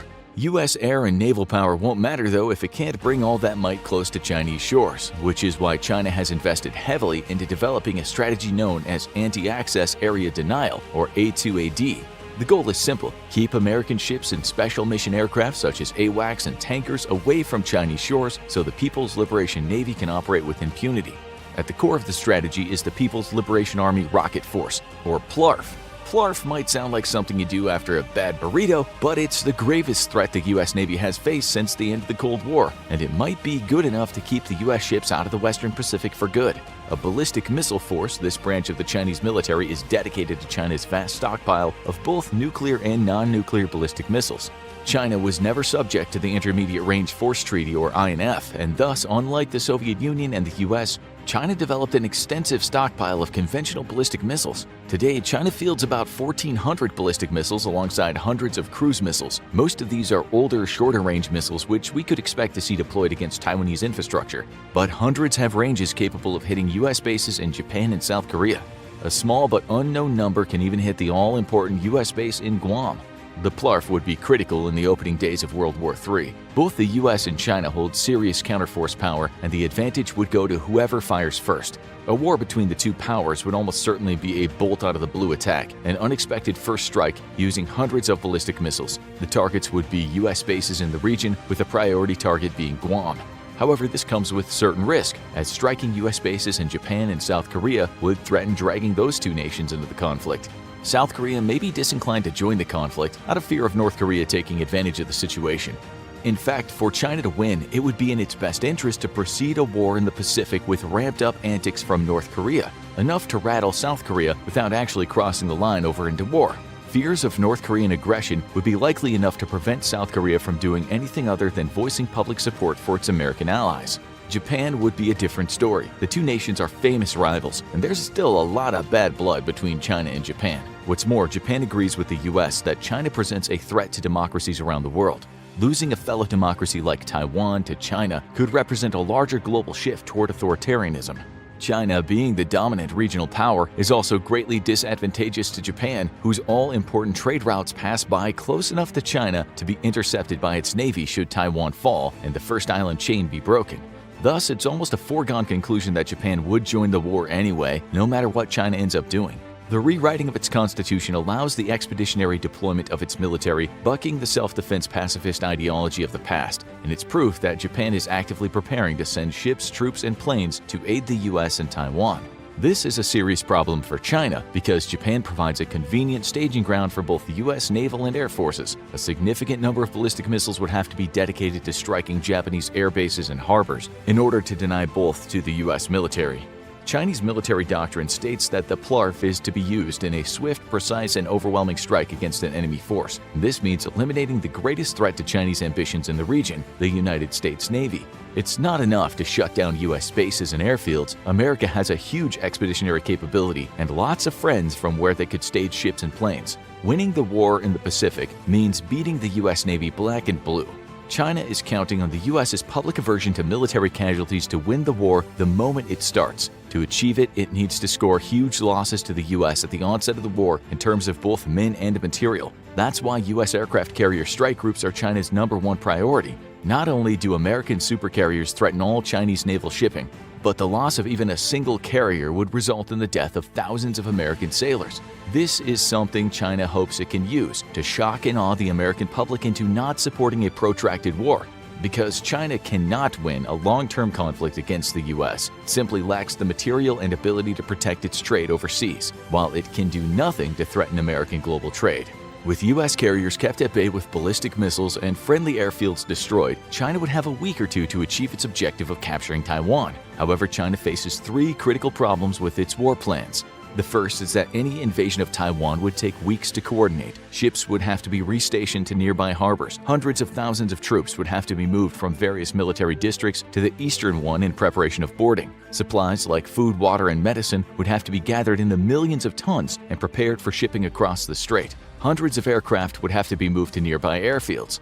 Basically, an invasion of Taiwan would be anything but a bolt out of the blue. It would be a very publicly broadcast event that would have months of warning. The United States would use this time to gather global support for either painful political and economic measures against China or to build a national military coalition like it did in Desert Storm. In an unprecedented move, European NATO partners have been sending ships to the South Pacific in the last 6 months. These routine patrols are meant to signal one thing to China: Europe stands with the US and against an invasion of Taiwan. Invading Taiwan would mean taking on an international coalition. And there's no ready answer to this daunting problem for China, who enjoys few meaningful alliances and 0 who would support it in war against what would in effect be a global force. The second problem China faces is that though its ballistic missile force is a deadly threat to U.S. forces, it might not be able to effectively deter U.S. naval operations the way China hopes it will. Hitting a stationary airbase with a ballistic missile from thousands of miles away is relatively easy. China has reduced the circular probability of error from 100 to just 5 or 10 meters for its modern missiles. However, hitting a fast-moving warship in the middle of the ocean is a different challenge altogether. Ballistic missiles and other standoff weapons need good tracking data to hit a moving target. This means that a ship must be first discovered, properly identified, and then finally fixed. China has greatly improved both its ground-based and satellite-based long-range radar capabilities, but this type of radar can only tell you a ship is out there with an approximate distance. Accuracy of satellites, however, is greater, though they provide only a temporary track as they orbit the Earth. In order to properly identify and then provide a good track, you need a much better sensor technology, and it's unknown if China can foot the bill there. A vast investment in drones and AWACS aircraft means that China potentially has the tools to get the job done, but these airborne assets have to face the threat of the most capable air force in the world. China does enjoy an advantage here because the US would have to operate aircraft at extremely long ranges, but a decided uptick in both the purchase of air and sea drones by the US military, as well as a new tanker drone, means that the reach of America's weapons is being steadily and greatly increased. Even if China can overcome the difficulties in hitting moving targets, there's still one Achilles heel it has no solution for, neither today nor in the projected future. China depends on overseas trade for the majority of its oil and natural gas imports. It does have 2 land-based connections to Russia, but one of these, the pipeline from Sakhalin, would make an easy target for a cruise missile strike via submarine. That would leave only one inflow of oil and natural gas in the far west out of U.S. reach. This would basically be a trickle compared to China's current fossil fuel supply, and within weeks the nation would run out of oil altogether. Its military could fight on for a few months at most due to the strategic reserves, but its economy would come crashing to a halt as the civilian sector becomes energy starved. To add insult to injury, over 60% of Chinese trade comes via the ocean. Except it wouldn't in case of war, thanks to the US Navy. Even if its ballistic missile forces are effective at keeping the US Navy at bay, ballistic missiles can't stop the huge US attack submarine fleet. Surface task forces could also easily choke off China at multiple traffic choke points for maritime trade, including the Malacca Straits, the Gulf of Oman, and the Panama Canal. China is attempting to secure ports and airfields outside of the country so it can base forces near these strategically important waterways, but so far has only succeeded in gaining the use of a small base at Djibouti, only miles from a much bigger American base. With the bulk of the world on the US's ideological side and the vast network of friends and partners the US can use to leverage pressure on anyone contemplating allowing China to build military bases on their territory, it's not predicted that China's forward-deployed military forces will grow in any significant amount. The Chinese Navy may be the largest in the world today, but most of these ships are smaller vessels meant to act as missile boats or harass the fishing vessels and oil-exploring ships of neighboring nations, not attempting to dislodge a U.S. carrier strike group from a vital trade artery. For all its planning, there's nothing China can do about this situation in the current or even long term, though it is steadily working at building a blue water navy capable of operations far from home shores. It still has a significant way to go to get there, however, and even the U.S. remains firmly in the lead. September 28, 2027, 0330 hours local, Ryukyu Islands, Taiwan Strait. Local residents are woken by the sound of helicopters, gradually building in intensity until the sound of a dozen Chinese helicopters approaching the local township becomes a roaring cacophony growing in intensity. Before any of the assault helicopters come into view, there's flashes of light from ships offshore, and seconds later a whining scream as shells fired by the 130mm cannons of the Type 55 destroyers just sitting off the shore smash into the beaches. The fire is very precise, and multiple defensive emplacements of the Taiwanese XTR-102 air defense guns are destroyed. But other shells hit empty stretches of coastline. The small garrison of Taiwanese Navy personnel responsible for defending the island have already moved them to new positions, leaving dummy guns made out of metal and plywood behind for the Chinese to destroy. The invasion was inevitable. Since the early summer, China had begun building up a massive invasion fleet, an effort taking months to coordinate as the People's Liberation Army Navy gathered the resources necessary for a cross-strait invasion. Hundreds of civilian vessels of all sizes had been pressed into military service to shore up the plan's amphibious capabilities. If an invasion of Taiwan was going to succeed, it needed to happen fast, and every ship that could hold a tank or armored vehicle was soon finding itself under temporary new management. The rain of shells continues as the first wave of the assault aircraft nears the beaches. Chinese Z-10 attack helicopters are the tip of the incoming aerial spear. Their job is to sniff out Taiwanese resistance and destroy it, providing protection for the incoming transport helicopters. Overhead, Chinese flying sharks are providing air defense from any Taiwanese Air Force incursions, though none are expected. The two Ryukyu Islands are many times further from Taiwan's shores than China's. By the time the Taiwanese planes would reach them, the fighting would be over. From positions obscured by camouflage netting, a steady stream of tracers fires up into the sky and at the Chinese helicopters. The surviving XTR-102 guns have been hidden from Chinese visual and thermal recon by netting interwoven with materials designed to defeat infrared detection. Now the guns glow as hot as the sun as they send steady streams of cannon fire up to the attack helicopters. But it doesn't matter anymore. The time for deception is over. Two Z-10s are smashed out of the sky by the withering fire of the remotely operated weapons. Knowing they'll be outmatched by a superior Chinese force, Taiwan has looked to automation to shore up its defensive capabilities. The computer-controlled sentry guns have been given the freedom to pick their own targets and use a variety of sensors to lock on the attack helicopters. The other Z-10s peel away and go up to gain altitude as the pilots scan for the sources of incoming fire. Twisting down into a steep dive, the choppers unleash a barrage of cannon and rocket fire at the automated guns below. Two more Chinese choppers are shot out of the sky, but eventually the automated guns go silent. The path for the dozen Z-20s, each carrying 15 troops, is open, and minutes later the first of the air assault choppers cross the surf line at just a few feet over the watertop height. The helicopters are met by a wall of ground-to-air missiles fired by the Taiwanese defenders on the ground, but under withering fire the air assault is over in less than an hour. China has seized both Ryukyu Islands in an opening gambit for forced reunification of Taiwan. September 28, 1700 hours local, Washington, D.C. That son of a bitch is daring us. The American president scowled at the TV screen, currently tuned into network news and showing a pre-recorded speech by Xi Jinping, president for life of China. The Chinese president is declaring the start of reunification procedures with the breakaway province of Taiwan. He is purposefully ambiguous about the scope and methods of which China will use to reunify Taiwan, but has declared that in response to the launching of anti-ship missiles from the Ryukyu Islands by Taiwanese forces, his military was forced to defend itself by seizing the islands and neutralizing the threat. It's a fait accompli attack, no different than the same type of attack NATO feared Russia would launch against one of its Baltic neighbors. That scenario, Russia was projected to take a small meaningless chunk of a Baltic nation and then immediately heavily fortify it, daring NATO to respond. If the alliance didn't invoke Article 5 immediately, then its credibility would be ruined, splintering the unifying principle of NATO.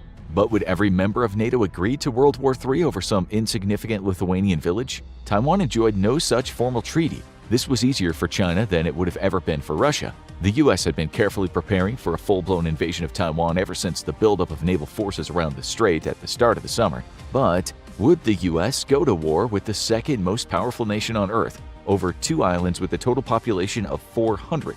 The American president rubbed his temples vigorously. He picked up his direct line connecting him to the chairman of Joint Chiefs of Staff. The words he spoke into that phone would have repercussions for the entire planet. September 28th, 0645 hours local, Fleet Base West, Australia. The sleek Virginia-class submarine spun up to full power as the harbor tugs pulled away. The HMAS Crawford was one of two nuclear-powered submarines built by the Americans and gifted to Australia to tide the nation over until its own nuclear submarine program reached maturity in the mid-2030s. 5 minutes later, the black hull was slipping beneath the waves as she steamed away from friendly shores and into harm's way. She carried only conventional weapons, 12 Tomahawk cruise missiles in her two vertical launch systems located about halfway down her spine, and 25 Mark 48 80 CAP torpedoes to launch from her forward tubes. Just one of those torpedoes had a good chance of crippling a Chinese cruiser, two would sink it. Her course was due north, where she'd join a wolf pack of American attack submarines north of the Philippines.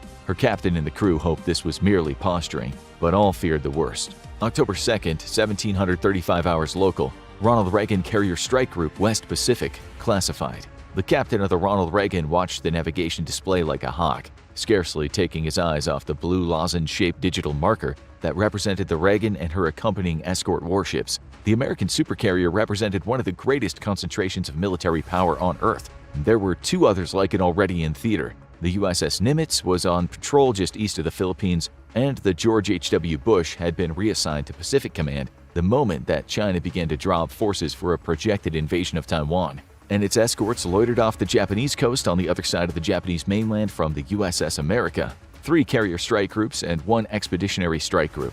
Washington was sending a very strong message to Beijing. As the captain watched the blue digital icon of the Reagan approach an elliptical boundary superimposed onto the navigation display, he figured it was time for the Chinese to send their own response. Pixel by pixel, the blue lozenge on the screen slowly neared the brown elliptical boundary that cut across the screen, zooming the display in so that it now showed the Reagan's position in terms of individual kilometers instead of tens of them. He held his breath as the icon neared the brown boundary at a snail's pace, and then crossed it. Despite himself, he let out a heavy sigh, slightly embarrassed at the noise it caused in the packed CIC. Sure, everyone had been holding their breath, but he was the captain. He was supposed to remain steadfast, not sound like a relieved schoolgirl that, "Sir, we're getting priority flash from Eglin.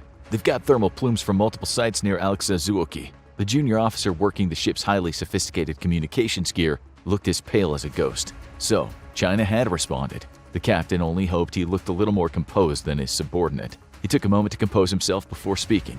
This was a shooting war now. "Anything from the Hummers?" "Negative, sir. It's probably not us, but keep them looking. Flank speed, yeoman." The helmsman, a yeoman third class, eyed her confirmation to his order. Despite the massive size of the ship, he swore he could feel it lurch a little bit as the reactor output was increased dramatically, and the supercarrier picked up appreciable speed. The top speed of a U.S. supercarrier was classified, and the Reagan was now hitting those speeds. Despite being a fraction of her tonnage, the escort vessels would struggle to keep up. The ship would go in a zigzag pattern at flank speed, with her escorts doing their best to catch up and remain in formation. The maneuver was meant to throw off incoming ballistic missiles, China's famous carrier killers. But to kill a carrier far out at sea, China needed to be able to detect it first, identify, and then track her.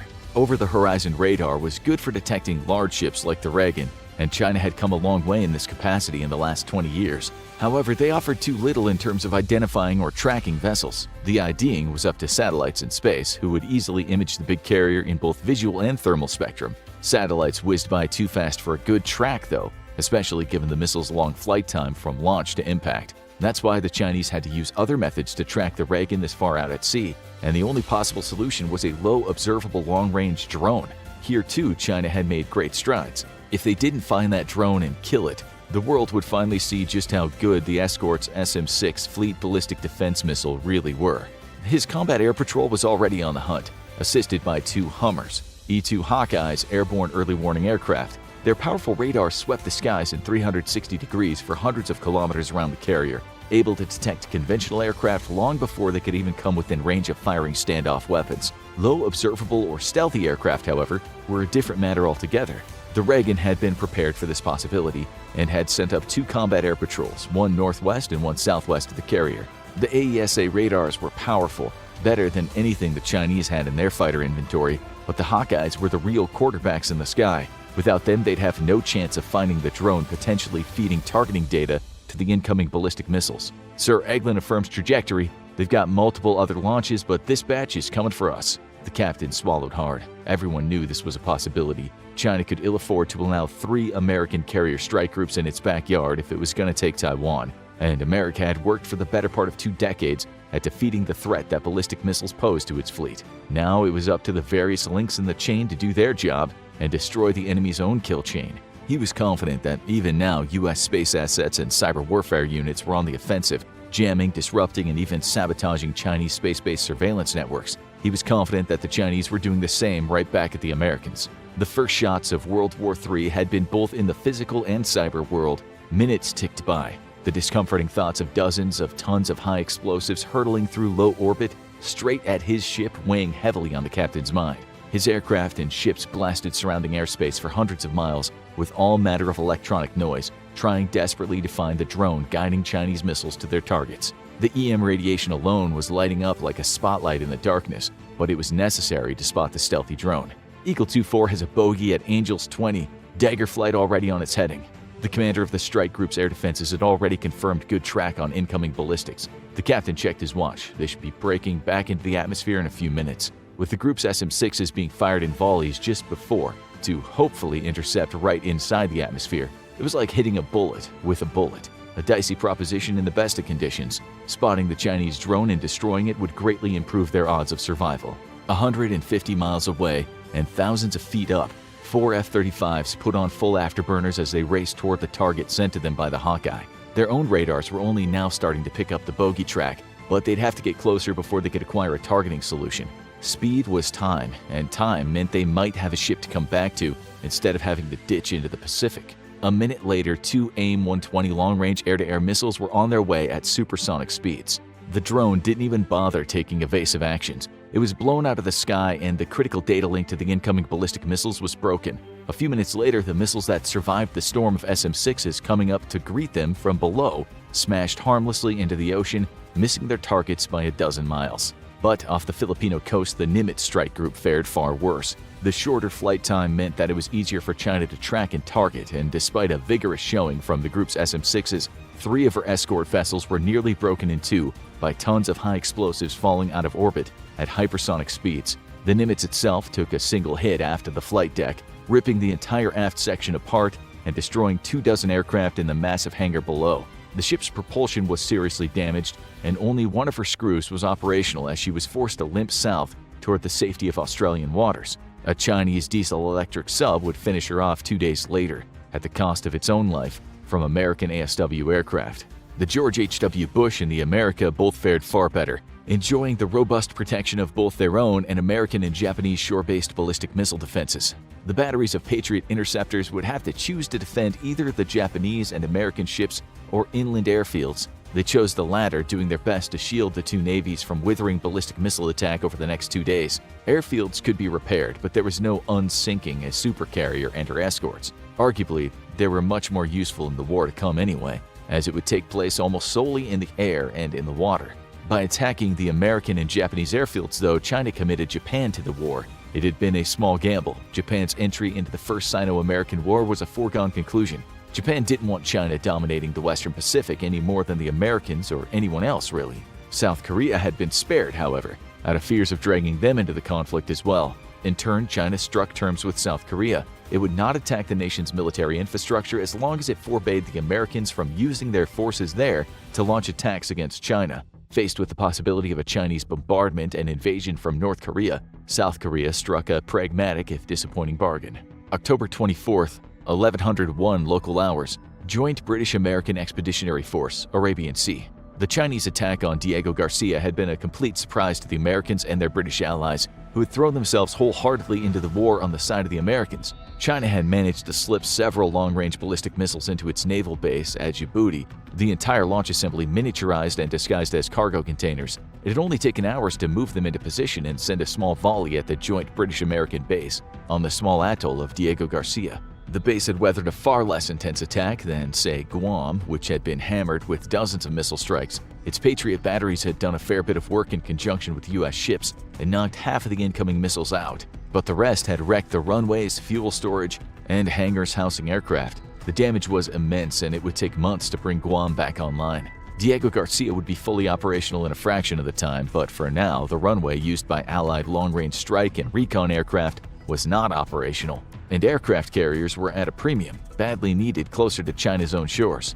The attack had been part of an effort to disrupt U.S. and British operations in the Arabian Sea, and an attempt to dislodge the blockading force already on its way there. With their ships positioned at the mouth of the Gulf of Oman, China's badly needed oil supplies could be squeezed off. As the nation imported the majority of its oil via the sea, this put it in a seriously compromised situation. With current reserves, as well as oil being delivered from Russia, China could ration supplies of oil to its civilians, diverting most of it for combat operations. However, this would strangle the Chinese economy, while in return, China could do nothing to threaten U.S. and Allied trade. It was clear how the war would end then. In retaliation, American Special Forces, including a company of Rangers, had launched a raid on the Chinese base in Djibouti against the local government's wishes. Japanese self-defense Air Force craft flying from their own air base in the country provided close air support in the brief but intense fighting. The base was now neutralized, and it was time to do the same with the People's Liberation Army Navy ships it was supporting.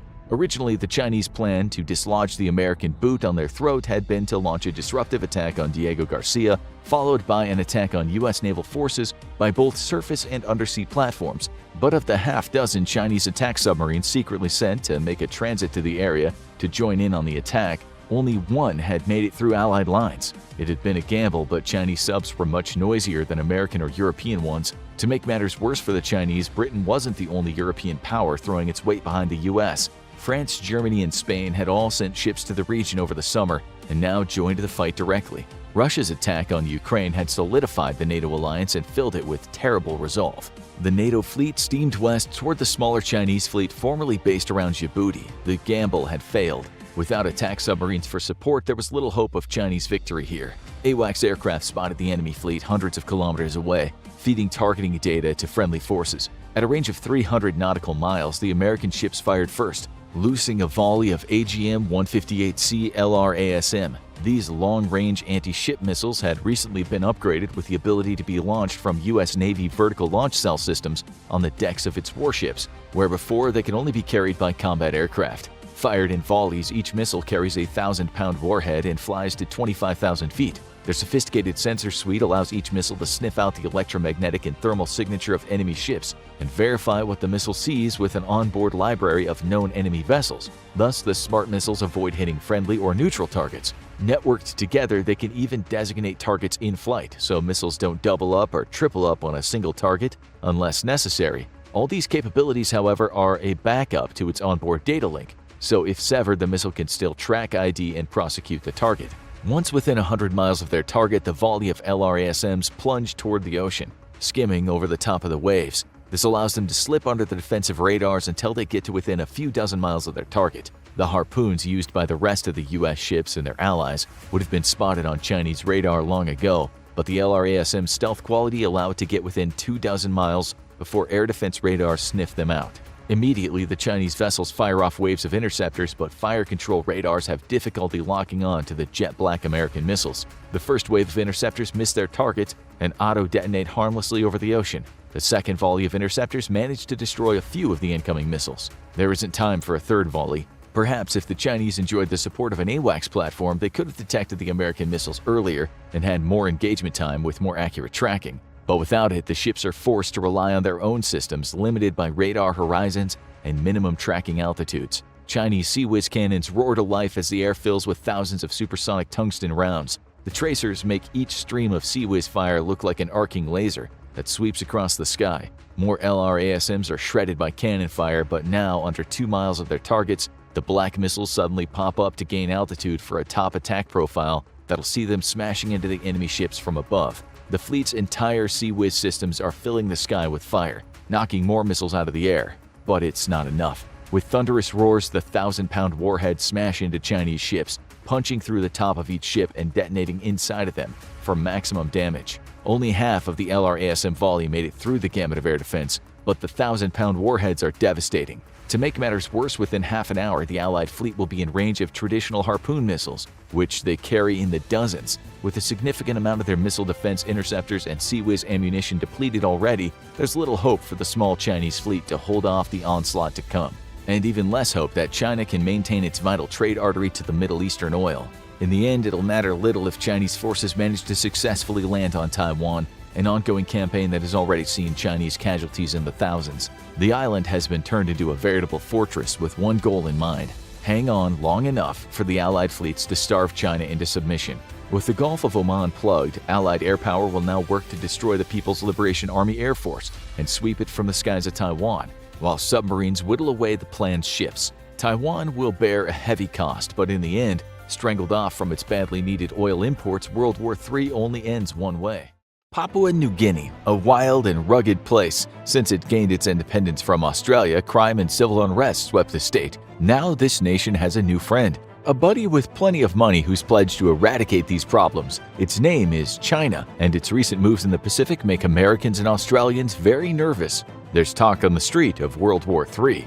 If you haven't wondered why China seems to be making plays in places in the Pacific, it's something you might want to think about. Understandably, Australians might want to invest more time on the subject than others, but this is a world issue at the end of the day. China has been expanding its naval capabilities and now has a bigger navy than the US, bolstered by 2 aircraft carriers. Why China wants to rule the waves all of a sudden? What's the point? What's the end game?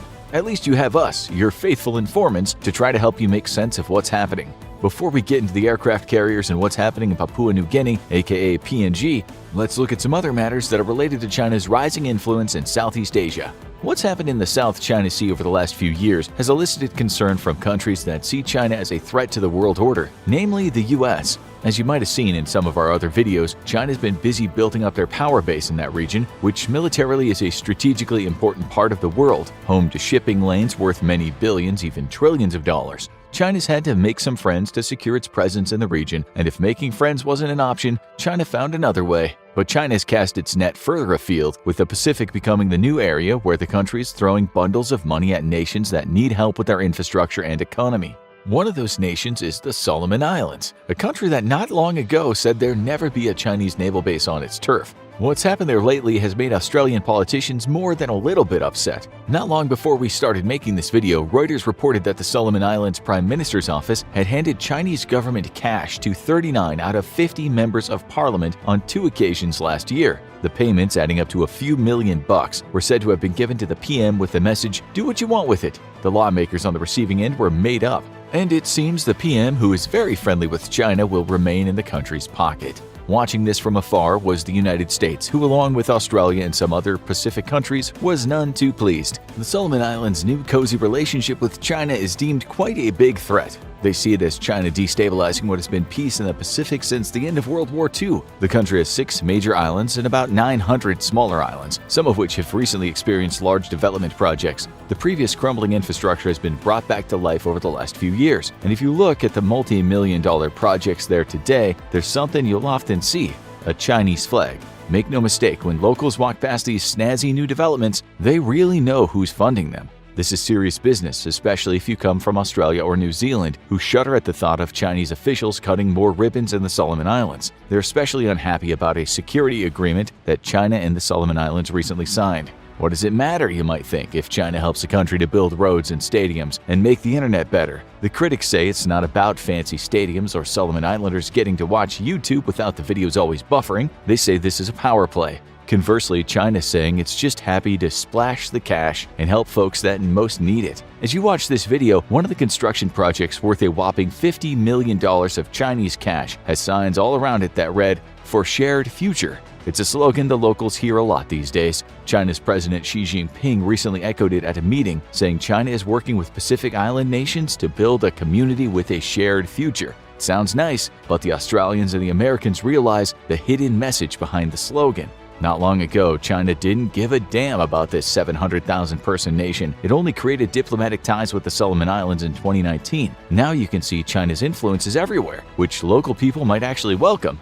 After all, the 150 Huawei telecommunications towers that China is building will undoubtedly improve some aspects of their life for the nation's citizens. Some of them are okay with this new friendship, although others might be concerned about the fact that the Solomon Islands ditched its friend Taiwan to get friendly with China. They know this is not just about getting better internet, it's choosing sides in the world of power politics. Some of them worry about Chinese-style surveillance in their nation. They worry that under this new security agreement, China might be able to send police or military personnel there. They worry that they're in the middle of a war of powerful nations, and as tends to happen in these situations, will suffer in the end. Now they have to think about which decisions will ultimately lead to less suffering in the future while still being concerned about present conditions in their country. This is why there have been clashes between pro-Chinese and pro-Taiwanese citizens. What happens now could be very important down the line. Getting caught in a fight between major powers is nothing new for the Solomon Islands. We're sure y'all know about the battle for the Pacific in World War II. You probably know that thousands of Americans died fighting the Japanese during the Guadalcanal campaign. You've also probably heard about the Solomon Islands campaign, which saw about 86,000 Japanese deaths. Fighting on the side of the Allies, U.S. soldiers and soldiers from Australia, New Zealand, Britain, Fiji, Tonga, and the Solomon Islands died or were injured in that campaign. Then there was the New Guinea campaign, which for soldiers was arguably the most horrendous campaign of the entire war. Testimonies express what an utter nightmare taking the peninsula was. No one wants to experience anything like that again. The good news is that this part of the world has experienced relative peace since then. But are we on the cusp of a new international conflict? Is this powder keg about to blow? China doesn't see it that way, or at least that's not what it's telling the world. The country has talked in official terms about its new friendship with the Solomon Islands, and you won't be surprised to hear that the word war was never mentioned. It said it's provided to help the Solomon Islands to maintain its own security. A Chinese official said his country wants to support social order, protecting people's lives and property, humanitarian assistance, and natural disaster response. The Solomon Islands has responded to all the criticism it's been getting from Australia and the US, saying it isn't about to let China build military bases on its land or allow a bunch of powerful Chinese warships to dock in the waters. The US has said this presence is all about China mounting a military presence in the Pacific. Australia said the same, as has New Zealand, both of which warn that China is creating instability on a global scale by making these pacts and connections in the Pacific. China's military analysts have said time and again there is some hypocrisy in all this, given that it hasn't been that aggressive over the last few decades. They point out that the US has around 800 bases in more than 70 countries and territories around the world. Even if China does want to build a new military base outside of its borders, they might say, why not? This is why the US and its friends have been keeping an eye on China's evolving political, economic, and security ties with sometimes impoverished Pacific countries. These countries need the money, of course. Their new infrastructure is helpful. It can be life-changing. But the US and other nations are saying that China is exploiting these countries, throwing money around not because it has a good heart, but as a method of gaining strategic power on the world stage. This is why the US and Australia are also throwing money at Pacific nations. It's why the US is trying to make stronger diplomatic ties with nations in the region. It recently said it was investing $600 million in the region, which will partly go to building 2 new embassies, one in Tonga and one in Kiribati.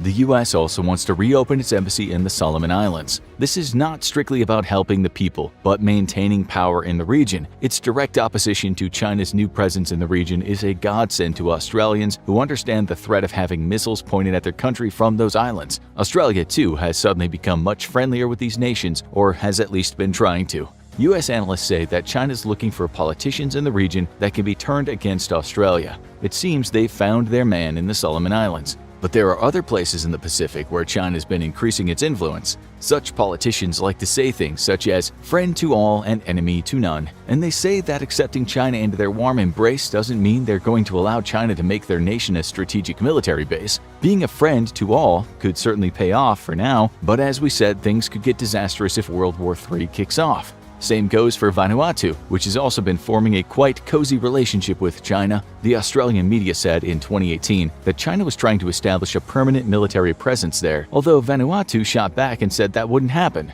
Right now, both China and Australia are trying to get Vanuatu on their side. As we make the show, a news headline states, "Closer security ties flagged with Vanuatu as Australia wrestles with China's Pacific rise." Everyone seems to want a piece of the Pacific. The US and Australia have watched as China has basically integrated places such as Cambodia, a country that's had a pretty tempestuous relationship with the US in the past. Being in the middle of power games has cost this country dearly, but now it's been transformed with Chinese money. We're talking about big changes. If you went there 10 years ago and returned today, you'd see what Chinese money has done. You'd hardly recognize the place. These countries are partners, although the US might say partners in crime. Cambodian leaders have left out the red carpet for China, which has recently invested a ton of money in Cambodia's Ream naval base, a base that provides access to the South China Sea. Locals know exactly what's going on. One of them told a Western journalist, "I hope we don't get dragged into an international conflict." Considering what had happened in Cambodia a few decades ago, he has every real reason to feel concerned. He likely has relatives who died during those dark times. The people of the Pacific also understand the precarious position they're in. The US certainly does not want to see what's happened in Cambodia happen in the Pacific. We can also look at the Pacific island nation of Kiribati, which has had close ties to the US post-World War II. In 2021, it was reported that China was paying for a rehabilitation project on the country's Canton Island. This island has only about 24 people living on it, but it's also home to an airstrip that has been used in the past for commercial trans-Pacific airline flights and before that in World War II.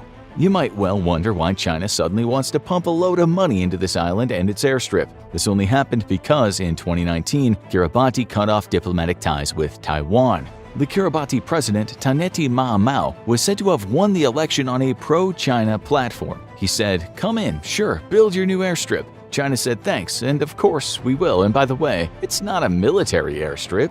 Sure, and pigs might fly one day. But again, this country might well experience some positive changes as a friend of China. It's hard to blame it or its people for taking advantage of a situation that is pitting global powers against each other.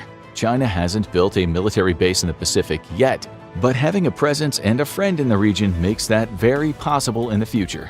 So when Australians see China getting friendly with the PNG, an old-time buddy of Australia, they start to wonder how this will pan out. Just recently, PNG's Prime Minister James Marape said his main focus as a leader is building an economically stable country, and he'll do everything to achieve this objective. In terms of presence, PNG is arguably the country you really need on your side in the Pacific. Right now, it's both friendly with Australia and China, but it's been making a lot of plans with Beijing.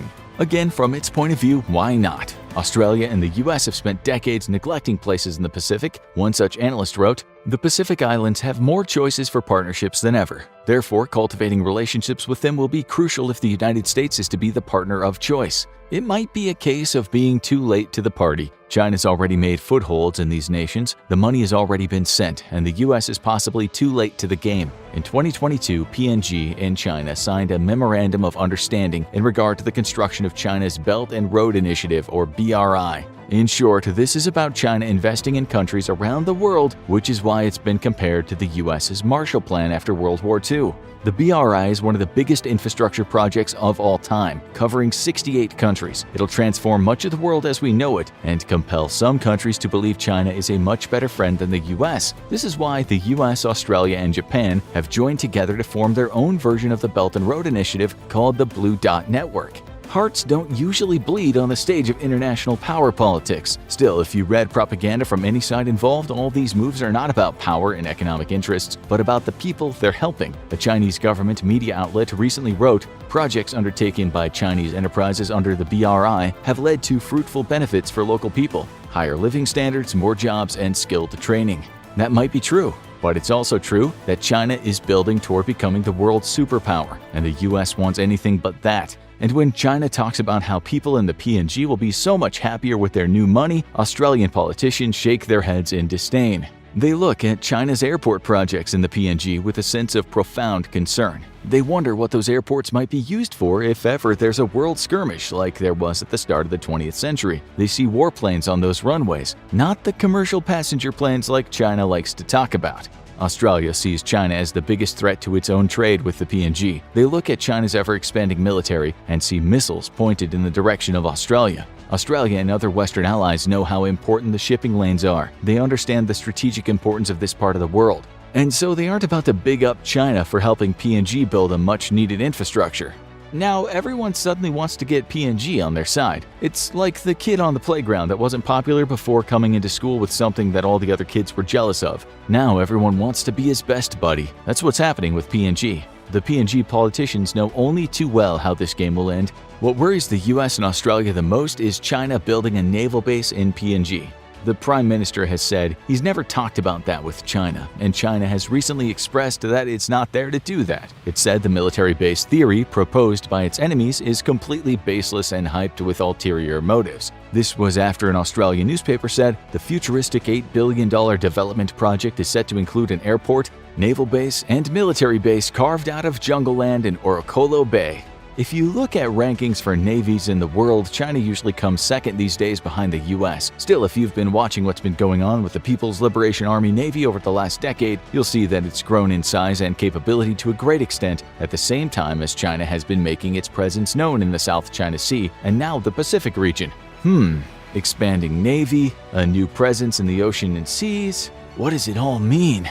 China's naval facilities have expanded massively as of late. Its new aircraft carrier, the Fujian, is a sight to behold and a threat to U.S. naval superiority.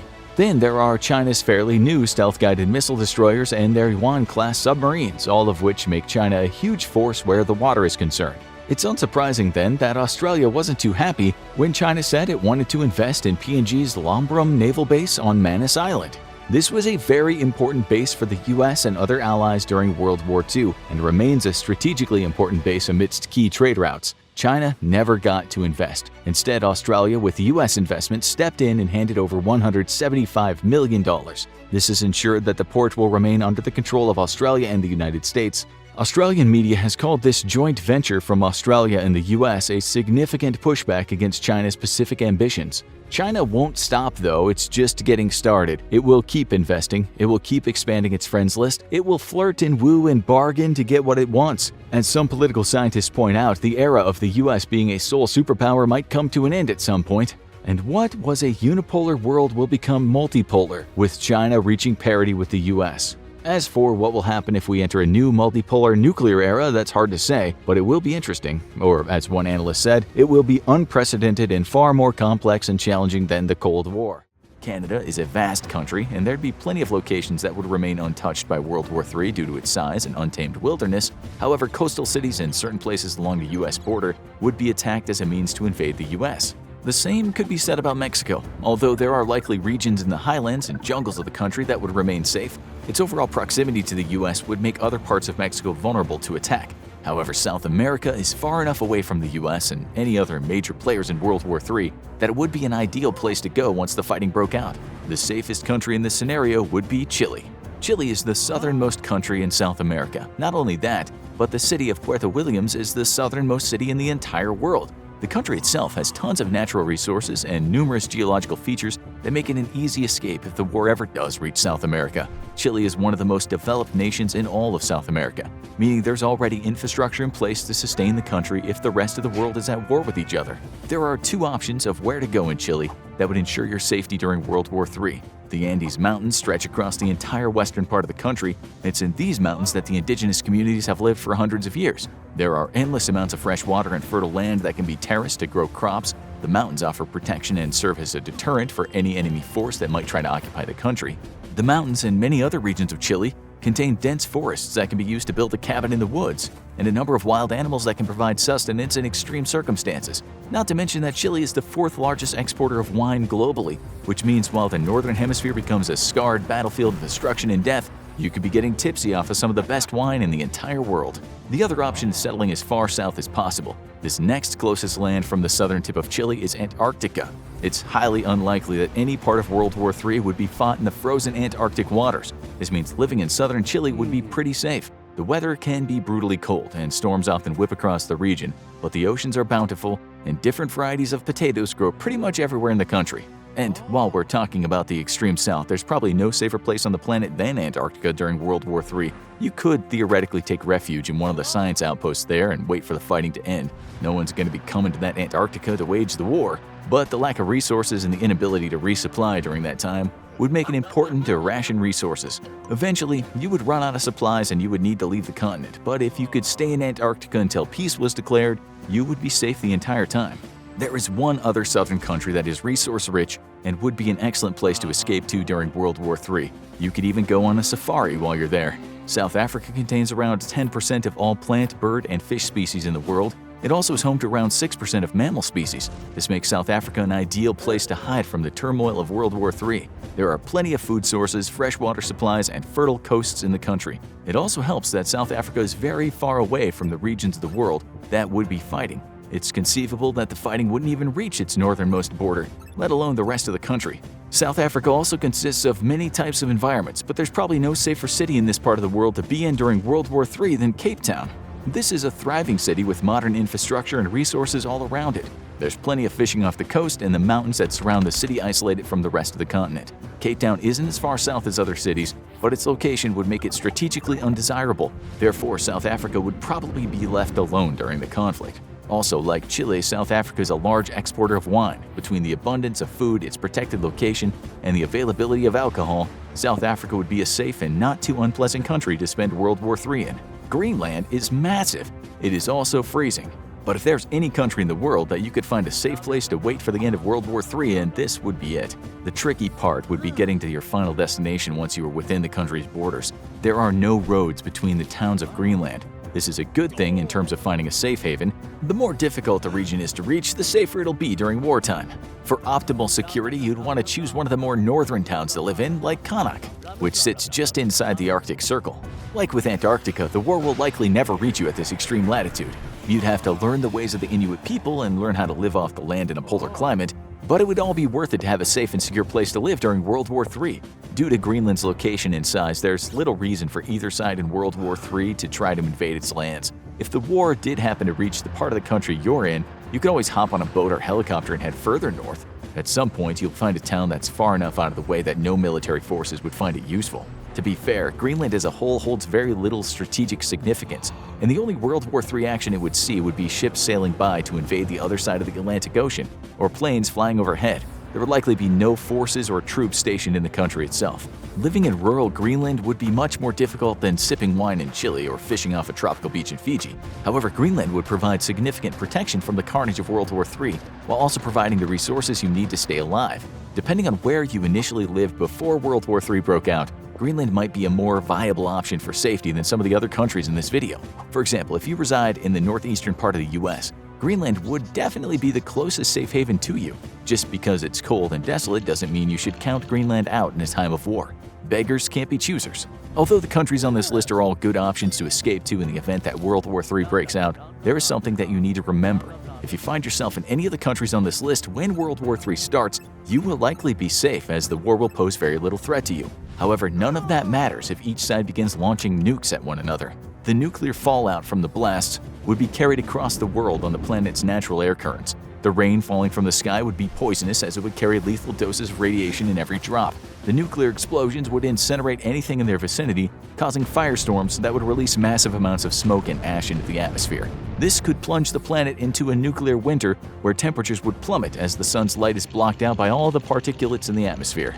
At this point, it wouldn't matter if you were in Russia, the United States, or Antarctica, as there would be no escaping this global catastrophe. If this ends up being the ending of World War III, the safest place will be to not be on Earth, but in space. As the countries of the world annihilate one another and the planet using nuclear weapons, the astronauts aboard the International Space Station will look on in horror as their home is destroyed before their very eyes. For a short amount of time, they might be the last of the human species. Unfortunately, even the astronauts would run out of resources and die, and this would be the end of humanity, and it would be all because we couldn't get along with one another. So the safest thing you can do if World War III ever breaks out is to head to one of those countries from this video and hope the war comes to an end before the nukes start flying. If nuclear holocaust is the fate of the planet, then your only chance for survival is to hijack a rocket ship and head for the stars. Eventually, you'll die from lack of oxygen and resources, but at least you'll make it slightly longer than the rest of us. The alternative is to make your way to one of the countries with an abundance of wine and have a drink as the world falls apart around you. The unthinkable has happened, and military forces clash on land, in the air, and on the sea, and underneath it, in the most violent war to date. But what would actually happen after World War III? The probability of a third world war is negligible but not impossible. All three of these big military powers who have the capability to launch a global war all have too much to lose by doing so. But history is full of examples of small conflicts spiraling completely out of control and beyond the plans of those who initiated them. To find out what the world would look like after World War III, we have to examine two different global wars, a conventional war and a nuclear war. One thing is for sure, the economic damage alone would reshape the face of the Earth. Such a war would inevitably begin by a confrontation between US and Chinese forces in the South or East China Sea. A Sino-US war isn't likely to go global and would require multiple escalatory steps to get there. First, China would have to directly threaten or attack Japanese forces, something that is predisposed to do already because of the presence of multiple US air bases in Japan. If China wanted to keep Japan out of the conflict, it would have to avoid striking these bases, which would have seriously detrimental effects on its ability to fight against the US. Next, a third party would have to be willing to exploit the situation to its own advantage. The most likely culprits here are India, Iran, and Russia. India would be tempted to act to push Chinese ground forces out of the contested northern border regions and perhaps even maneuver itself to throw China out of Tibet, thus threatening Chinese freshwater supplies and granting it massive leverage over its rival. That's unlikely but not impossible, as a Sino-American war would largely be fought at the sea and in the air, leaving the People's Liberation Army free to fight against Indian incursion.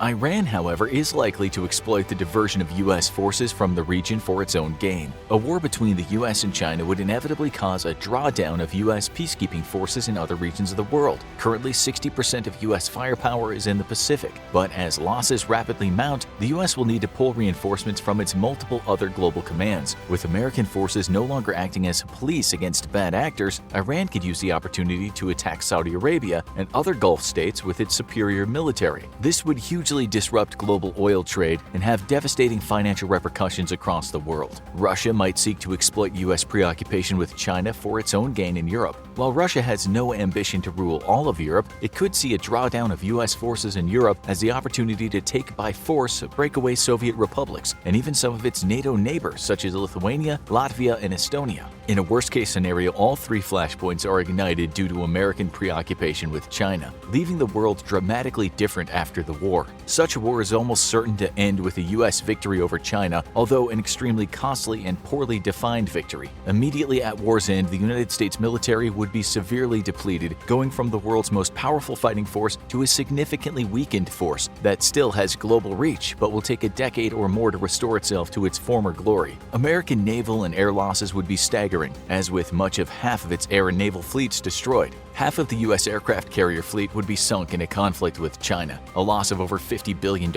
in ship costs alone, over 500 aircraft and over 12,000 seamen and aviators. The loss of all important American carriers alone would see the United States lose its ability to rapidly respond to global conflicts. This loss in capability would only be compounded by significant losses in the U.S. Air Force. Without the ability to rapidly and overwhelmingly respond to global crises, the immediate post-war years would see an ignition of regional wars across Africa and the Middle East. Critics of U.S. military presence around the world would rapidly see the cost of losing that peacekeeping force as simmering tensions suddenly explode in the absence of a threat of U.S. involvement. In the Middle East, Iran would seize the opportunity to attack its longtime rival Saudi Arabia. Despite being an oil-rich and wealthy nation, Saudi Arabia is handily outclassed militarily by Iran, as it has relied on the United States to keep Iran in check for decades. No other power is likely to prevent Iranian aggression in the Middle East, nor do they have the capability to do so. All European powers, save for France, simply no longer have the expeditionary capabilities to respond to military conflicts around the world without U.S. support, and France lacks the assets needed to significantly counter Iranian aggression so far from its own shores. An oil-rich Iran would become a regional superpower, shaping the Middle Eastern policy to its own liking. working. This would inevitably lead to an explosion of extremism with waves of attacks against Europe and African nations, launching both continents into a dark age of terrorism. Enriched by Saudi Arabian wealth and oil fields, Iran could continue a campaign of conquest unchecked across the Middle East, forcing other neighboring nations into its fold and simply invading those that resisted. With its finger firmly on the oil tap to Europe, Iran would have great influence over European powers, likely leading to a necessary buildup of military forces in Europe and an inevitable invasion of the Middle East years later. A European-Middle East war would be a world war in its own right, with staggering casualties on all sides and economically ruinous for both regions. Middle East turmoil would only make the lives of those in China worse. In the aftermath of a war against the US, the Chinese Navy and Air Force would be obliterated, with only those forces left in reserve in Western China against India or Russian incursions left intact. Chinese infrastructure, at least along its eastern Pacific border, would also suffer moderate damage due to American long-range air attacks, while China can do little to militarily threaten the US homeland.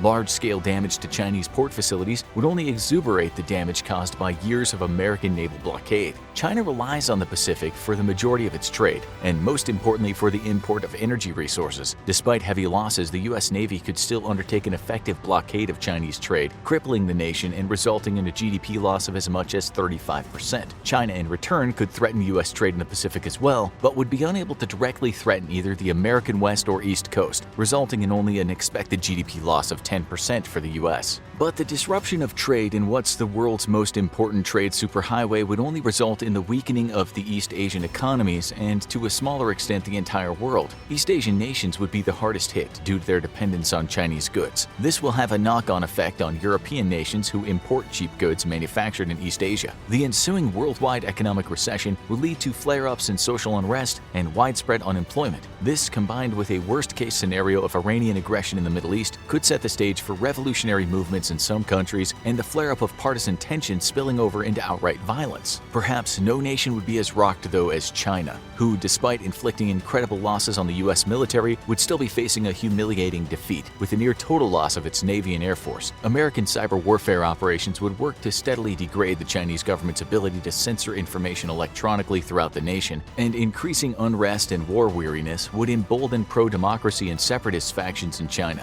While it's likely that the Chinese government would remain intact, this would represent a significant threat to the Chinese Communist Party, directly leading to even more violent crackdowns on an increasingly rebellious population. We've already seen this scenario in miniature thanks to the Hong Kong riots, and while China showed restraint in Hong Kong because of international pressure, it's unlikely to show restraint when faced with similar uprisings within the mainland when the survival of the CCP is threatened. The further disruption of the Chinese economy would have a domino effect on the rest of the world, especially those nations that rely on China for critical technology and imports. Global GDP would shrink significantly, leading to unemployment and unrest across the world. While the rest of the world is suffering, though, one nation might come out of a third world war smelling like roses. Russia has long suffered under a weakening economy, made worse by European sanctions due to its aggression in Crimea. However, the loss of Chinese trade routes throughout the war and a need by China to replace its destroyed military equipment would be a massive financial boon to the state. European powers might be even willing to lift sanctions against Russia and provide economic concessions or even political ones, such as allowing Russia to reabsorb former Soviet republics in exchange for the aid of the Russian military in fighting against Iranian aggression in the Middle East. A new global order after World War III would see Russia rising to a position of prominence it hasn't held since the days of the Soviet Union. But now let's look at a worst-case scenario: complete and total nuclear warfare that spans the face of the Earth. While a conventional World War III would still see the United States suffer the least militarily or economic harm, a nuclear war would almost completely level the playing field between China and the US, leaving both nations a ruined, smoking wreck. The US still holds the advantage in number and sophistication of nuclear weapons, thus China would inevitably suffer far greater damage than the US. However, nearly every major US city would suffer at least one nuclear strike, with most coming under fire from multiple warheads. Should Russia join the fray, it would inevitably pull in nuclear NATO members such as France and Great Britain, and spread thermonuclear warfare across 4 of the world's 7 continents. Previous fears of nuclear winter have since been proven to be overblown, but a global cooling effect will still take place, dropping global temperatures by a few degrees. A drop of just 1 degree centigrade in global temperatures would make Canadian wheat growing impossible, showing us just how vulnerable the global food supply really is. What farmland isn't rendered fallow by a drop in global temperatures would likely be unusable due to nuclear impacts. Both the US and Russia target each other's vast swaths of farmland as nuclear targets, with the express intent of starving each each other into submission in case of nuclear war. With the US alone exporting much of the world's grain, it wouldn't just be the Americans that starve, but much of the world as well. Compound that with strikes against Russia and Chinese food-producing regions, plus contamination from other nuclear strikes, and hundreds of millions would begin to starve within weeks. The initial casualties would also be in the hundreds of millions, with hundreds of millions more falling prey to injuries and radiation sickness within days to weeks. Then, secondary effects of global nuclear war would lead to even more deaths, as trade routes are disrupted, infrastructure is rendered inoperable, and diseases caused by high concentration of airborne debris strike down people by the millions. Many nations around the world would rely on imports to feed their populations, and the loss of global trade alone would doom tens of millions to immediate starvation. As massive plumes of choking dust and debris spread across countrysides in Australia, North America, Europe, and Asia, respiratory disease would claim millions more. Global firestorms would decimate wildlands, as fires ignited by burning cities spread for hundreds of miles around, causing fires so fast that they'd be visible from space, if not for all the debris in the atmosphere. If one could peer through that thick haze of gray that would remain aloft for days or even weeks, they would see a planet in flames, with fires raging for weeks or even months and killing millions more. The world population would likely fall to below 1 billion within 5 years of global thermonuclear war. Within a decade of starvation, disease, and conflict for dwindling resources, humanity would be lucky to number in the 500 millions. However, there is good reason to think that humanity would not go extinct after all, and could even bounce back in time. Most nuclear strikes are designed to maximize destruction. A ground burst of nuclear weapon severity limits its destructive range, as most of the energy in the explosion is sent down into the ground or absorbed by ground features such as buildings, hills, etc. Therefore, nuclear weapons are designed to explode over their target, greatly enhancing their lethality and avoiding ground clutter altogether. While this makes nuclear weapons more lethal, it has the positive side effect of sending more of the resulting radiation upwards and into space. Fears of a global irradiated wasteland might be overblown, and while it's certain that radioactive debris would be in harmful levels just about anywhere on Earth, humanity and the livestock and food crops it depends on could still survive in sufficient numbers to eventually bounce back. That's because the fissile material in a bomb is destroyed in milliseconds, causing an intense burst of radioactivity that quickly falls off as atoms decay in a chain reaction. In several years, most radioactive fallout would turn into more stable elements, such as strontium-90. With its half-life of 29 years, strontium-90 and similar materials are still harmful, but not nearly as radioactive as materials with a half-life of hours, minutes, or even seconds. As Nagasaki and Hiroshima have proven, it doesn't take long for humanity to reclaim the ruins of cities struck by nuclear weapons. The real danger is in the sheer number of weapons employed in a global nuclear war, and thus the higher concentration of less dangerous but still harmful, longer-lived radioactive isotopes in the water and soil. Human lifespans will be shortened dramatically, and many species will go extinct due to climate change, natural ecosystems will collapse, and a staggering amount of pollution will be created by the incineration of hundreds of major cities. Even after all of that, within centuries, humanity should be well on the rebound. What shape the world would take, however, is completely unknown, though it's likely that none of the current major powers would continue to exist as cohesive states. In all likelihood, it would be Africa which would become the lotus of economic and military power, as it's least likely to be directly affected by nuclear war, and unlike the rest of the world, they'd still be able to feed most of their population, as many African states have agrarian-based economies. One thing is certain, the nations that launched World War III would not be much more than dust, and utterly inconsequential in the new era of human history to come. Good news. The US and China are headed straight for a military clash, which means you'll soon be drafted, and Call of Duty will have new material for at least 20 more sequels. But while China's facing an uphill battle against the United States military, some of the weapons it's bringing to the fight are a grave threat to American forces. YJ-12, YJ-18, and YJ-21 Eagle Strike anti-ship missile. The YJ-12 is China's standard anti-ship missile, and in a not-so-subtle nod to its intended targets, the missile was named Eagle Strike for its projected role in smashing American ships to pieces. The missile is mostly deployed by Chinese aircraft such as the J-10, J-11, J-16, and H-6 bomber, but has been adapted to be fired from some Chinese ships. The missile was in development as early as 2004, but has been active since at least 2015. The YJ-12 is known to have been adapted to be fired from coastal launchers stationed along China's illegally reclaimed islands in the South China Sea. As a primary line of defense versus U.S. surface action groups, the YJ-12 is a very capable missile with a range of around 300 miles and packing a warhead between 450 to 1,100 pounds. In every way, the YJ-12 is a significant upgrade over the aging American Harpoon anti-ship missile, which still makes up a significant amount of U.S. anti-ship firepower. Unlike any American missile, though, The YJ-12 features the ability to conduct a short supersonic sprint once close to the target, boosting itself up as fast as Mach 4 in order to evade air defenses. This could give friendly forces less than a minute to act to an incoming threat, as the missile also flies low to the ocean and under the radar horizon of target ships. Meant to be fired in volleys, the YJ-12's ability to conduct supersonic sprints in the terminal phase means that the odds of a SAG defending itself from every incoming missile are low. The 300-mile range also allows the Chinese bombers to strike from far away, improving their odds of evading interception by American combat air patrol.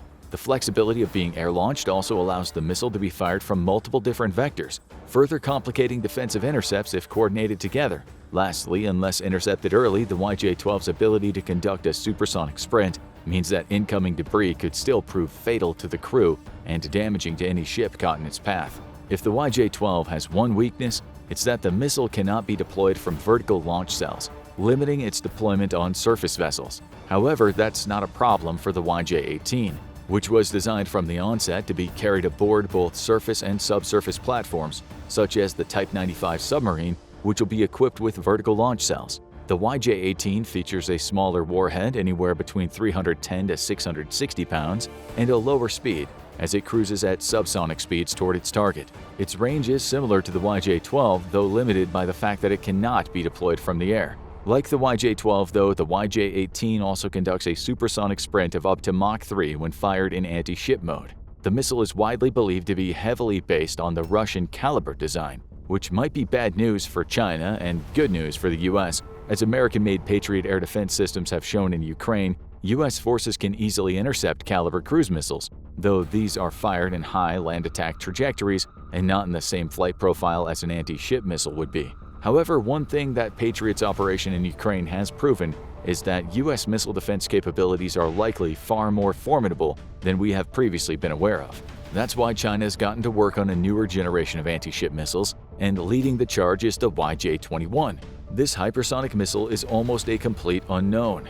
We have only Chinese military handouts for information, and, well, China has been known to greatly exaggerate capabilities at times. Much has been touted about the new generation of hypersonic weapons, with claims that they are unstoppable and unkillable by any air defense system in the world. This is largely true, though only specifically about maneuverable hypersonic weapons. Russia tried to play the hypersonic card with its Kinzhal missiles in order to create fear in the West. But the truth is that Kinzhal cannot maneuver at hypersonic speeds and is only a hypersonic weapon in the sense that most ballistic missiles become hypersonic in their terminal descent. Without the ability to maneuver, hypersonic weapons are as easy to intercept as any other missile. Easier even, as they're stuck to very predictable ballistic trajectories. It's the advent of maneuverable hypersonics that's the true game changer, and China claims to have that capability with the YJ-21. However, modern hypersonic weapons are increasingly expensive weapons, with a very real possibility that America's current efforts could end up producing a $100 million hypersonic missile. That's just not the type of weapon you use on any normal target, as it would be prohibitively expensive, even for the seemingly bottomless US military budget, to field a large quantity of them. However, if China has truly created a modern maneuverable hypersonic missile, then the price tag could be well worth it to sink a multi-billion-dollar US aircraft carrier. Star Shadow Combat Drone. The future is drone.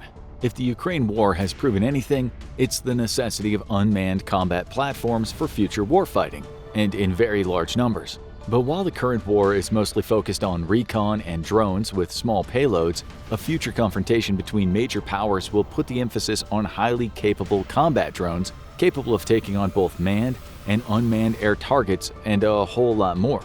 Air defenses are becoming increasingly formidable, and the vulnerability of even stealth aircraft is ever increasing. Thus, nations around the world have settled on a common theme for their respective sixth-generation fighter designs: the concept of unmanned disposable wingman drones. While the Chinese 6th-gen fighter is nowhere on the horizon, that doesn't mean that its combat drone technology isn't advancing. In all likelihood, Chinese air combat drones will hit the battlefield far sooner than their 6th-gen counterparts that they'll eventually escort.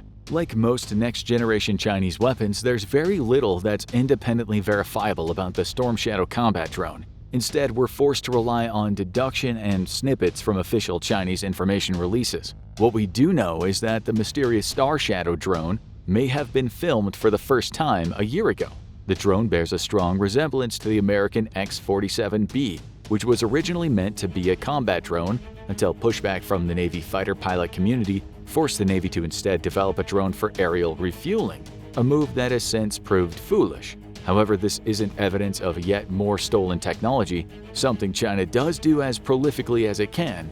Instead, it's a simple case of optimal shaping. There are only so many shapes an aircraft can take and still have advanced stealth features. It's not even known if the drone pictured was really a Star Shadow drone, given that China has a prolific drone design program underway. What we do know, though, is that the Star Shadow is supposed to have a wingspan of under 50 feet, be 23 feet long, cruise as high as 50,000 feet, and be able to fly for about 12 hours. The drone will be able to carry a 900-pound payload internally, which will equate to multiple long-range air-to-air missiles or even ground attack munitions. Whether the Star Shadow ends up being China's main combat drone, what we can say in a future war is some form of Chinese low observable or even fully stealthy combat drone will be there.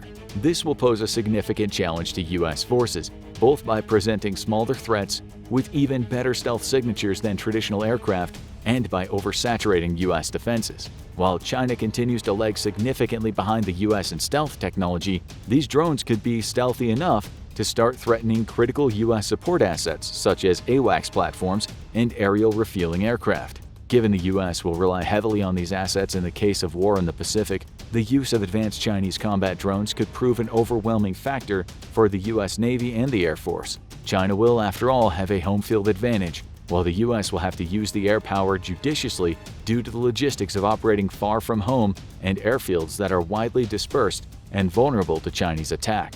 H-20 stealth bomber. In development for over a decade, China has long been looking to join the U.S. as the only other world power to deploy a stealth bomber. Once more, information is incredibly limited, but we do know that the H-20 has blown past numerous projected dates for a first public flight. This could be indicative of significant development issues on the Chinese side, but even as China makes an ambitious attempt to deliver a first-gen stealth bomber, most experts agree that the H-20 is inevitable and America better be prepared for it. The H-20's primary mission will be nuclear, making up the air leg of China's nuclear triad in a similar fashion to America's B-2. It's often been questioned why the U.S. revealed the B-2 when it did during the Cold War, and the answer is simple: it was meant to deter a nuclear conflict from ever starting by showing the Soviets we had a weapon they couldn't stop. Unhappily for us, forced to meander across this mortal coil until a sweet escape of eternal oblivion, nuclear war never came, and the B-2's only combat duties have been in carrying out conventional strikes and gathering intelligence. And it's in this role that it'll be the most dangerous to U.S. forces. The B-2 might be over 40 years old, but the aircraft is still incredibly survivable, even against modern air threats. If China manages to build an aircraft that approximates the capabilities of the B-2, the U.S. could be in real trouble. China's H-20's real primary mission would inevitably be the targeting and destruction of American air defense nodes and radar installations, taking on an anti-ship role in the Pacific to knock out U.S. air defense vessels. This would leave U.S. carriers extremely vulnerable to conventional anti-ship attacks. However, with a range comparable to the B-2, the H-20 could easily carry out conventional attacks against naval installations in Hawaii, Guam, and Diego Garcia. Such a surprise attack could be devastating for U.S. leadership and command and control, especially if such a strike were to hit, for example, the Pacific Fleet headquarters. We don't know any specifics about China's H-20, but we do know that it'll have a flying wing design similar to America's B-2. This means that China has opted for stealth and the ability to penetrate deep into denied skies over speed, signaling that there is significant confidence within Chinese leadership over the H-20 stealth technologies. We know this because we can look at the design of the Su-57 and immediately identify that Russia was not confident in its stealth technology. Thus, the Su-57's designed with frontal aspect stealth and thrust vectoring, clearly indicating the aircraft is meant to get in close and dogfight, rather than strike from afar like American stealth aircraft. The fact the H-20 will sacrifice speed for stealth should be a warning sign for the U.S. military. If America has one advantage, though, it's in the deployment of stealth aircraft. It's been operating stealth aircraft for half a century now, making it the most experienced in the world in this field. This means that the U.S. has likely carefully considered the question of how to defend from stealth threats, knowing that the advent of adversarial stealth capabilities was inevitable. But is America truly prepared, or will it be caught as unprepared and helpless as its enemies have been to U.S. stealth aircraft for decades now? Type 55. It's no secret that any war between the United States and China will primarily take place in the sky and on the waves, which is why China has invested heavily into building one of the deadliest warships to roam the oceans. The Type 55 is the successor to the Type 52D, and it's like the American Arleigh Burke equivalent, a guided missile destroyer. That means its primary armament is a variety of missiles, including the YJ-18 and the YJ-21 anti-ship missiles. However, it also carries cruise missiles for land attacks and anti-submarine rockets, as well as air defense missiles for protecting surface action groups. With 112 vertical launch cells, it outnumbers the Arleigh Burke in total missile firepower, and the ship also comes equipped with double 324mm torpedo tubes. Weighing in between 11,000 and 13,000 tons, the Type 55 is significantly heavier than the Arleigh Burke as well, allowing it to pack in more capabilities. The ship's self-defense features include decoy launchers and a single 30mm Sea Whiz system that presumably can also be used to defend against small boats and drones as used by Ukraine against the Russian Navy. Its Type 346B Dragon Eye radar is estimated to have a range of about 400 kilometers. However, as usual, the Chinese aren't sharing their secrets. How advanced Chinese radar technology is and how it compares against the US is largely unknown, as no Chinese ship has yet to defend itself from enemy attack. By comparison, US ships have routinely performed interceptions of incoming missiles, drones, and aircraft, including most recently running air cover in the Red Sea against Houthi-launched missiles and drones. Unlike the Arleigh Burke, though, the Type 55 features a stealth hull design in order to limit its radar and infrared signature. While not a true stealth ship like the US Zumwalt class, the Type 55 represents the future of most modern surface combatants, incorporating some stealth features without radical redesign. The ship is designed from the ground up to be the backbone of China's future carrier strike groups, adopted to perform anti-air, anti-missile, anti-ship, and anti-submarine duties. It also features a hangar with room for 2 helicopters to assist in anti-submarine operations, reconnaissance, and logistical support. Widely regarded as an extremely dangerous ship, the Type 55's development and rapid acquisition prompted the U.S. to quickly move to developing its new class of destroyer, the DDG-X. However, while the DDG-X entered its design phase in 2022, the Type 55 is already here, with 6 currently in service and another 10 projected to be built in the coming years. This is increasingly putting the United States at a steady but slow disadvantage, especially when one considers the very slow rate of shipbuilding in the U.S. Even after the DDG-X is fully designed and finalized, it'll still take years to actually produce a sizable force. America's next-generation destroyer is likely to end up in service after the conflict with China. The Type 55 represents not just a significant surface threat, but the biggest problem facing the U.S. Navy. China's shipyards have a total capacity of 23.2 million tons, compared to just 100,000 tons across all of America's shipyards. That's 232 times manufacturing advantage over America, and the reason the Chinese Navy is increasingly becoming a significant competitor to the U.S. Navy in mass alone, if not capabilities. For now, the United States retains a significant advantage with more battle force missiles and a greater tonnage. But while U.S. shipbuilding lags behind schedule by as much as a year or more, China's shipyards are putting out the equivalent of the entire French Navy every 4 years, and they don't seem set to slow down just yet. America's answer has been the Ghost Fleet, a fleet of unmanned vessels that are nearly fully autonomous. Already, the U.S. Navy is trialing 3 of these vessels across the Pacific, with plans to eventually field as many as 100 additional, smaller, unmanned ships to counteract China's swarm of ships. However, it remains to be seen how the Ghost Fleet will compare to modern Chinese carrier strike groups, with the Type 55 running quarterback. J-20.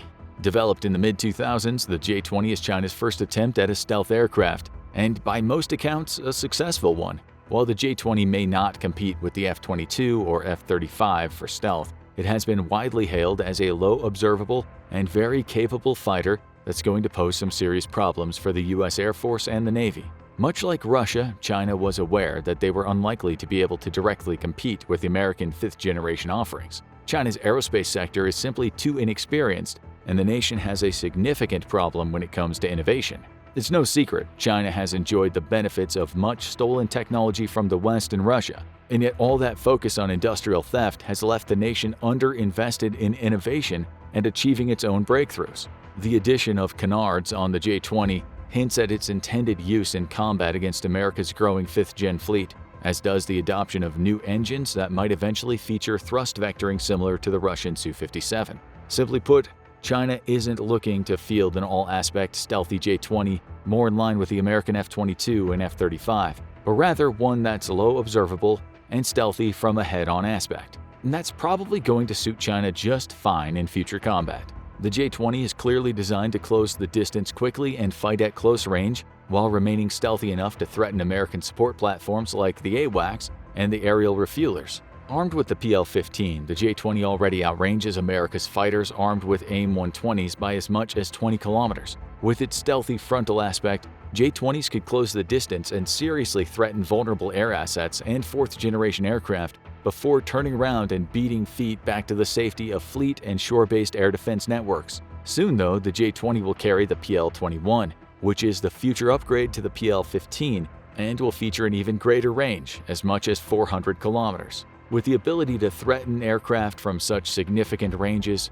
and the advantage of fighting on home turf in any confrontation over the Pacific, China doesn't need to invest in an all-aspect stealth fighter the way the US does. This makes Chinese air fleets cheaper to build, acquire, and maintain, with an estimated 200 or so J-20s currently in active service and hundreds more expected to be procured. The biggest thing holding the J-20 back, though, was its engines. China has historically had great difficulties building modern engines, lagging significantly behind the West and even Russia. Underpowered and far less reliable than US engines, China's air fleet has suffered from range and availability limitations. However, the advent of the WS-15 could be changing that. A domestically produced engine, it's already been seen installed on J-20s, which observers have noted now require significantly less runway to become airborne. Engine specs are unknown given the tight operational security of the Chinese state, but historically we know that reliability has been one of the biggest hurdles to engine design for both the Chinese and the Russians. Before the WS-15, sortie rates would be significantly impacted due to a need for maintenance, especially after an initial surge period. Meanwhile, US engines have proven very reliable even during protracted combat surges. How the WS-15 will fare up in these conditions is unknown, but it's already a big step forward for China. With the WS-15, the J-20 now has the ability to super cruise and enjoys improved kinematic performance. This directly translates to a more dominant air superiority fighter, especially in close quarters, which is exactly where American stealth aircraft are weakest. The aircraft itself recently underwent an evolution as well, with the addition of new avionics, sensors, and even the use of new materials in its construction. Some Chinese sources have stated that the new J-20 may be the first contender for the title of a 5.5-generation fighter, though the Chinese media is known to regularly overstate capabilities. A twin-seat variant of the J-20 is also independently produced by its manufacturer as a demonstration project, Chengdu Aircraft Corporation. A twin-seat aircraft would likely be focused on enhanced electronic warfare capabilities and control of accompanying drone swarms, a job that it's known China is looking to adapt the J-20 for. However, the fact that the US is not looking to produce a twin-seat variant to the F-35 likely indicates that China still lags behind in key technologies, such as artificial intelligence, necessitating the addition of an extra crew member for EW and drone control.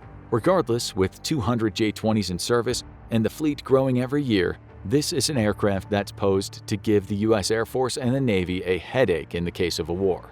Type 003 Carrier. The Type 003 Fujian is a massive leap forward for the Chinese Navy and could pave the way for a fleet of advanced aircraft carriers to rival America's own. A newcomer to the aircraft carrier club, China's focus on aircraft carriers is based on two national defense priorities. The first is to be seen as a global power, impossible to do without aircraft carrier support. Modern carriers provide the necessary air wing for fleet defense and offense, without which a surface action group is very vulnerable to enemy air attack or limited in how it can project power inland. Aircraft carriers are such powerful tools of both war and diplomacy that whenever a global crisis happens, the very first question the US president asks is, "Where are the carriers?" Aircraft carriers lend legitimacy in a way that no other warship can do. However, China needs a fleet of carriers as a national defense priority.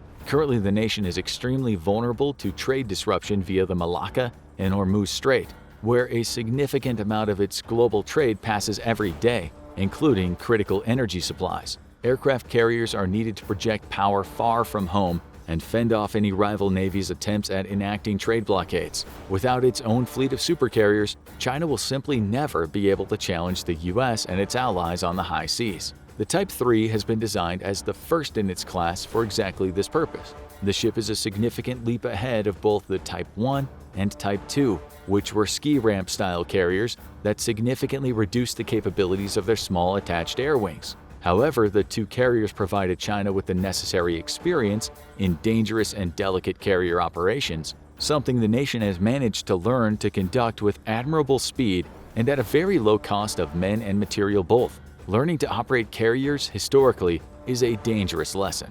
The Fujian features an electromagnetic catapult, which will allow for far heavier aircraft to be launched from its dock. The ship completely skips a generation in launch capabilities by going straight to the EM launchers rather than more traditional steam launchers. This is a page right out of the Ford's playbook, but the fact that the carrier is conventionally powered and not nuclear-powered like the Ford has put into question just how many sorties the Fujian would be able to launch per day. Then there's the problem of its actual aircraft. Currently, China only operates about 60 J-15 Flying Sharks, which have been nicknamed the flopping fish by some Chinese defense officials due to the aircraft's lackluster performance. The plane is believed to be based on a reverse-engineered, unfinished Su-33 prototype purchased by China from Ukraine in 2001, and the resulting J-15 has a history of underperformance and crashes. A large aircraft, the J-15 is in dire need of new engines and lacks the critical capability of aerial refueling, something U.S. carrier aircraft have been doing for decades. The J-15 is slated to be replaced by the FC-31, a fifth-generation carrier aircraft that will hopefully fix many of the woes of the J-15. Once China has a proven and capable carrier fighter, the Fujian will be a significant threat. Though China has a ways to go yet in learning to operate its carriers, the nation has yet, for example, to conduct nighttime and high-sea state operations, something that the U.S. Navy regularly conducts. This leaves the Fujian very vulnerable to a nighttime U.S. attack, or one during bad weather, which is exactly when America's carrier force is likely to strike. With an estimated 7 to 9 Type 3-sized carriers to be acquired by the Chinese Navy, though, in 2 decades the U.S. could be facing its first carrier competition since World War II. Now go ahead and check out this video, or maybe this one instead.